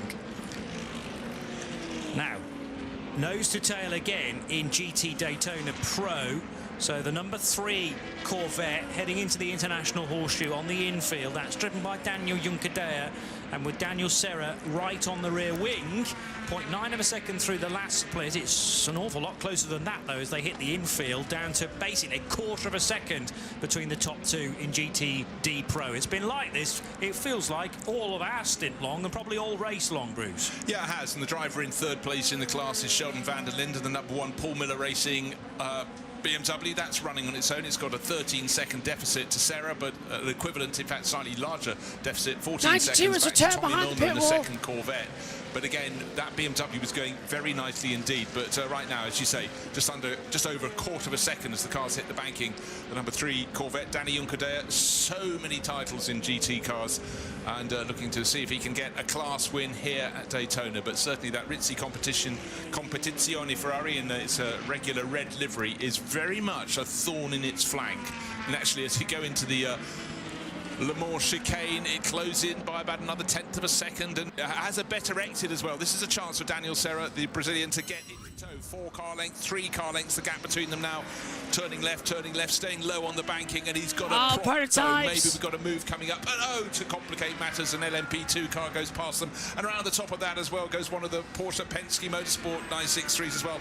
But again, Sarah's going to try and sing it around the outside line, coming into turn 1 here on the road course at Daytona. And I can't do it, but that Chevy Corvette of Juncker in the number 3 just getting a little bit sideways, coming through turn number 1. It's not as powerful at the exits as you think it is. That Ferrari, much more pinned down as they come into the International Horseshoe on the inside line. The Ferrari's going to go for it, side by side at the exit. They're coming up towards the kink. Off the track goes the number 3 Corvette. The Ferrari's going to go side by side through the kink section as well. This is for the lead in GT Pro. They're side by side, and the Corvette stays ahead, and the Ferrari almost gets launched into the infield section as well. That was incredible bravery between the two of them as Juncker holds out the nerve in the number 3. As we saw as well, just holding back. Serena just could do nothing about it in second position. Vanderlinde as well. Timing towers have glitched on the monitor up here in the box. Hopefully they'll swap back over soon to the correct results, because they have not changed it, but the 92 has returned from behind the pit wall. That is the Kelly Moss with Riley GTD entry, the Porsche 911 RSR. Great result coming through now. Now this is what we're on about. That Ferrari's closing through Speedway 3 and 4 as well. It wants to have the move, it wants to find a way through, and it's going to push hard as well into the tri-oval. There's a GT Ferrari just ahead as well in the GTD class. The pros are going to have it. Corvette moves up high into the tri-oval section, and Soraya can't do anything about it. Might even struggle to get past the Lamborghini here. Now that is the Lambo of, I think, Iron Lynx. They're not officially out of the race yet. There's several Lambos that are still in. I think the 17. That Ferrari got back ahead, but it's put a 1/10.5 between the battle and the GTD Pro. Very much not what I was expecting. I thought Serena would get ahead. Really been hoping for a better run than they've had to date, down in 17th position. And when you group the GT cars together in one, not that the timing screen does that, but it's something like 27th place with 10 GTD Pro cars up ahead. But Sandy Mitchell at the moment will be focusing on, well, Ollie Milroy's still stricken McLaren. Remember that car, the Inception Racing 720S, had been leading its class, still yet to emerge from behind the wall after its battery change initially, but it can't be as simple as that now, because that pit stop's been a lengthy one, stretching towards about 20 minutes now, I would suggest. And therefore Sandy Mitchell could be about to bag a spot, purely because of the bad luck for Inception Racing. Still Corvette ahead of Ferrari, and this time the Risi car doesn't get quite as good an exit out of the Le Mans chicane, so won't be as close as it's been on the previous 2 occasions to Juncker Corvette.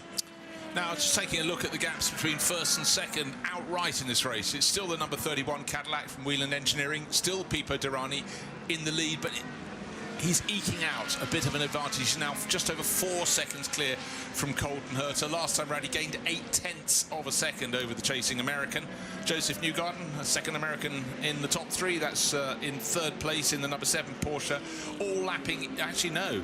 Race leader Pipo Derani, 1:37.5 last time round. Joseph Newgarden in 3rd, 1:37.9, but 1:38.3 for Colton Herta. So the Acura losing a bit of ground. Was it traffic? More than likely. But let's take a look at that. The Nick Tandy in 4th place, also lapping in the mid 1:37s, high 1:37s for 5th place Neil Yarni. Likewise, Timon van der Helm in number 85 JDC Miller Porsche, high 37s, same as Conor de Filippi, but he of course is 10 laps down after the problems for number 25 BMW.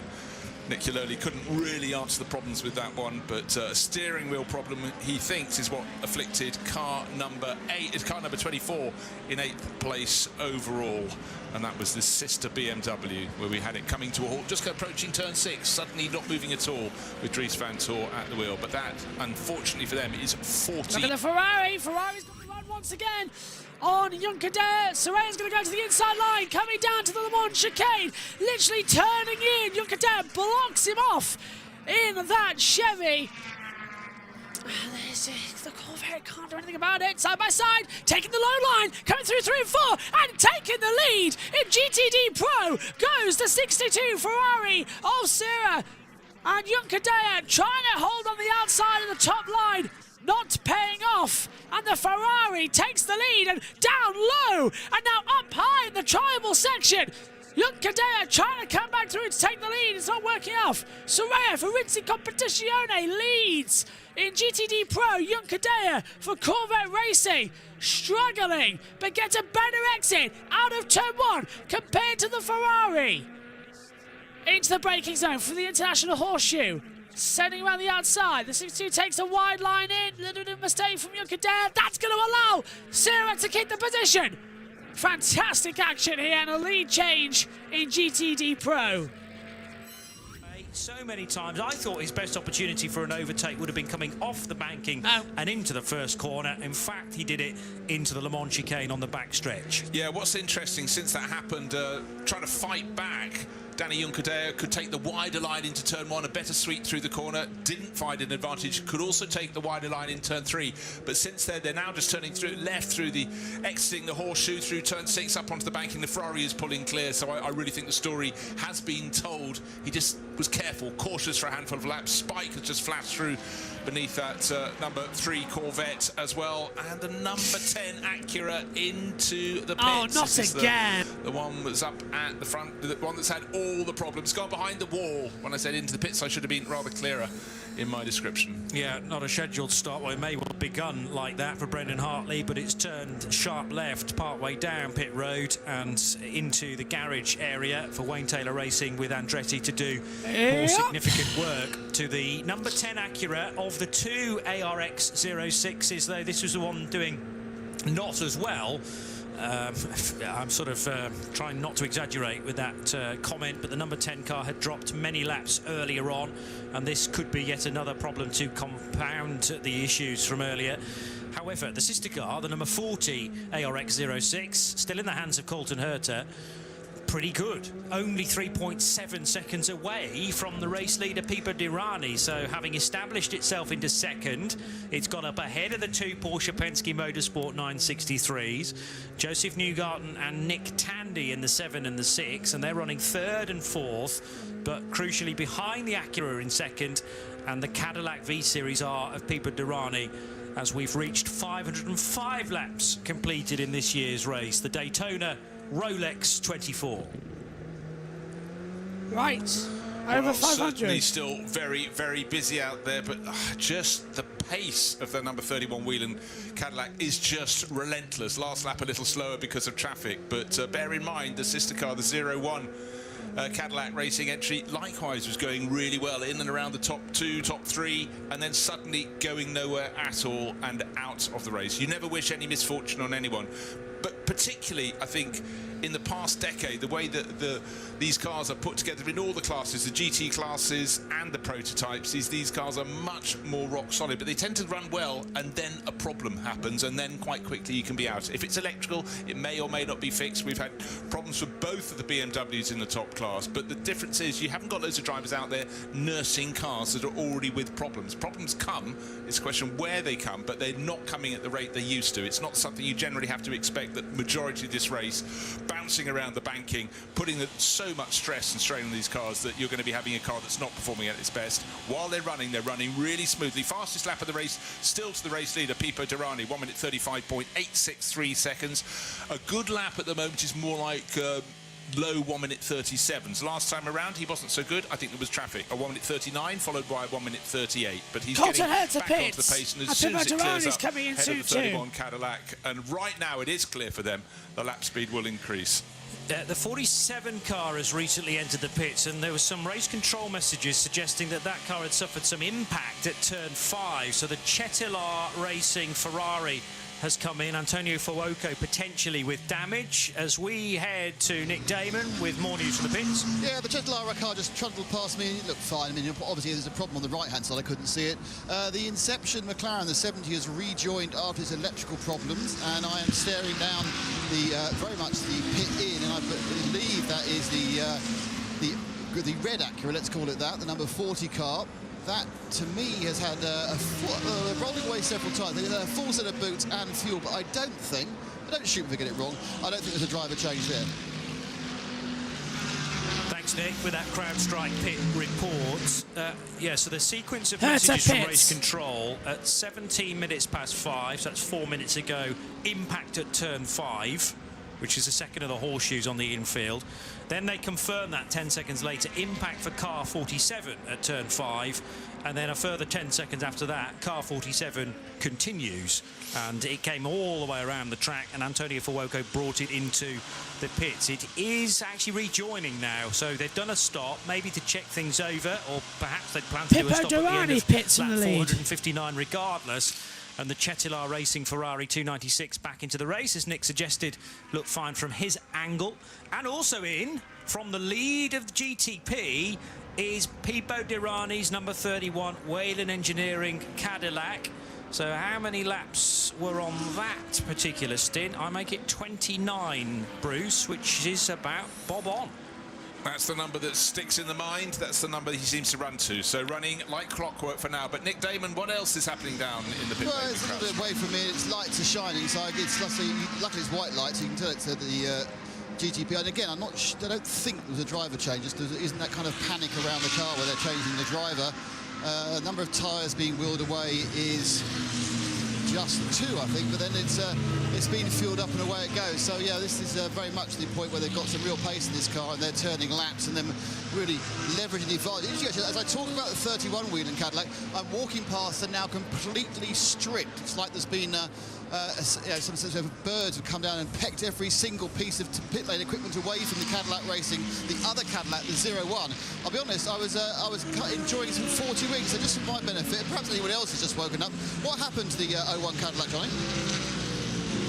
Well, we don't actually know for sure. It was out on track and doing perfectly well when Renger van der Zande was at the wheel, and then all of a sudden we went full course caution because the 01 had stopped on the back straight, and I don't think at any point we actually got a conclusive answer from Cadillac as to exactly what went wrong. No, we didn't. We can only guess it's something electrical, which will cover all manner of things in the hybrid era of sports car racing. There was no damage to the car as such, but Renger van der Zande slumping out of the car just to waiting, a vehicle that took him back to the paddock. He was absolutely fine and left scratching his head, and all of a sudden Cadillac were down to just one car still in contention, and you can hear the engine note of Pipo Derani in the background. The Cadillac V-Series R that was leading when it came into pit road, it's dropped to second position, but you're absolutely right, Nick. The 31 had no driver change, and we're now getting an impression of how little there is under the awning of 01. They are almost fully packed up.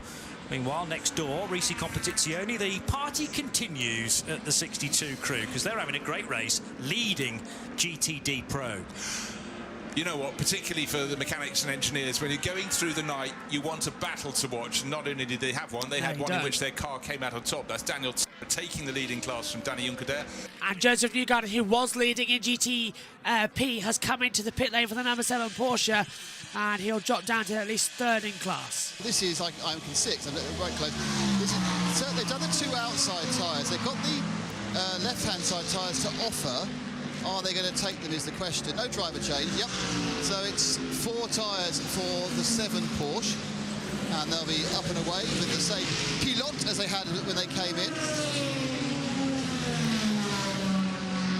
Good run then, as they'll fuel up the car and get going. And away in a moment or two will go the number 7 car. Looks like another set of medium compound tyres with the yellow panel visible on the right-hand side, and generally I think that means a full set of medium compound Michelins. We have seen in the previous season of the World Endurance Championship compounds being mixed with hards on the left and mediums on the right, but keep things simple here. Predominantly, of course, a left-hand circuit. Bit of a squirm and a wiggle of the wheel there from Joseph Newgarden as he's about to rejoin, and the number 7 car back into the race. But Pipo Derani, as a result, now is leading once again in a 31 car ahead of Nick Tandy by 11 seconds. And the 7 car just waiting for that to ping. And in fact, Felipe Nasr, beg your pardon, is the new driver in the number 7 Porsche Penske Motorsport 963. So their cars are on the timing screen in 2nd and 4th. We've got customer 963s for Proton and for JDC Miller Motorsports just on the fringes of the top 6, 5th and 6th to be exact, for Neil Jarni and Tymon van der Helm. And it's BMW's 7th and 8th as they continue on their recovery drive. There were no tyres replaced on the 31 car, and when you're retaining driver Pipo Derani, that will make sense. Tyres heavily restricted, as they so often are in this race, so you want to certainly be double stinting a set, and there may well have been portions in the dead of night, as we're not quite in the dead of night at 27 minutes past 5, but when tyres have been triple stinted, to make sure that you've got some very useful rubber for the closing stages of this race, Bruce. So, just catching up on everything that's been happening, we've got Durrani leading by 10 seconds in the 31 to Tandy in the 6 after their opening pit stop as well. We had a changeover, Joseph Newgarden handing over to Felipe Nasr. So Nasr now down in 5th position overall, as you can see in class. LMP2 being led by Rasmussen, 15 seconds clear at the moment to Hasberg. And Hanley and Bradman complete the top 4. GTD Pro, Sarah leads to Yoncadero 1.3 seconds. And in GTD, Ellis in the 57 leads to the 32 of Goetze by 18.1 seconds. So it's a nice spread gap right now, with GTD being the closest battle for the leading positions. What we could do right now is a caution, and I say that because it'll bring the field closer together, and every time that's happened, we've had fantastic restarts, and the GTPs have been thrown out of kilter, and with some of them taking their stops now, some of them are yet to take it. By the time the pit stop window opens for the prototypes, it'll be right up there as a fantastic opportunity to have a go at an overtake. Rain is still predicted, though, in around about, SHT will probably know as well in the group chat. Oh, right, Fossil. You said earlier on that the rain was due. When did you say? 9:41. Rain was 1 hour away. Well, it's 10:29. So you said that at 4:39. It's now 5:29 a.m. over in Daytona. So, a.m. that is. So they are closing on the weather to come in. We've been on air now for 16 hours.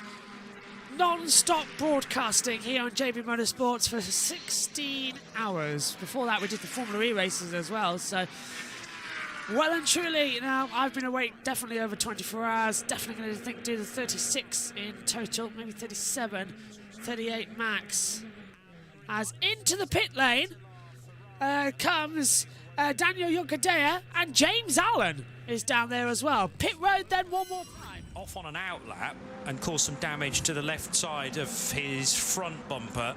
He then rejoined, but then went off on his next outlap at turn 5, apparently. So that 47 car has had 2 recent offs, but nevertheless it was able to rejoin. Let's skip back to Nick Damer for a CrowdStrike pit report. And it's a full service of the number 3, the Pratt Miller Corvette Racing. So he works with Sheen. Antonio Garcia now has got on board, racing, replacing Danny Ciccadella. They have, as they finish these, often as you expect, they finish the tyres, they're still fueling. They are taking the opportunity to put some of those very pressurised metal cannons in the sides. That'll be either water or oil going in. I believe actually there's a little kind of box. That's the Corvette. Oh, that's not right. You didn't get the full effect because it stopped. That car had only one rear light. You might know that because you've been here overnight. But now this is not working well. The car, Antonio Garcia, got it going as you heard, and then it stopped. Trying to get your second burst of Corvette. Thank you, Nick. And actually, during that driver change, Antonio Garcia was really struggling to get one of his belt straps over his shoulder, so he probably lost a couple of seconds, and maybe, just maybe, he slightly hesitated as he tried to get the acceleration done. 5:30 in the morning. It's RS2 IMSA Radio. We're at the track on 107.9 FM, and at this juncture, chance for another VP in-race update.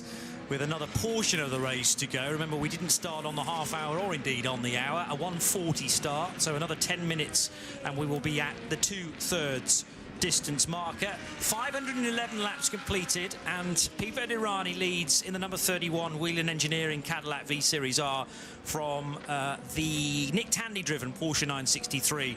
Car 6 from Porsche Penske Motorsports. The gap is almost 9 seconds. And in third, a third different manufacturer in the form of the Acura ARX06 from Wayne Taylor Racing with Andretti. That's Jordan Taylor, son of Wayne. And the number 40 car running in third position. LMP2, the top 3 are all Orica 07s, and it's Era Motorsports Christian Rasmussen, number 18, leading by almost 20 seconds over Ferdinand Habsburg in the number 8 Tower Motorsports car. Ben Hanley for United Autosports USA is in third, car number 2. GTD Pro, now led by Daniel Serra in the Risi Competizione Ferrari 296, number 62, 8.1 seconds in front of Sheldon van der Linde, who's doing a superb job behind the wheel of the Paul Miller Racing BMW M4. He still holds the fastest lap within category, set a good probably hour and a half or so ago when track conditions were at their most perfect, although Nick still admits it's incredibly muggy down in pit road, but the track just lended itself nicely to the Paul Miller car, doing that 1:46.094 not too long ago. Third position is the number 4 Tommy Milner-driven Corvette for Pratt & Miller, Corvette Racing by Pratt & Miller. So Ferrari, BMW and Chevrolet Corvette all present in the top 3. It's a guessing game as to who might be on top by the end of this. In GTD, 2 Mercedes leading the way, so that's Philip Ellis in 57 for Winward, ahead of Korthoff Preston Motorsport for Maxi Gertz in number 32, and the 023 Triassi Competizione Ferrari of Riccardo Agostini completes the top 3 in GTD. That's the latest VP in-race update. And with that, just under 30 minutes of the Night Owls with Sacred Coffee stint to go. For them it is. I'm on the entire thing, and I've got another 8 hours to find the energy for. Literally scraping the bottom of the barrel, but keeping this going with 8 hours to go. Interesting enough that finally the BMW 25 car's gone out with Nick Yellerly taking over from Conor Di Felipe. So that BMW, which has got 9 laps down, is finally back out on the track. It's all gone wrong for BMW. Can't believe the look they've had. The 24's running into problems, the 25 having issues. And it's just been absolutely horrendous for them. Great job from V-Line Engineering, the champions last year in IMSA. Really holding on and taking this one. Durrani leads by 7.6 seconds to Tandy in the Porsche. Wayne Taylor Racing running third with the 40 car, which at one point in the race had stopped at the track. It was 2 laps down. It's fought back for third place in class, and overall it's great. Neo Jani, Proton Competition in fourth. Felipe Nasa in the Porsche Penske, the 7 car running 5th. Van der Helm running in 6th, and Nick Yellerly back out in 7th. So 9 laps down. A lot of out of position running orders at the moment to try and keep into it. And you already hear the Jonathan Palmer, the influence on the racing so far in terms of who's where and how. Lapped cars coming in, the Iron Dames car that nearly got taken out a couple of hours ago. Well, I think about 9 hours ago. A contact at the side of the car with the 22 LMP2. But luckily all was okay. Back down to the pits.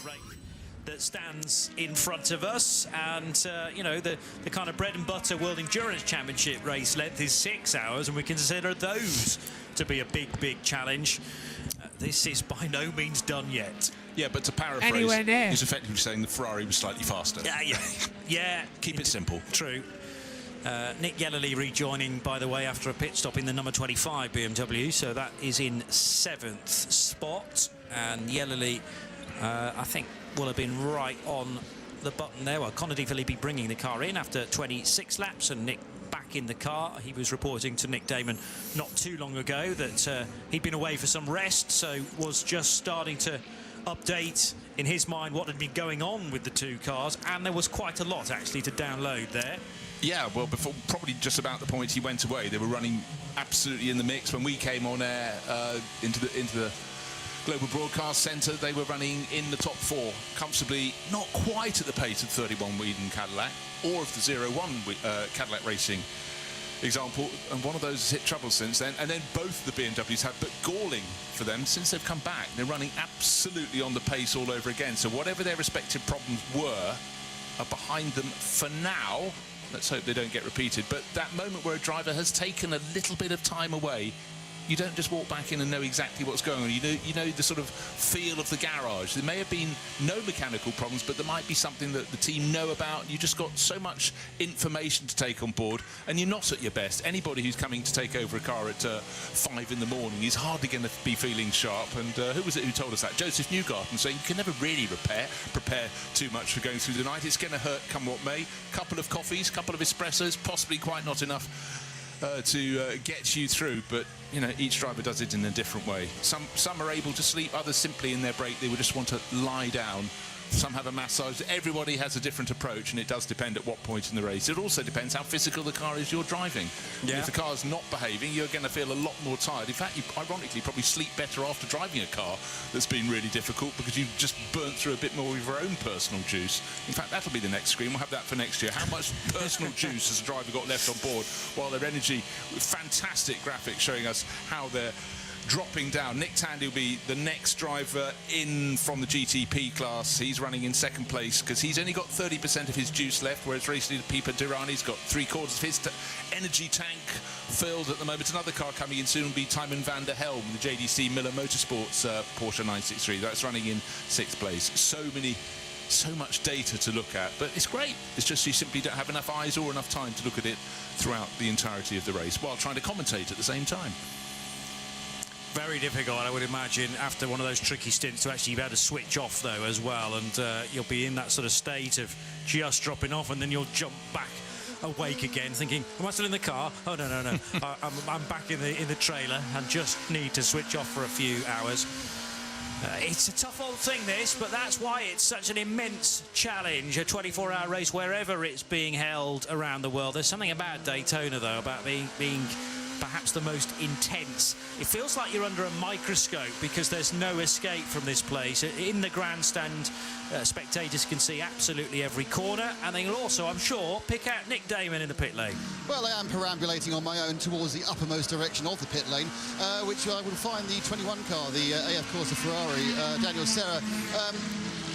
Looking at the huddle of people around the car, I think Daniel stayed on board this time, but he is getting a full set of tyres and obviously a full set of fuel as well. The checkage appears to be very similar as we saw the Corvette, a bit of a fluid top-up, but nothing untoward. That's what they're going to see where they come out in relation to the 3 car, who they're battling with pretty much as they went through. Just look to my right, and we've got a couple of other cars coming down, including the Mercedes 57 car, which I think actually is one of the leaders in the GTD class. That's the car that's the Winwood Racing Machine that has led for a while. No driver change there, just tyres, but not even that many tyres. Oh no, they had just doing a really odd way. Oh, now this is really interesting. The 57 is going to drop down now because it's having to do its brake change. Ah. The 57 is doing its brake change. That's Philip Ellis. Front brake change actually on the apron, but that's going to cost leader in GTD Pro, GTD. Forfeit their lead in the class, which is the GTD rather than the GTD Pro.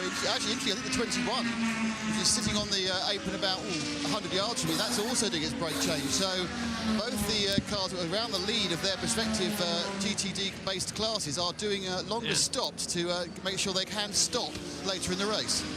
So it's getting close out there then. So the 57 losing out on their overall lead in the GTD class as Augustini in the 023 will take over at the front. Oh, we got a message in. Don Foley 24 says, I must be one of those 52. Found this stream yesterday afternoon. Been great having someone cover the whole race. Pops to Josh. Oh, thank you very much. Looking forward to having future race coverage. Well, pleasure to have you along for the ride. And you can watch me slowly over the 24 hours become more and more like a zombie, as well as I get paler and look more and more dishevelled as well. I need to have a makeover by the end of this evening as well. But pleasure to have you along for the entire race as we come up on 8 hours. It will be 16 hours down, 8 to go, 2/3 race distance. And I remember when we said it was 1/3 8 hours ago. It's going to be absolutely fantastic. It's been one of the most bizarre days of broadcasting I think we've ever done, with the different time zones playing a massive factor into it. But it is 8 hours to go here for the 2024 Daytona Rolex 24-hour. And this is absolutely brilliant. Durrani leads in GTP in the 31 by 3.5 seconds. LMP2 is led by the 18 of Rasmussen. GTD Pro led by the number 1 of Sheldon van der Linde. 30 seconds now to Milner in the 4, but pit stops yet to do for GTD Pro. And GTD, we see D'Angerade leading in the 80 to Augustine in the 023. So them two have actually made a battle out of the track and have swapped over. So we'll have to wait to see if there's a change in position between them. But Rasmussen's still in the pit lane. That is Rasmussen in the pit lane. So the race leader from LMP2 coming in. That's going to give it over to Hulsberg, I presume, unless he's come in. No, Hulsberg will take over for Tower Motorsport as the leader in LMP2. So now we're going to all change, and this is the time, remember, where that rainstorm was due to come in. But we've been saying that all day about Daytona, the rain in the air, the atmosphere that may or may not change. It keeps missing the circuit, as it is evident here in Florida. It's hard to pin it down, as we see the 23 Hearts of Racing getting a new brake and engine cover at the front. Connor Zielinski has taken over the ERA Motorsports, the ERA, from Rasmussen, who led in class. Oh! I said about a caution! The 99 is off! So long, the leader in LMP2, Spiro the Dragon, has run out of flame, and it's fallen off the track and turned 3 at the International Hairpin and the Horseshoe. Matt Brabham at the wheel. And it's into the barrier. Will that require a full course caution? We'll have a look and see if that does come out. It'll be the full course yellow. Into the pit lane comes the 80, the GTD leader, with Andrade at the wheel of that Mercedes-Benz. 99 off track at turn 3. That's so hard to accept, because that 99, the beautiful Spyro the Dragon, wants to get in the wall. Will have to get a cast out like they did, as you heard from Jackson earlier on in the broadcast as well. Have to get a sling out and make it go again. Lights on the inside. I reckon, has that car died? Let's take a look. Under braking. Oh, and he's locked out, and there's smoke coming out from the rear. Can't tell if that's a lockup or something on the rear's gone. And it's a full course yellow. It's a full course yellow out to bring the proceeding to a halt. We thought it might be. That changes matters fantastic, doesn't it now? And the pit lane is now closed. Oh, did anyone come in after that caution? So the 99's stuck. It needs to be recovered. It's in a dangerous place. Double yellow out for the 13th time today. Unlucky for some. All that sort of stuff. I think that P2, that Brabham's P2, had been in about 2 laps earlier, so he wasn't exactly straight out the pits. Like his second, my guess is second time round for him. Yeah, so a busy time for the stops in LMP2, and jumping it. Well, some will have beaten the caution being waived, of course.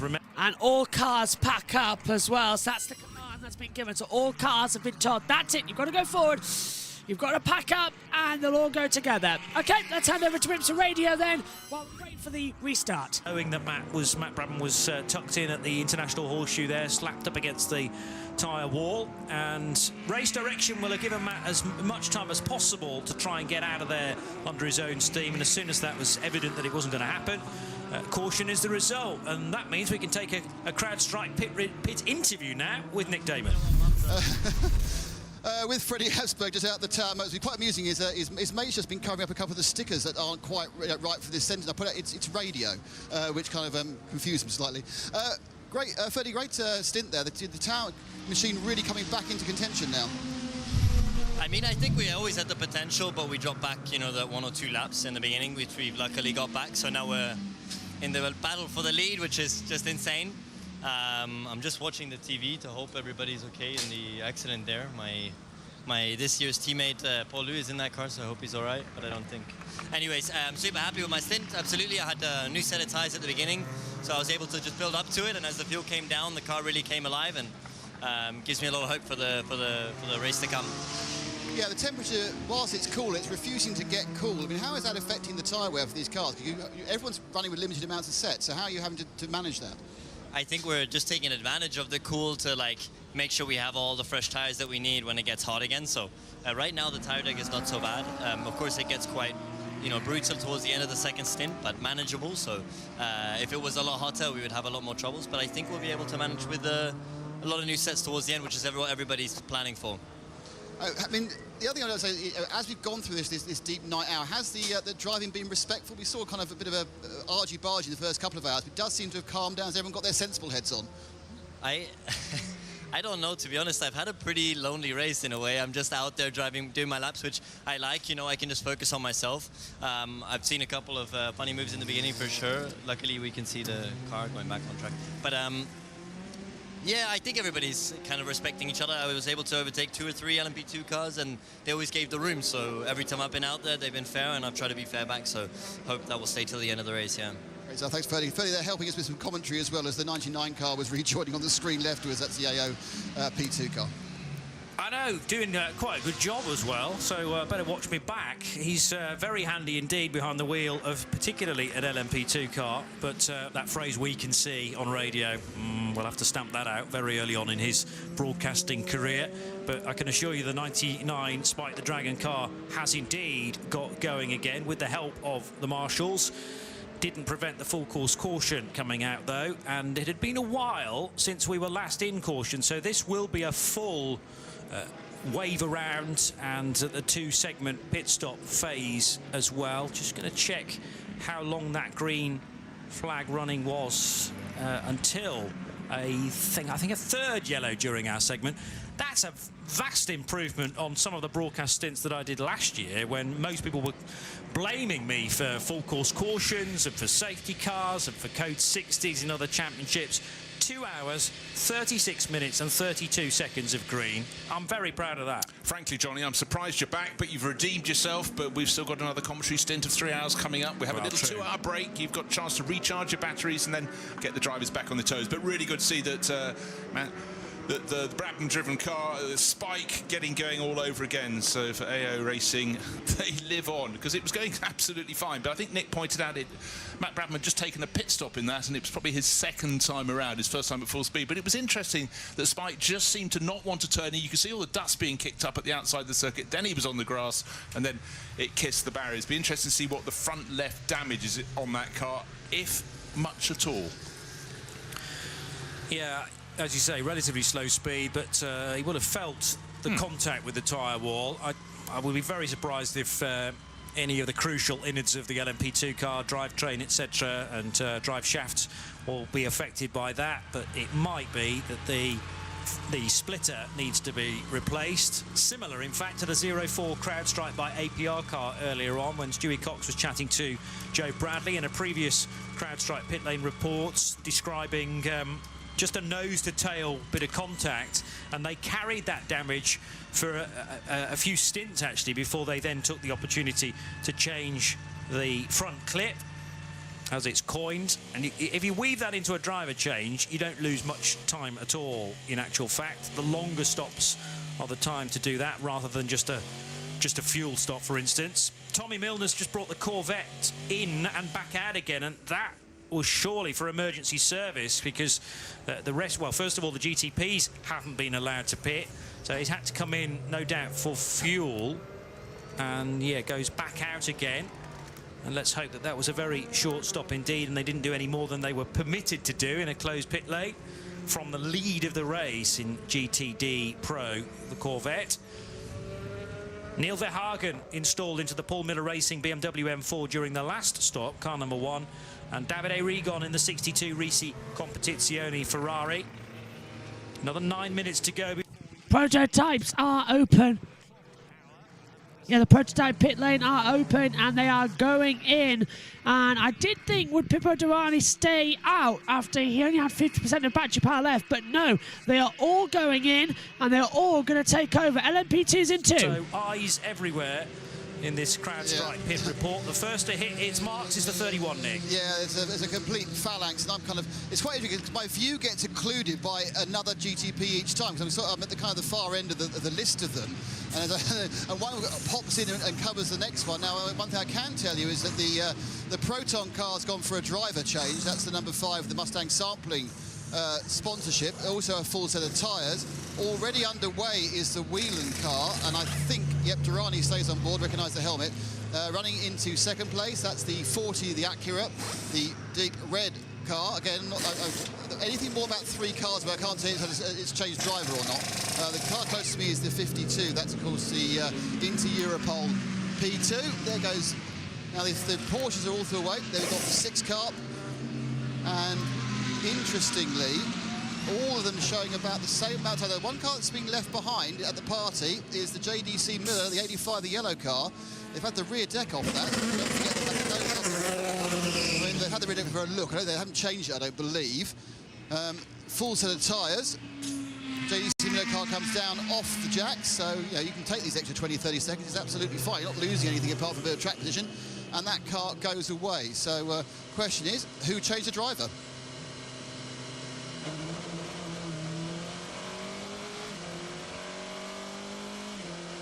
That is the question.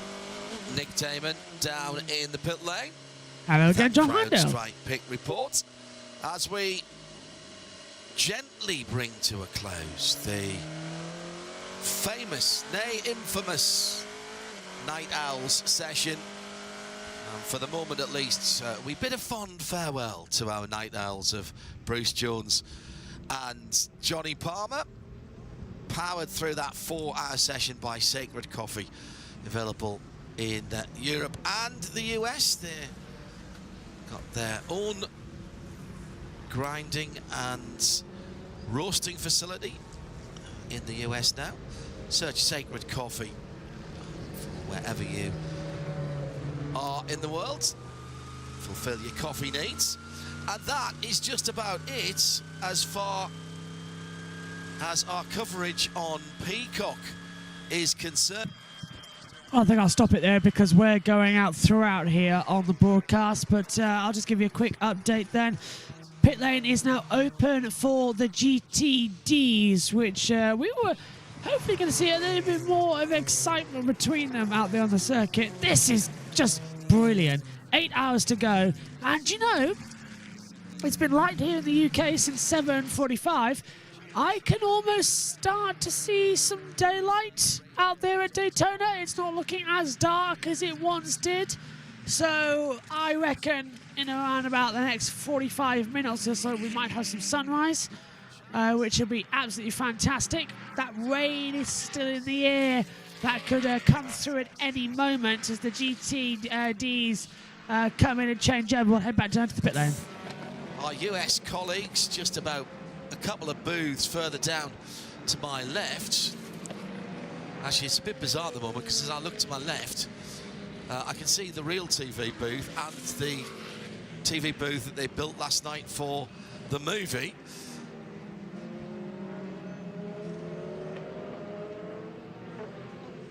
And the coverage continues on USA.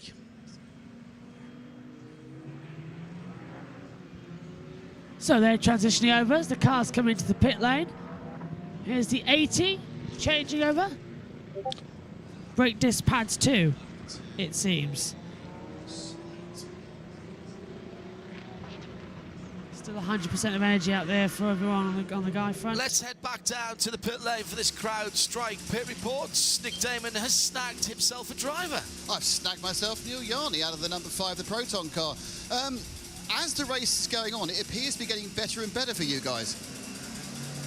Well, our testing is the race, because we haven't been testing here like all the other guys in December. So we try to do a lot of laps here. First time with this car on this track. Romain and Alessio, first time ever in this car. So, you know, we're just getting better with every lap. We're learning which pressures work, at what condition.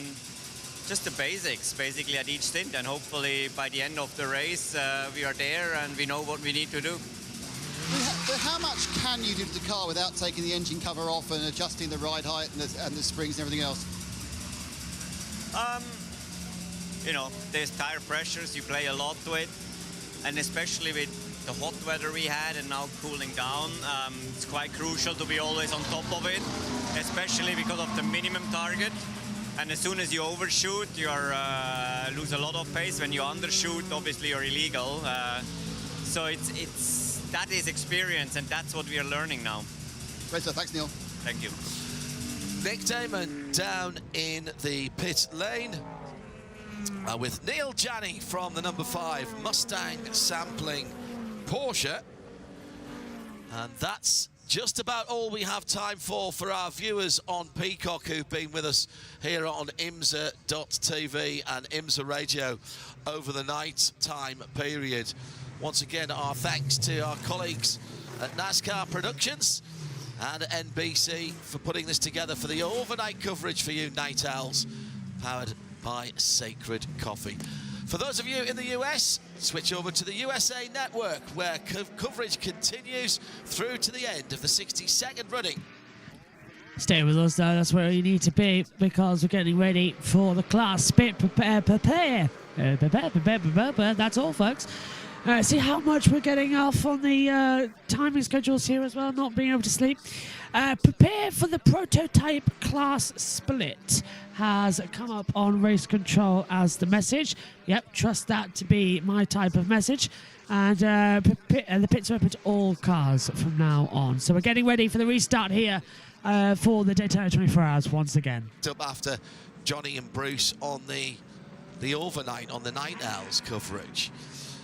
And I can't remember when it started to get light. In real terms, it's about 13, just over 13 hours of 13 hours and 17 minutes of official darkness. Sunrise at 7:15, so over an hour away, and hopefully, and I've been looking at the weather forecast all the time we've been away, hopefully I think we've dodged the potential rain that was forecast yesterday. And it came really close to us. It came, and Jeremy was spot on when he said it's about 4 miles away, and it passed straight over the top of the circuit, basically just over the northwest of the circuit, and missed us just. So hopefully that means we stay dry for the rest of the race, particularly for all those weary campers in the infield when we welcomed IMSA President John Doonan into the booth just at around midnight last night. He said that the infield is absolutely packed. There's not any spare space at all left. So hopefully it stays dry for them. And hopefully we'll get one of these, well, just so dramatic Lion King-esque Floridian sunrises. That's what I've come for. Hello to Red Square Images. That's and he's written this, so don't have a go at me. Irish Kev. So that's Silverstone in the middle of the carbon fibre triangle in Northamptonshire and Buckinghamshire in the UK. Hello, Kev. Good morning. Not a bad go at an accent at 6 o'clock in the morning, John. You don't know Kev. I tell you, he's a top bloke. He really is. Lights are out on the safety car. That's green this time around then for the GTs. And look at that, they're getting ready already to go for this restart. They are not messing around. They've got them round ASAP. The class split is on, and we are green flag racing once again. And it is 3 wide for the lead of the GTP class. Down to the inside, Taylor's going on in as well. Into the lead of the race goes on the inside, the 31 of Durrani, as we see Felipe Nasr trying to go around the outside. Taylor's taken second position away from Nasr. Oh, fantastic move around the outside. Really under pressure. At the inside comes Tandy. Tandy takes third position away from Nasr. Into the lead goes Durrani. Now the battle for second is opening up as Tandy battling with Taylor. Nasr in there too. Going through is Tandy. He gets through into the position. Fantastic. Durrani leads from Tandy, Taylor, Nasr. That's the top 4 in the GTP category as well. As we see Zielinski, Sowry, O'Ward and Dinani as well, battling in LMP2. Oh, big twitch from Tandy. That opens the door for Taylor to go back through and retake second position. Well, this is just a tremendous restart to the Daytona 24-hour race. So much action. That's what we needed. We had that gap split up. Car 65 has been given a penalty for improperly served emergency service obligation. So it's a 10-second stop-go penalty for car 65. And that goes in as well for the Ford Mustang Motorsports as well in the GTD Pro category. And that car running so far down the order as well. Car 62 and as well. Oh! Car 62 has been given a penalty. A drive-through for fire extinguisher not properly manned. That is second in class of the Ritzy Competizione with Rigon at the wheel. So second place in GTD Pro has been given a drive-through penalty. So already that's going to be a bigger factor. But Durrani leads from Nasr, Tandy and Taylor at the restart. Sounds, and that's a stop plus 10. That sounds like they probably took too much fuel. Not just the 5 seconds, or they did something else to the car. And also for the Ritzy Competizione, Ferrari in second, Davide Rigon is going to have to do a drive-through. Yeah, he's done it now. Oh my goodness. Not properly manned on the fire extinguisher. That's a safety one again, and we talked about no penalties in our Michelin countdown to green. Davide Rigon in the pit lane now, stays in the full speed lane. Yeah, he's serves the drive-through now. That's going to hurt just after a restart, but he wants to get it out the way. Gone down to 20th. That's fastest lap of the race for Scott Andrews. Gone down 4th in class now with that little manoeuvre in the pit lane, as you can see on the monitor. So it's cost him big time, but it'll be maybe something later on in the race. He can catch back up. There's another safety car. They'll have to plan it as well. Jimmy Bruni up into 4th position and past as well with Jordan Taylor for Wayne Taylor racing with Andretti in the 40 car back up to 5th position. That's the one with Colton Herter at the wheel as well. So Damon Rigon back down to 20th overall, and the field just reorganising itself as well. But with the number 6 Porsche trying to get past its teammate, the 7 Porsche Penske Felipe Nasr. Great restart then here at Daytona. Over Turtle. Oh, I have no clue, but he's opened up now in the space of 1 green flag lap, 2.6 seconds. The battle is on for second position with the 2 Porsches going down towards the western end of the infield to the horseshoe, both taking rather odd lines there. There was a defensive line from Felipe Nasr and Nick Tandy's teammate right there as well. Now, it would not please Mr. Penske if those two came together, Peter. No, it would not.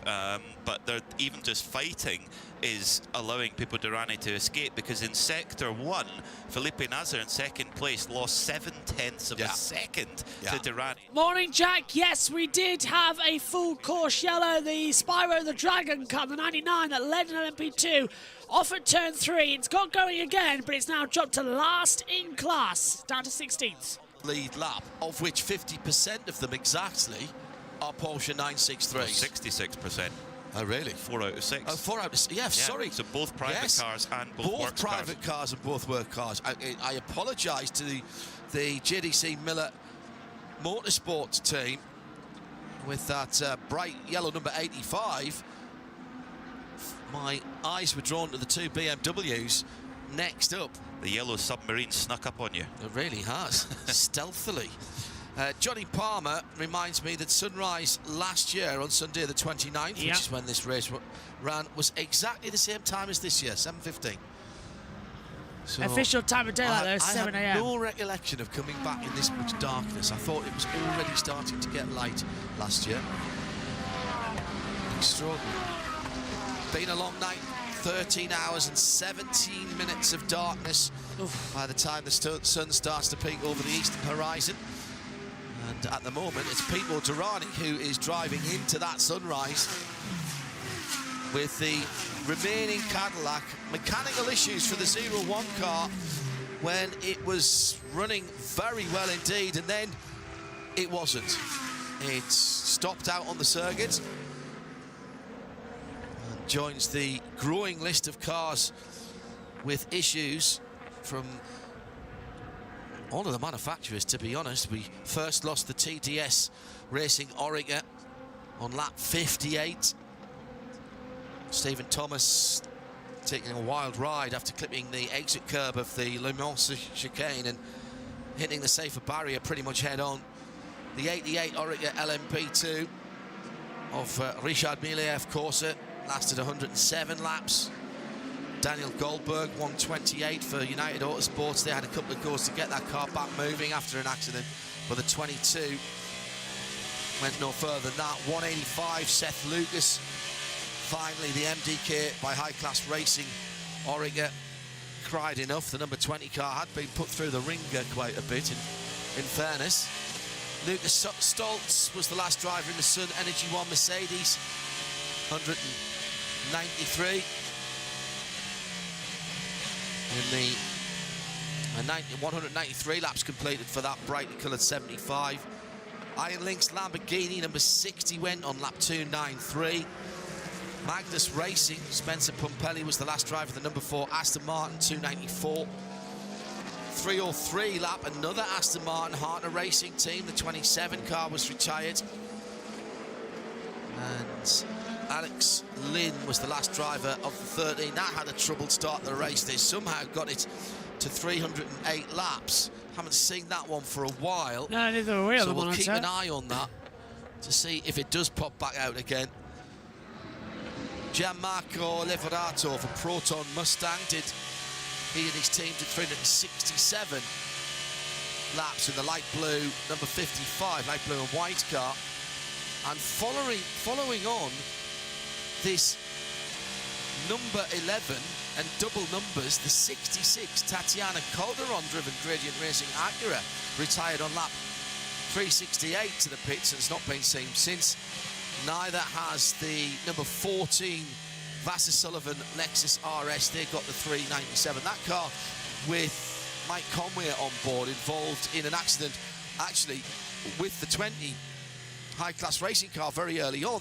The car got back, it was rebuilt, it's turned some laps. Yeah, but we had a dentist driving and causing those cautions. Not been seen for quite some time. Lap 397, that we are working lap 531 at the moment. Fastest lap of the race for Nick Tandy's car, just been turned by the man from Bedfordshire in the centre of England, 136.2, and he did that whilst passing Felipe Nasr. So now it's 31.67 Cadillac Porsche. Still with Jimmy Bruni sitting in 4th place, just another 0.3 of a second behind Felipe Nasr. So the 3 Porsches now beginning to work together. This is more sensible, Peter Mackay. You cannot give a driver of the standards and the tenacity of Pipo Derani and a team like the Whelen Engineering squad, you can't give them any advantage. And all of a sudden that 3.2 seconds will be starting to worry Roger Penske and the rest of the Porsche teams. Yeah, it's getting a bit close out there as well as they continue to fight on. I have noticed that Omi's joined the box, but I don't know if he's here to talk or here to watch, so I'll keep you talking for a while. Hello. Yes, I'm here to talk. You're here to talk! Somebody's here to talk! Hi, Omi, how are you doing? Yep, I'm doing well. Now, this wasn't my plan to join, but, you know, you're alone, so I thought I'd join. But I'm technically not doing the full 24 hours, so it's not going to feel like it, so... No, you're very kind, Omi, to come and help along. And 11-11 as well, so you've heard my wish of not being alone in the commentary box for it as well. Have you been watching? Because we've had quite a fun day of action so far. I was watching up until the night, when I said I was going to pop off. And then, yeah, I've been asleep, and then I've just jumped straight on. You know that 23 car that kept causing yellows? It's a dentist driving it, you know. It stopped another 3 times.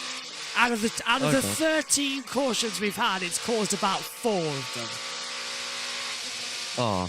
And all of them by that guy, the dentist. Bloody hell. Yeah, not great, is it? Quite funny though. Yeah.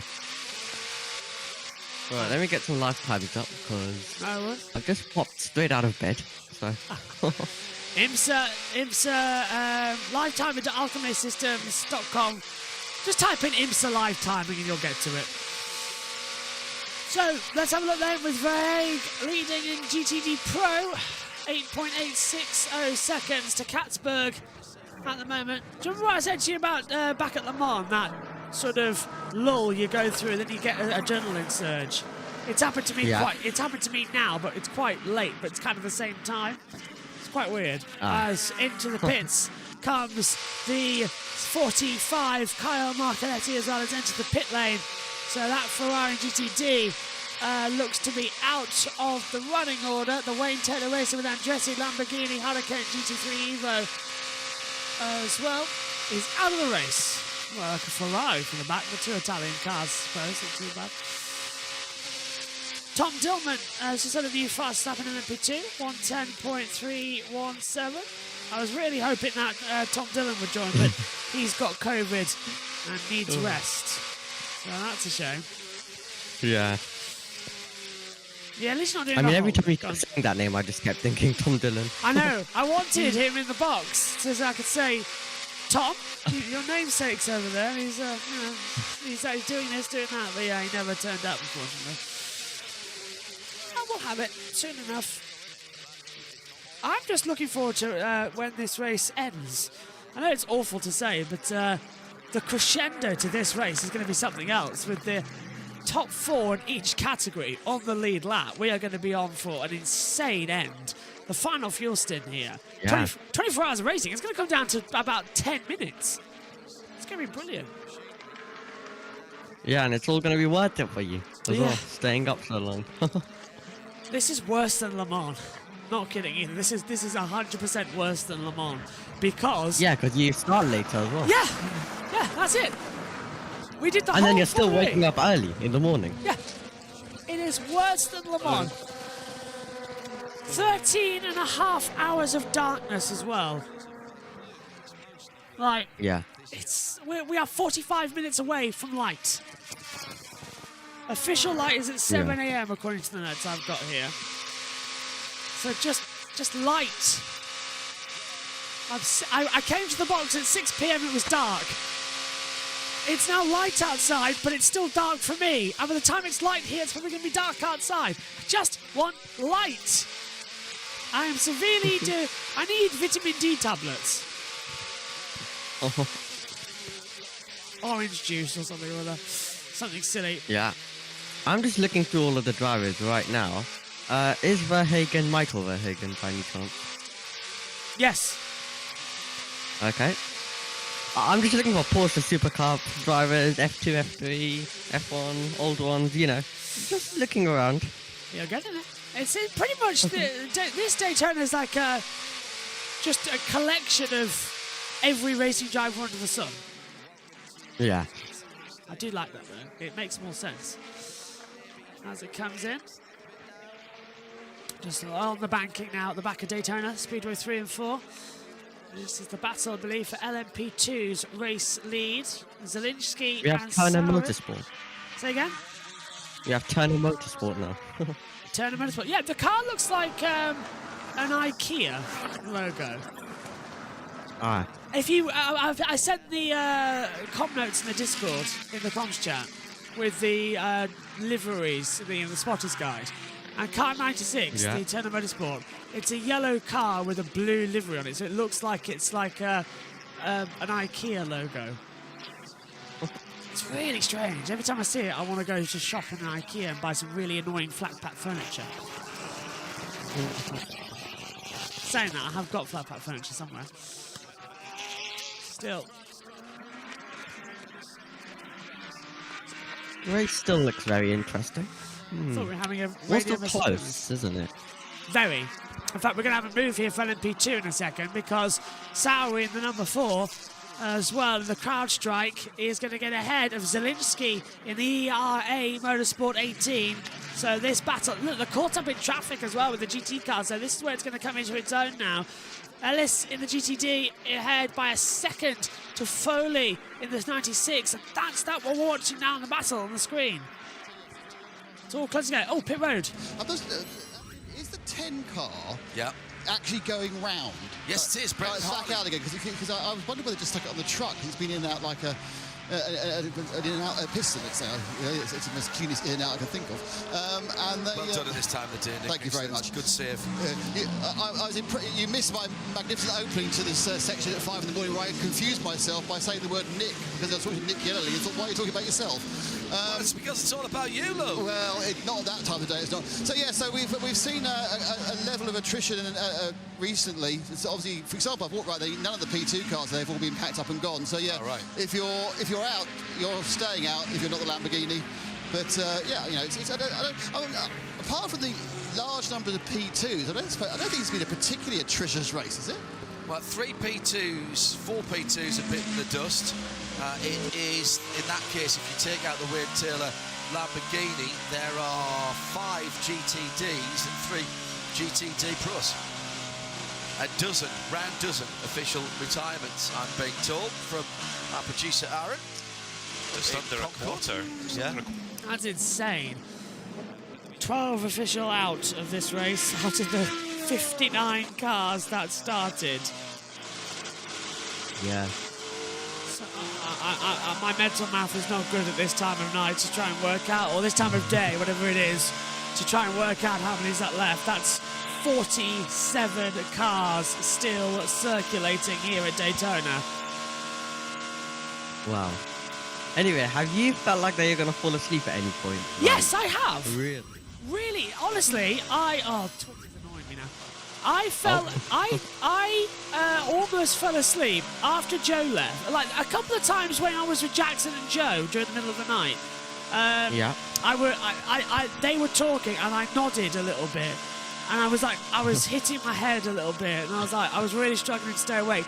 Then Joe left at about 9 o'clock UK time, and I really struggled then. Like, it physically hit me like a ton of bricks being on my own in the comms box, because I had no one to bounce off. So it hit me like a ton of bricks. And then we had a caution, and then we had a restart, and that sort of woke me up. Oh. And I had some food, and the food sort of kicked in, and the paracetamol kicked in as well. So I'm sort of like... It's like I've got the last spike of energy I'm going to have, and when that goes, I'm gone. That's it. I won't be anything after that. A bit like how I was at the end of Le Mans last year. Yeah. Josh T though, he didn't fall asleep. We thought he did at one point, but he didn't. He stayed awake and then left because he's got to go on a hike. So he did great. Yeah. You missed Ryan Marine in the comms box. I know you were watching. I think at I the had time. him on the background, had I? Yeah, I think I saw you in the comms box in that bit in the YouTube chat earlier on in part 1. Yeah. I want to say part 1. We're on part 3 now of the broadcast as well. Our final part will start in 50 minutes' time at 12 o'clock, and then we'll be live for the rest of the day. Like, that's it. We're live. We've been live all day. We've been live for 16 hours and 51 minutes on Twitch. I can't wait to see the analytics on this for that, and then combine them all with YouTube later on. Yeah. Hopefully they're good. I hope they're good. They seem to be good. They're making me happy looking at them. Yeah. I think it's something insane like 14,000 in total, which is making me very happy for an IMSA race. But we won't know for certain until Tuesday. Yeah. Well, so you're not doing PSGL ECs, are you? No. It's on a Friday now, so I can't because it links up. So yeah, I'm asking Jess, am I going back to F2 on a rotation because we've got no idea what's happening. Yeah, that could be something. Still a bit knackered though. I feel really bad though about that as well. It's like I've only just got Grid Network energy on a Wednesday. Yeah, because Thursday will still clash with some free race stuff and all that. Yeah. And we've got the podcast to do now as well and everything on previous. Yeah, by the way, the JBMotorsports podcast available on Amazon Music, Apple Music, Spotify, and on YouTube as well. I believe also now on Google Podcasts as well. So wherever you get your podcasts, it's available. And the 4th episode will be coming up where we review Diriyah and Daytona. So we haven't yet. I think discuss a bit about Madrid as well. Yeah. I don't think we've done that. Yeah. And Leclerc and Norris's contract extension. Yeah. So the next one's going to have a lot. The next one is going to have a lot. I don't know what we're going to call it. Yeah, because we've had funny names for them all. So. Yeah. I think it's sleep deprivation and something or other. I'll think of it when I actually have time to sit down and what we talk about in the show. But we'll review everything and then prep for the build-up because we've got launch season. All the F1 launches are going to be live. Yeah. If you're wondering where the MotoGP launches have been, because we're covering the MotoGP tests and there's no TV pictures, we're saving all the launches to show you during the test coverage because otherwise we're going to run out of things to say. Just quickly, Dan. Is it a good car to drive? Sorry, what's that? Is this car, on the whole, a good car to drive throughout a stint? Oh yeah, it's so much fun to drive. I mean, the racing is so awesome to be a part of, and it's tough out there, and the racing's hard, and it makes it so much fun. So I had a blast out there, but obviously just disappointed myself, and had to just move on from that mistake and learn and keep pushing, I guess. Yeah, I mean, it's difficult, isn't it? I mean, I didn't see the whole of it. Was it a bit of a touch of some traffic, or did you just go off on your own? I just came out of the pits on cold tyres and just lost it a little bit going into turn 1 and went straight on. And I just wasn't expecting it to be so slippery and just locked it up and went off. So, yeah, just a mistake. And, obviously, I just feel bad for my teammates because they're doing such a good job. And, we were right up there in contention in the top 3. So, yeah, it would have been nice to give the car back over in the same position, but I mean, it happens. Thanks for your honesty, mate. That's Matt Brabham out of the 99 AO LMP2. I would expect nothing else from a Brabham. He's had a varied career. Good to see him in that car here at IMSA. Yeah, nice to see him as well. And shame he didn't end too brilliantly on the last stint, but Matt Brabham changed into Alex Quinn in the 99. Of course, Matt Brabham was the one who caused that last caution in the Spyro Dragon car hitting the wall. What were we talking about, Amy? I can't quite remember. It was something with the podcast, wasn't it? Yep. Yeah, it's going to include a lot in the podcast next time. So, yeah. I'm looking forward to it. Don't know who's going to be on it. Jess will be there, I presume.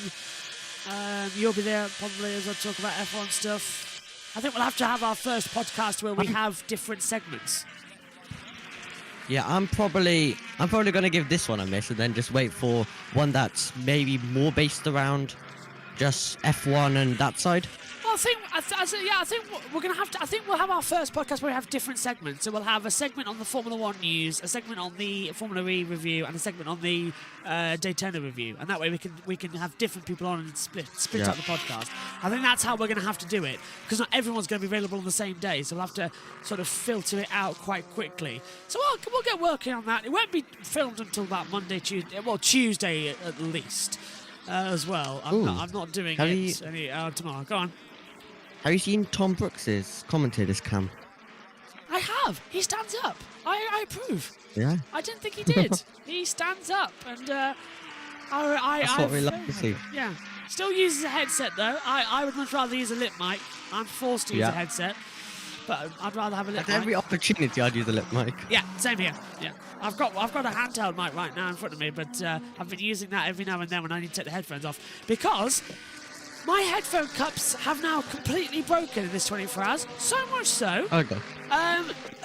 They've actually damaged the inside of my ears. I've got bruises on the inside of my ears from wearing these headphones. Yeah, I'll take a photo and upload them onto my Instagram or the JBMotorsports Instagram, or I'll put them on YouTube in the comment section. But I have physically damaged my ears. Like they are really bad. In fact, hang on, can I? Oh. No, I can't show because of the thing. But they are really bad because there's no padding on the headphones, so they're just resting against the on the ear cups on the inside. They're resting on the speakers on the inside of the headphones. So they're going to be changed before the next one. Luckily, I don't have to wear them for MotoGP testing. I can wear my earplugs, so that's fine. Or none at all, actually, because I don't need to listen to myself or anybody else, because there won't be anything. So I'll just have a microphone, so we'll be perfectly fine for that. Am I looking forward to having to get up in the middle of the night for Sepang's? 6 days? No. And then Qatar, 3 days. Going straight then into Formula 1, 3 days. No, I'm not. And then launches galore as well. February's our busier. And then, of course, NASCAR. Yeah. All of that. It's all going to come really quickly, I have to say. Yeah, February is going to be busy. Really busy. I'd rather be busy, though, than bored. And I think that's what everybody else agrees with. Jack Giamano. Especially when we have go follow on. December. Yeah. December was like a rest period. But it wasn't a rest period, so it's really bad. Caroline says, hi Caroline. Jack says, I thought when Joe left and you put them comms on, I thought you'd take a 5-minute power nap. Nope, I was still here. I just had to take a break for a few minutes because I was eating my breakfast. That was it. So I put IMSA radio on the background, and then every time something exciting happens, it was like I was getting my energy back whilst everything sort of got together, and then I'm full speed ahead. And I've got my wind back now. But it's going to crash because food and paracetamol and all that lot not going to last too much longer. I will fade quite soon. I never take power naps because there's always the risk that I just won't wake back up. So yeah, I'm terrified of that. Literally terrified of it. Plus, every time I turn my phone on, I can see my baby niece, and that's nice because she's my wallpaper on my phone. I've just updated her image actually as well because there was one from the day she was born and now she's 3 months old. So yeah, this is Josh's job really. Yeah. Josh, is this your normal job or do you do something else? Your schedule is so full. This is my job. Yes. This is it. Yeah, you're right. Yeah, this is it, Jack. Because we don't think we've had that conversation. This is my job, full time. I literally do not stop. From the start of the season, from January until December 1st weekend, I do not stop. Every weekend I am talking about something. Sometimes it's 15 series in one weekend and I'm running around like a headless chicken, and by the end of it I just sleep for 2 days. But honestly, Monday is a rest day. Tuesday is notes day for every series, which surprisingly takes a lot. Wednesday is usually podcast day and features editing day. Jack, you know how long that takes for everything to get sorted. And then organising the weekend's streams and graphics and everything, that takes on Wednesday. Thursday, it is media day for all the series, so you're talking around everybody and get them all sorted. And then Friday, it's practice. Saturday, qualifying and a sprint race for some series. And then Sunday, big race day, live for everything. That's how we do it. But you know that, Jack. Massive props. Oh, massive props to you. You fly around with Formula E and do all that with the Formula E Z show, the Formula E bar show with Pico and Ed. And, yeah, it's massive. And I always stand in the commentary box as well. And, I sit down occasionally. Sort of like I was sitting down during the night shift because it's a long race. But if I can, I like to stand because then I love standing. I do. Plus, I move around too much, and all my monitors are sort of set up so I can see them directly if I'm standing up. Like the 40-inch monitor in front of me right now, it's standing up. Oh, hang on, the 3 of Garcia flashing the lights to one of the LMPs that were blocking him, and he's just got ahead of him. That's not Nicky Katzberg, that- so who is it? Is that Marta Garcia by any chance? Could be, yeah. Or Alessandro Garcia, was it, in F3 last season as Alessandro well? Garcia is in 19th position at the moment. That's behind the Corvette Racing. There is Oh, and Garcia Edgar's in in the right now as well. Corvette now, yeah. Flashing lights to the Ferrari just ahead. So that's Garcia. That's not Katzberg, that's a Ferrari. So which Ferrari is that? That's a GTD Pro. Rizzi Competizione, the 62. I believe. That's in the way, and they're having to get out of the way. So they've been lapped, so they're out of position on the track. Light in 30 minutes, as we see. What's happening? Yeah. Yeah, but it's my, but it's not my full-time job. Is it? What's that? Is that what I said? What did you say? It's not my full-time job, yeah. Isn't it? Oh, right. I've sort of made this my life. It's really weird. I trained in it as well. Thing is, though, this Anyway, is... Josh, I didn't know. Go on. Go on. All I was going to say was, thing is, though, didn't train in media. Well, I did. I didn't train in journalism specifically because why did I need to train? I knew everything about journalism because I've been learning about it since I was 4 years old. I knew how to do shorthand. I know how to do interviews. I know how to do it all. I didn't need to train in that. What I trained in was TV and film production.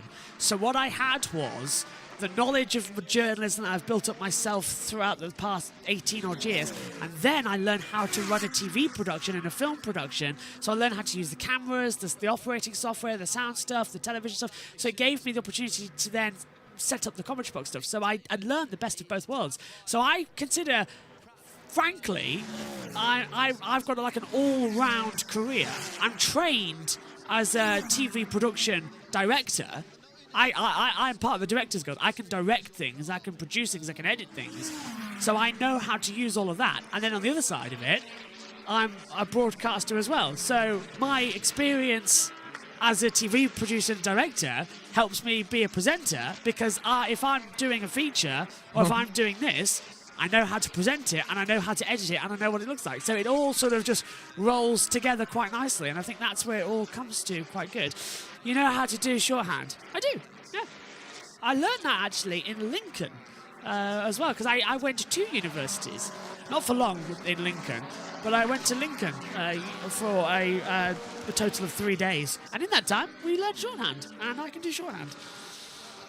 So yeah, and I can read shorthand as well. I can also lip read, which isn't a skill I learned. It's a skill I've sort of had from commentating because you see in the garage all these people talking and I just picked up how to read lips. So I can lip read. It's a weird skill I've got. But anyway, go on, Amy. Yeah, so I was just going to say, now we've got every seat confirmed in F2. Who do you think is getting the final one? Because we were discussing all that in the live chat yesterday. Final F2 seat. In PHM. Next to Joshua Duxton.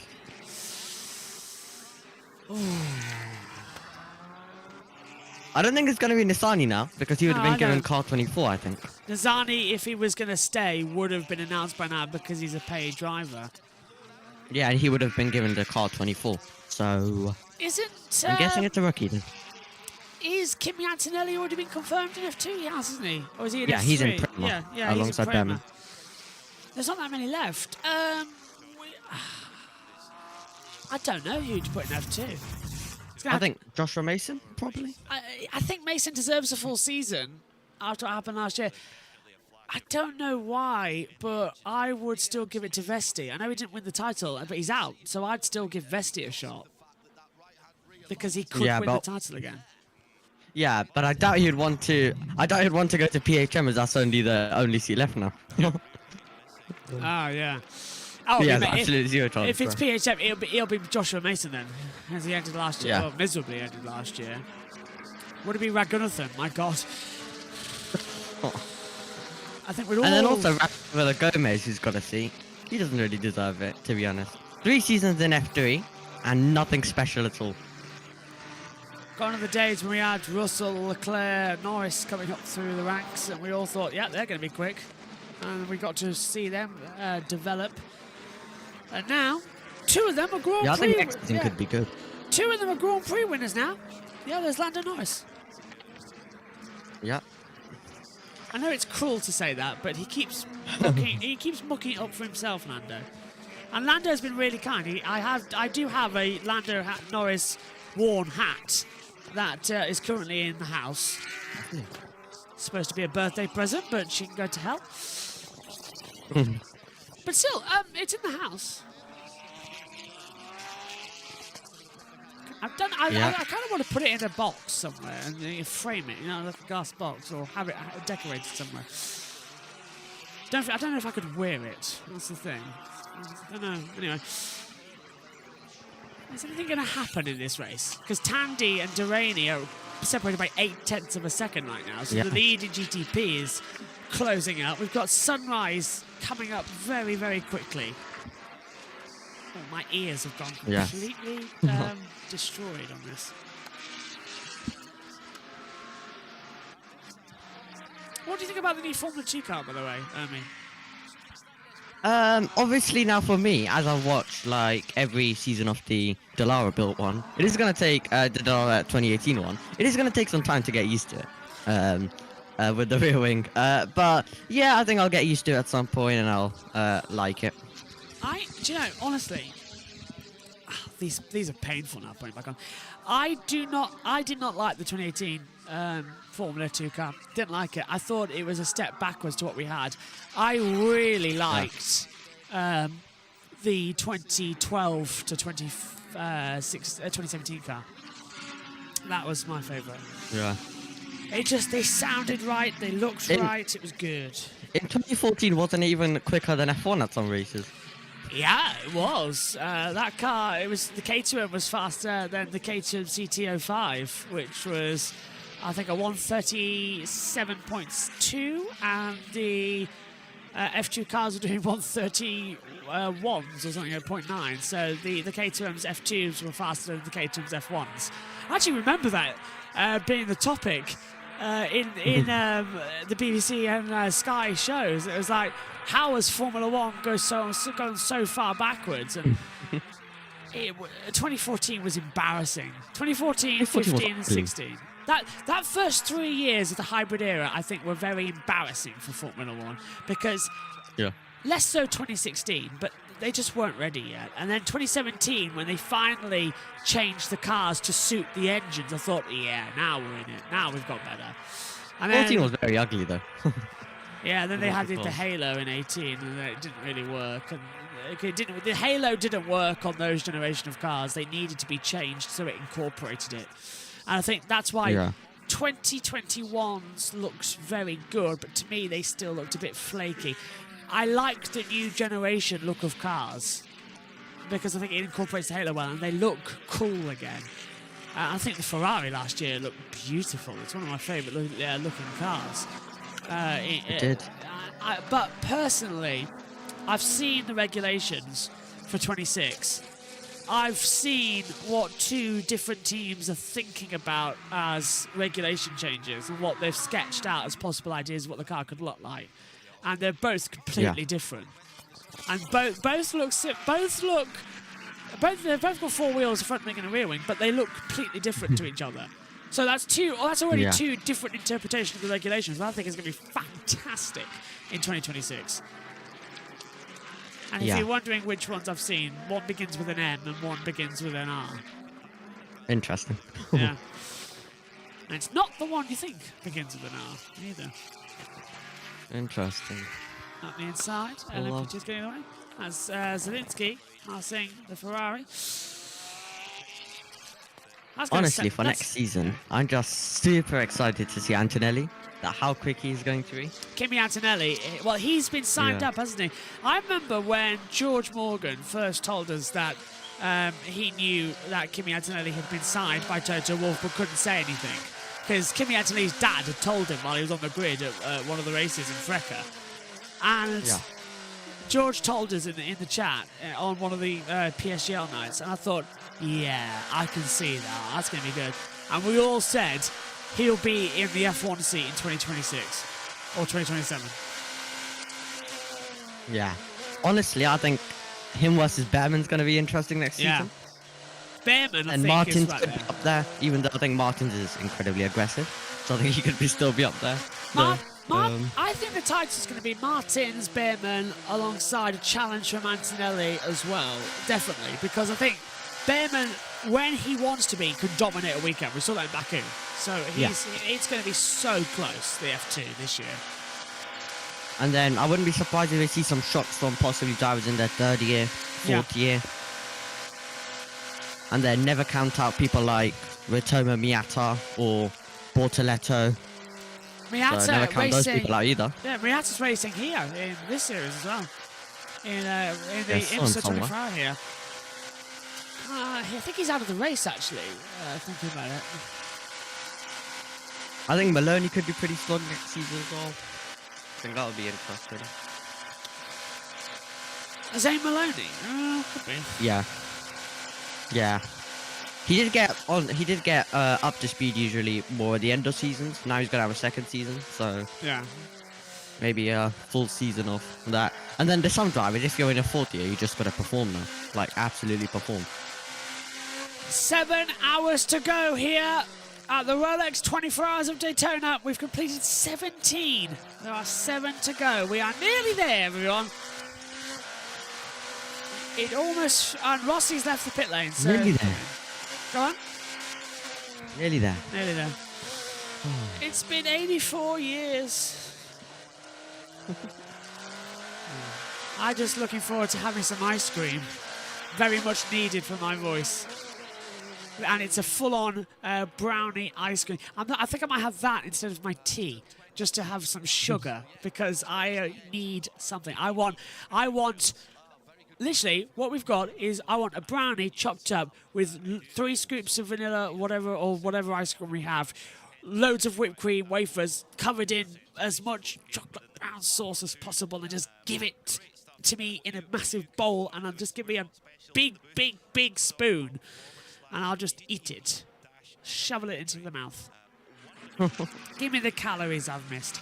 Car 32, penalty, wheel rotation while elevated. So it's a drive through for car 32 in the GTD. That is the Kirchhoff Preston Motorsport car, Mercedes AMG GT3 Evo team.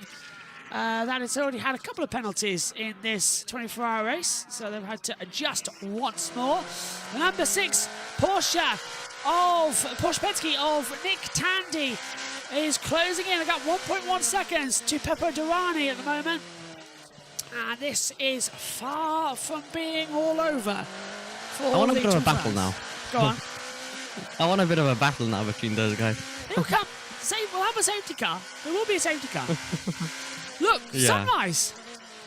Red sky. Shepherd's Delight. Lovely. Anyway, when did you decide to do this race? Like, when did you say December. yes to this race? December. And we confirmed Did it in anyone Jan. tell you, or did you decide by yourself? Or I will answer that after I sneeze. 1 second. okay.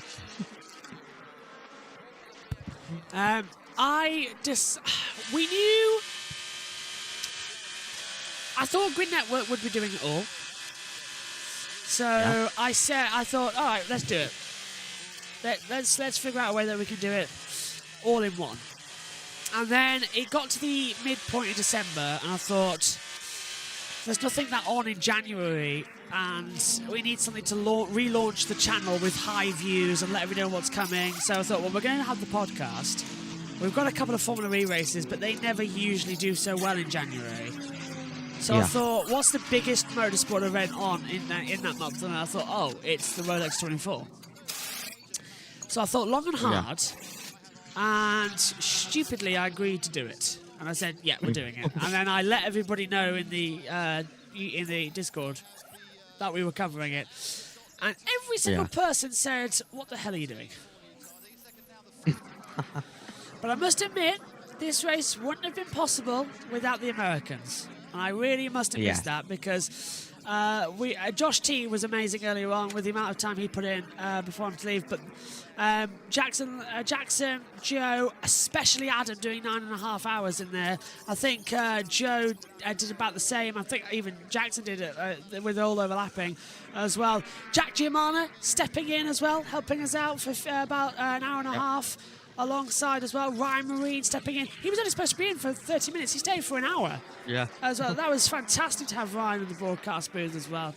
So all the help. And now yourself, Ermi, helping me out when I'm on my own as well. It's been a fantastic broadcast.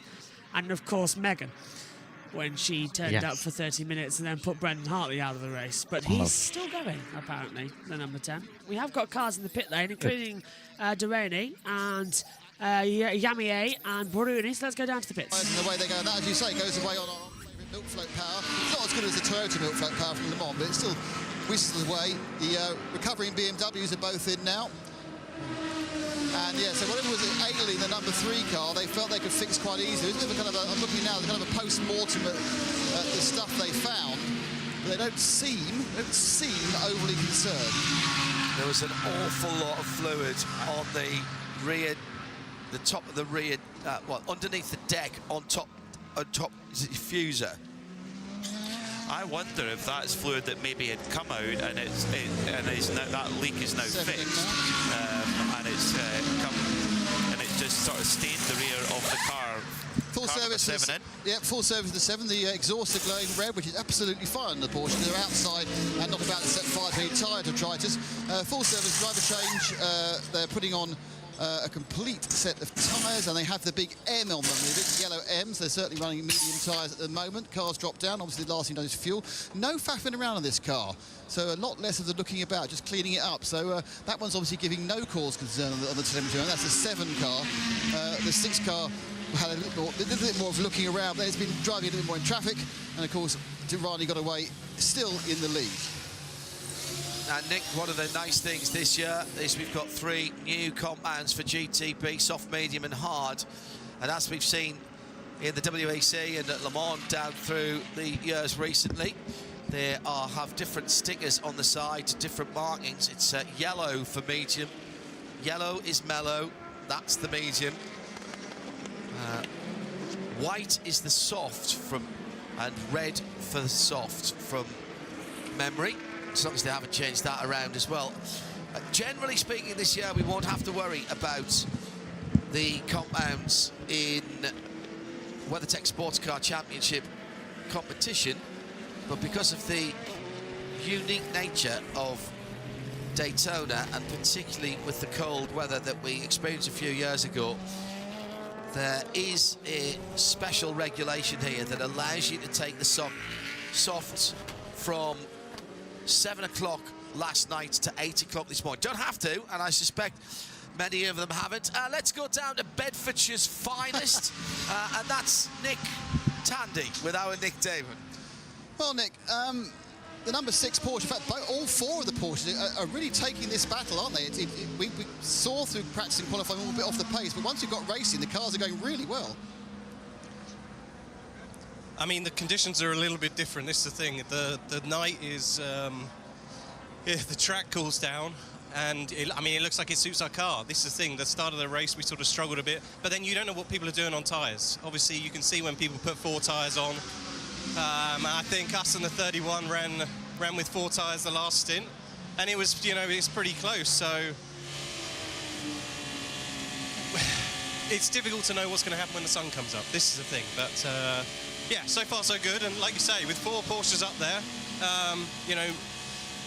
I'd like to think we can kind of help each other, but often we don't help each other, as I saw in the last stint. So, I mean, obviously with these high temperatures, does that mean you've been on that medium tyre the entire time, or you had to run some softs?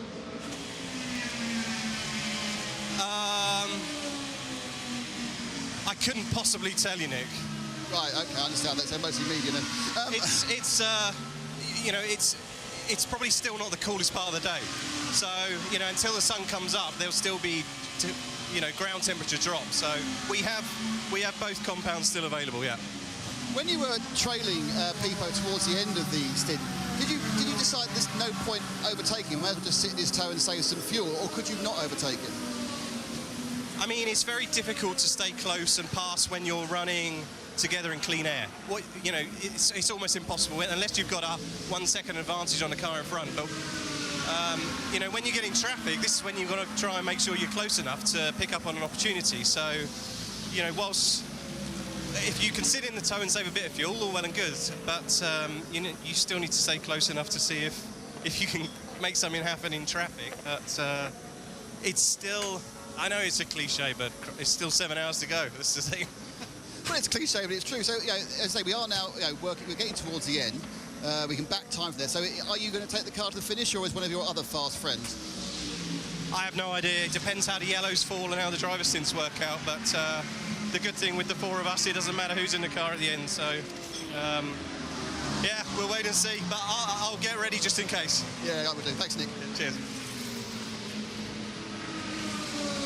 A pair of Nicks there. Damon and Tandy. A bit more light in the sky off towards Daytona Beach itself. As we look over Daytona Beach Airport and, of course, the Daytona International Speedway. People starting to return to the hospitality units below us for a bit of breakfast and motorsport. There've been some hardy fans in front of us pretty much all night tonight, all night overnight, in T-shirts, because that's all they've needed. Chetilar, number 47, into the pit lane, the Ferrari, the blue car. And fuel going in. Tyres offered, but I don't think they're going to use them, are they? Oh, yeah, they are. That was interesting. That seemed to be a rather late decision. Is that just rears? No, they put one on at the front right as well. Right, so it's just right-hand sides then. Yeah, isn't it? we've seen quite a few teams doing that because there's a limited tyre allocation. You can't just throw 4 new tyres at it at every given opportunity. Chedlar team, unfortunately, running quite a few laps down there. 8 laps off the class leader in GTD. They're going to be here for the whole Michelin Endurance Cup season, which consists this year of an extra round. We have the usual suspects here at the Rolex 24 Daytona, the 12 Hours of Sebring, the Watkins 6 Hours of the Glen, and Petit Le Mans, but we're adding to that the long race at the Indianapolis Motor Speedway. So a 5-round Michelin Endurance Cup season here in 2024, which I'm sure all the teams are very excited about. 71 degrees in the air, round about the same. Yeah. On track as well. That's 21, 22 degrees Celsius. Yeah, coming through. 81% humidity. So, at the moment, as Murphy says, come on, Cadillac, come on, Corvette. Hope you two win the race. Cadillac, Corvette, at the moment, they're closing in. Well, we've got Durrani, he's in a Cadillac, so that technically counts on the board. And Corvette winning a GTD as well. So, you've got thumbs up at the moment. Cadillac, Corvette coming through. As we see, into the pit lane comes the 4.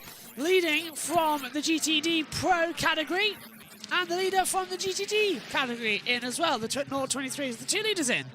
It should be the it should be the Daniel Morad going back to the lead. In fact, when he comes across the line this time, and he's just put his fastest lap in for that car of the race. Wow. And when he comes by this time, he will retake the lead. We've talked a lot about the serviceability of this new Ferrari 296 GT3. This Triarci car spun under the pace car, backed into the wall and had quite a bit of damage, but the rear section of that Ferrari 296 GT3, you can pull off the whole rear section and just bolt a new one on, and it saved them so much time in repair. And as unfortunately the new Ford Mustangs have found out to their cost, there with damage on the rear of their cars has cost them dearly this race. So we're about to switch over in about 6 minutes time to the final part of the IMSA Rolex 24-hour coverage on YouTube. If you're on Twitch, you can stay exactly where you are. You don't need to do a thing. Yep. Thank you to everybody who's followed us throughout this 24-hour broadcast. There's been a lot of you, up to 62 now on the Twitch side of things, which is absolutely fantastic.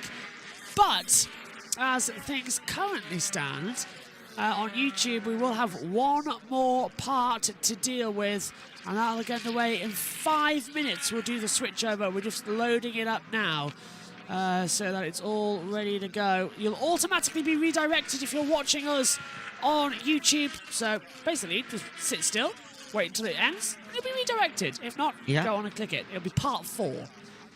That's just because YouTube get funny if we were over 8 hours and it's a 24-hour race, so we split it into 4 parts of 6. I think it worked better, personally. It's easier to keep an eye on. And plus, I get to do the reintroduction again, and I like that. So what were we talking about before we threw down to the pit lane? About 10 minutes ago. So much has happened. Yeah. You can see sunrise. I like this. The sun is rising. Come on, give us the sunshine. Yes. I want to If see. I just noticed. Yeah, go on. Go on. I just say I want to see sun, but go on. Yeah. I just noticed there's only 3 seats left in F3. It all goes very quickly, doesn't it? Yeah, and it's all coming up from the juniors, which is where it needs to come from, but none of them coming from F1 Academy. Marta Garcia should have been straight to F3. So, they're going fracas. I'm hoping next season we do have them here. Marta Garcia should be straight into F3. Look at I'm this! excited for Steve Loeb though. That's the 9 McLaren, just unlapping himself, by the way, from the back of the 4 from Katzberg in the GTD Pro. That 9 McLaren, by the way, has had so much bad luck in this race, it thinks it's Lando Norris. I'm not going to stop. Jamier and Durrani are going to be quite close to comfort. I quite like this one. This is fun. This is a good race. I hope I have the energy. It stays with me for the next 7 hours or so. How have I got the mathematics this wrong? That's what I want to know. It's going to be a 7.5 hour broadcast on the last stint. 6, 12, 17, 16, 18. Yeah, I don't know how I've done that. 6 to 12. 12 to... Yeah. Weird. 12 to 18, 18 to 24. It should be 4 parts. 0 to 6, 6 to 12, 12 to 18, 18 to 24. It's not really worked out the way I thought it would, because we are 45 minutes back for some reason on that lap around. How has that happened? 17 hours is elapsed. We're in the 18th hour now. Do you know, I try and think about it, but it just makes my head explode, so I just go on what makes sense to me. Because we've got an extra... Because it hasn't started it directly at the top of the hour when we're doing these, there's always 40 minutes bleeding each way. So, yeah, because it started at 42 minutes past the hour. It started at 6:42 p.m. UK time. That's 1:42 p.m. over there in Daytona. So it's changed the time zones again. 1 second now to between Durrani and Jamier as well. Yes. Finally, yeah, look at the sky. Finally, daylight is coming. I don't know what it is, but when the sun rises, it feels all nice again. It's like the opposite to Hocus Pocus. On board the Porsche. Looks good to me. Nice through the Le Mans chicane. Up into, oh, a little bit of a rev up there. Coming onto the speedway 3 and 4 turns on the banking. Hartley, by the way, is back in the race. 107 laps down. Megan's curse lives on. I woke her up in the middle of the night. Well, I said woke her up. She was going to the toilet, and I said, Megan, Brendan Hartley, he's out of the race. And she said, I said, what do you do? And she said, I just breathe. It's just causing loads of problems for Brendan. So I feel sorry for Brendan. Every single race, it is a curse. It is actually. It is. Technically, we've got another 10 minutes to be able to change over, according to this timer. So I'll wait. Yeah. I'll wait. It may say we're going to change over at 12, but according to this clock, it's 5 minutes and 50 seconds. So that gives me 10 more minutes. I want it to be nice and symmetrical. Otherwise, it's going to be really odd parts. It's going to bug me on the YouTube channel. Twitch is live throughout as well. Same broadcast. Even the YouTubes overlap with each other. We make sure that they overlap. So there is literally an easy jump-on point for everybody. Durrani and Jamier, it's 4/10. What's happened to Durrani? He has dropped. He's lost a second. Oh, Jamier. He's going to have a go here in the last of the night. With the best of the track conditions, he's going to do it. And also, we're approaching the happy hour.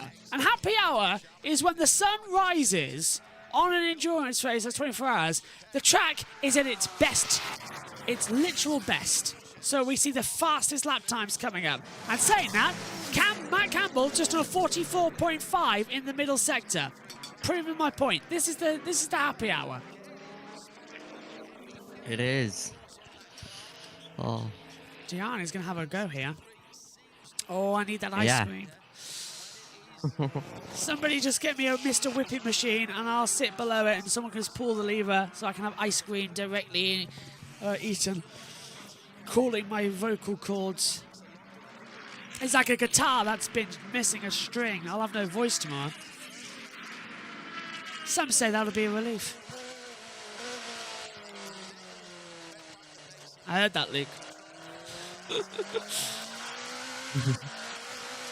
Anyway, Durrani. Also, if you do return to PSGL, I think your grid will be very interesting for next season. Yeah, I hope I do get to a couple. Talents, because in the last race, you had the F3 champion and the F4 champion come up. I mean, there's a whole... And they were both rapid. There is a hole in the F1 broadcasting team. That's all I'm looking at right now. So. Yeah. George and Dan can't do them all, so I'll happily step in. I mean, I've done more. Yeah, you and George would be very loud. We did that practice commentary, didn't we, in testing last year, and that was exciting. That was good, and we haven't yet done an actual race. We need to do an actual race together. I've got a feeling it'll be very like Murray Walker and James Hunt. We'll both be fighting for control of the microphone, but it'll be fine. It would be good. I'd really like to call a race with George. Ideally an e-sport race. Yeah. Because then he can do the pedal to the metal and I can do my Martin bit. I like doing... I've always said I love doing the lead commentary on esports. I love it. But sometimes I do like working with Richie where I can fade into the co-com role. I like what we do, me and him, when we commentate together. It's like one weekend I'm lead commentator, he's co. Next weekend he's lead commentator and I'm co. And we sort of juggle around the start and finishes.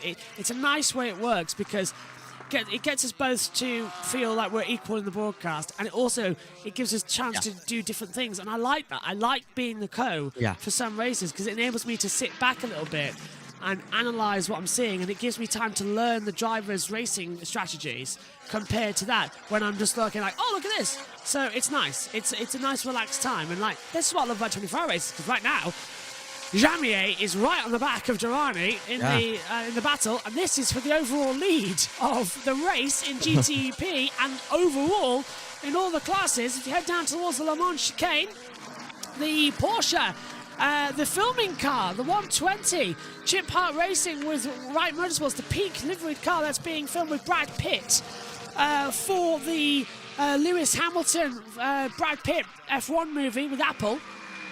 That car's filming this weekend. They'll just have a shot of the leaders going through for an overall battle. So that's going to be fun. I would like to go through the data though, all 24 hours. We have a Le Mans chicane, do we? Yeah. Oh. Down at a lot of interesting names, to be honest. We've got... I was getting really close now between the top two. 2 tenths between them. Yeah, we've got the International Horseshoe Hairpin here at turn 3. Then we've got the King.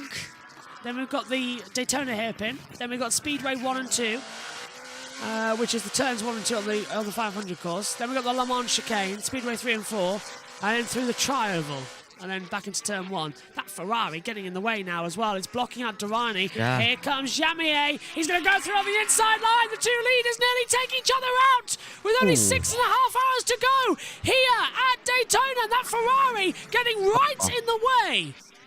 Come on, Ferrari, get out of the way. And it has done, but it's cost Jamier 0.2 of a second. That helped out Dorani massively.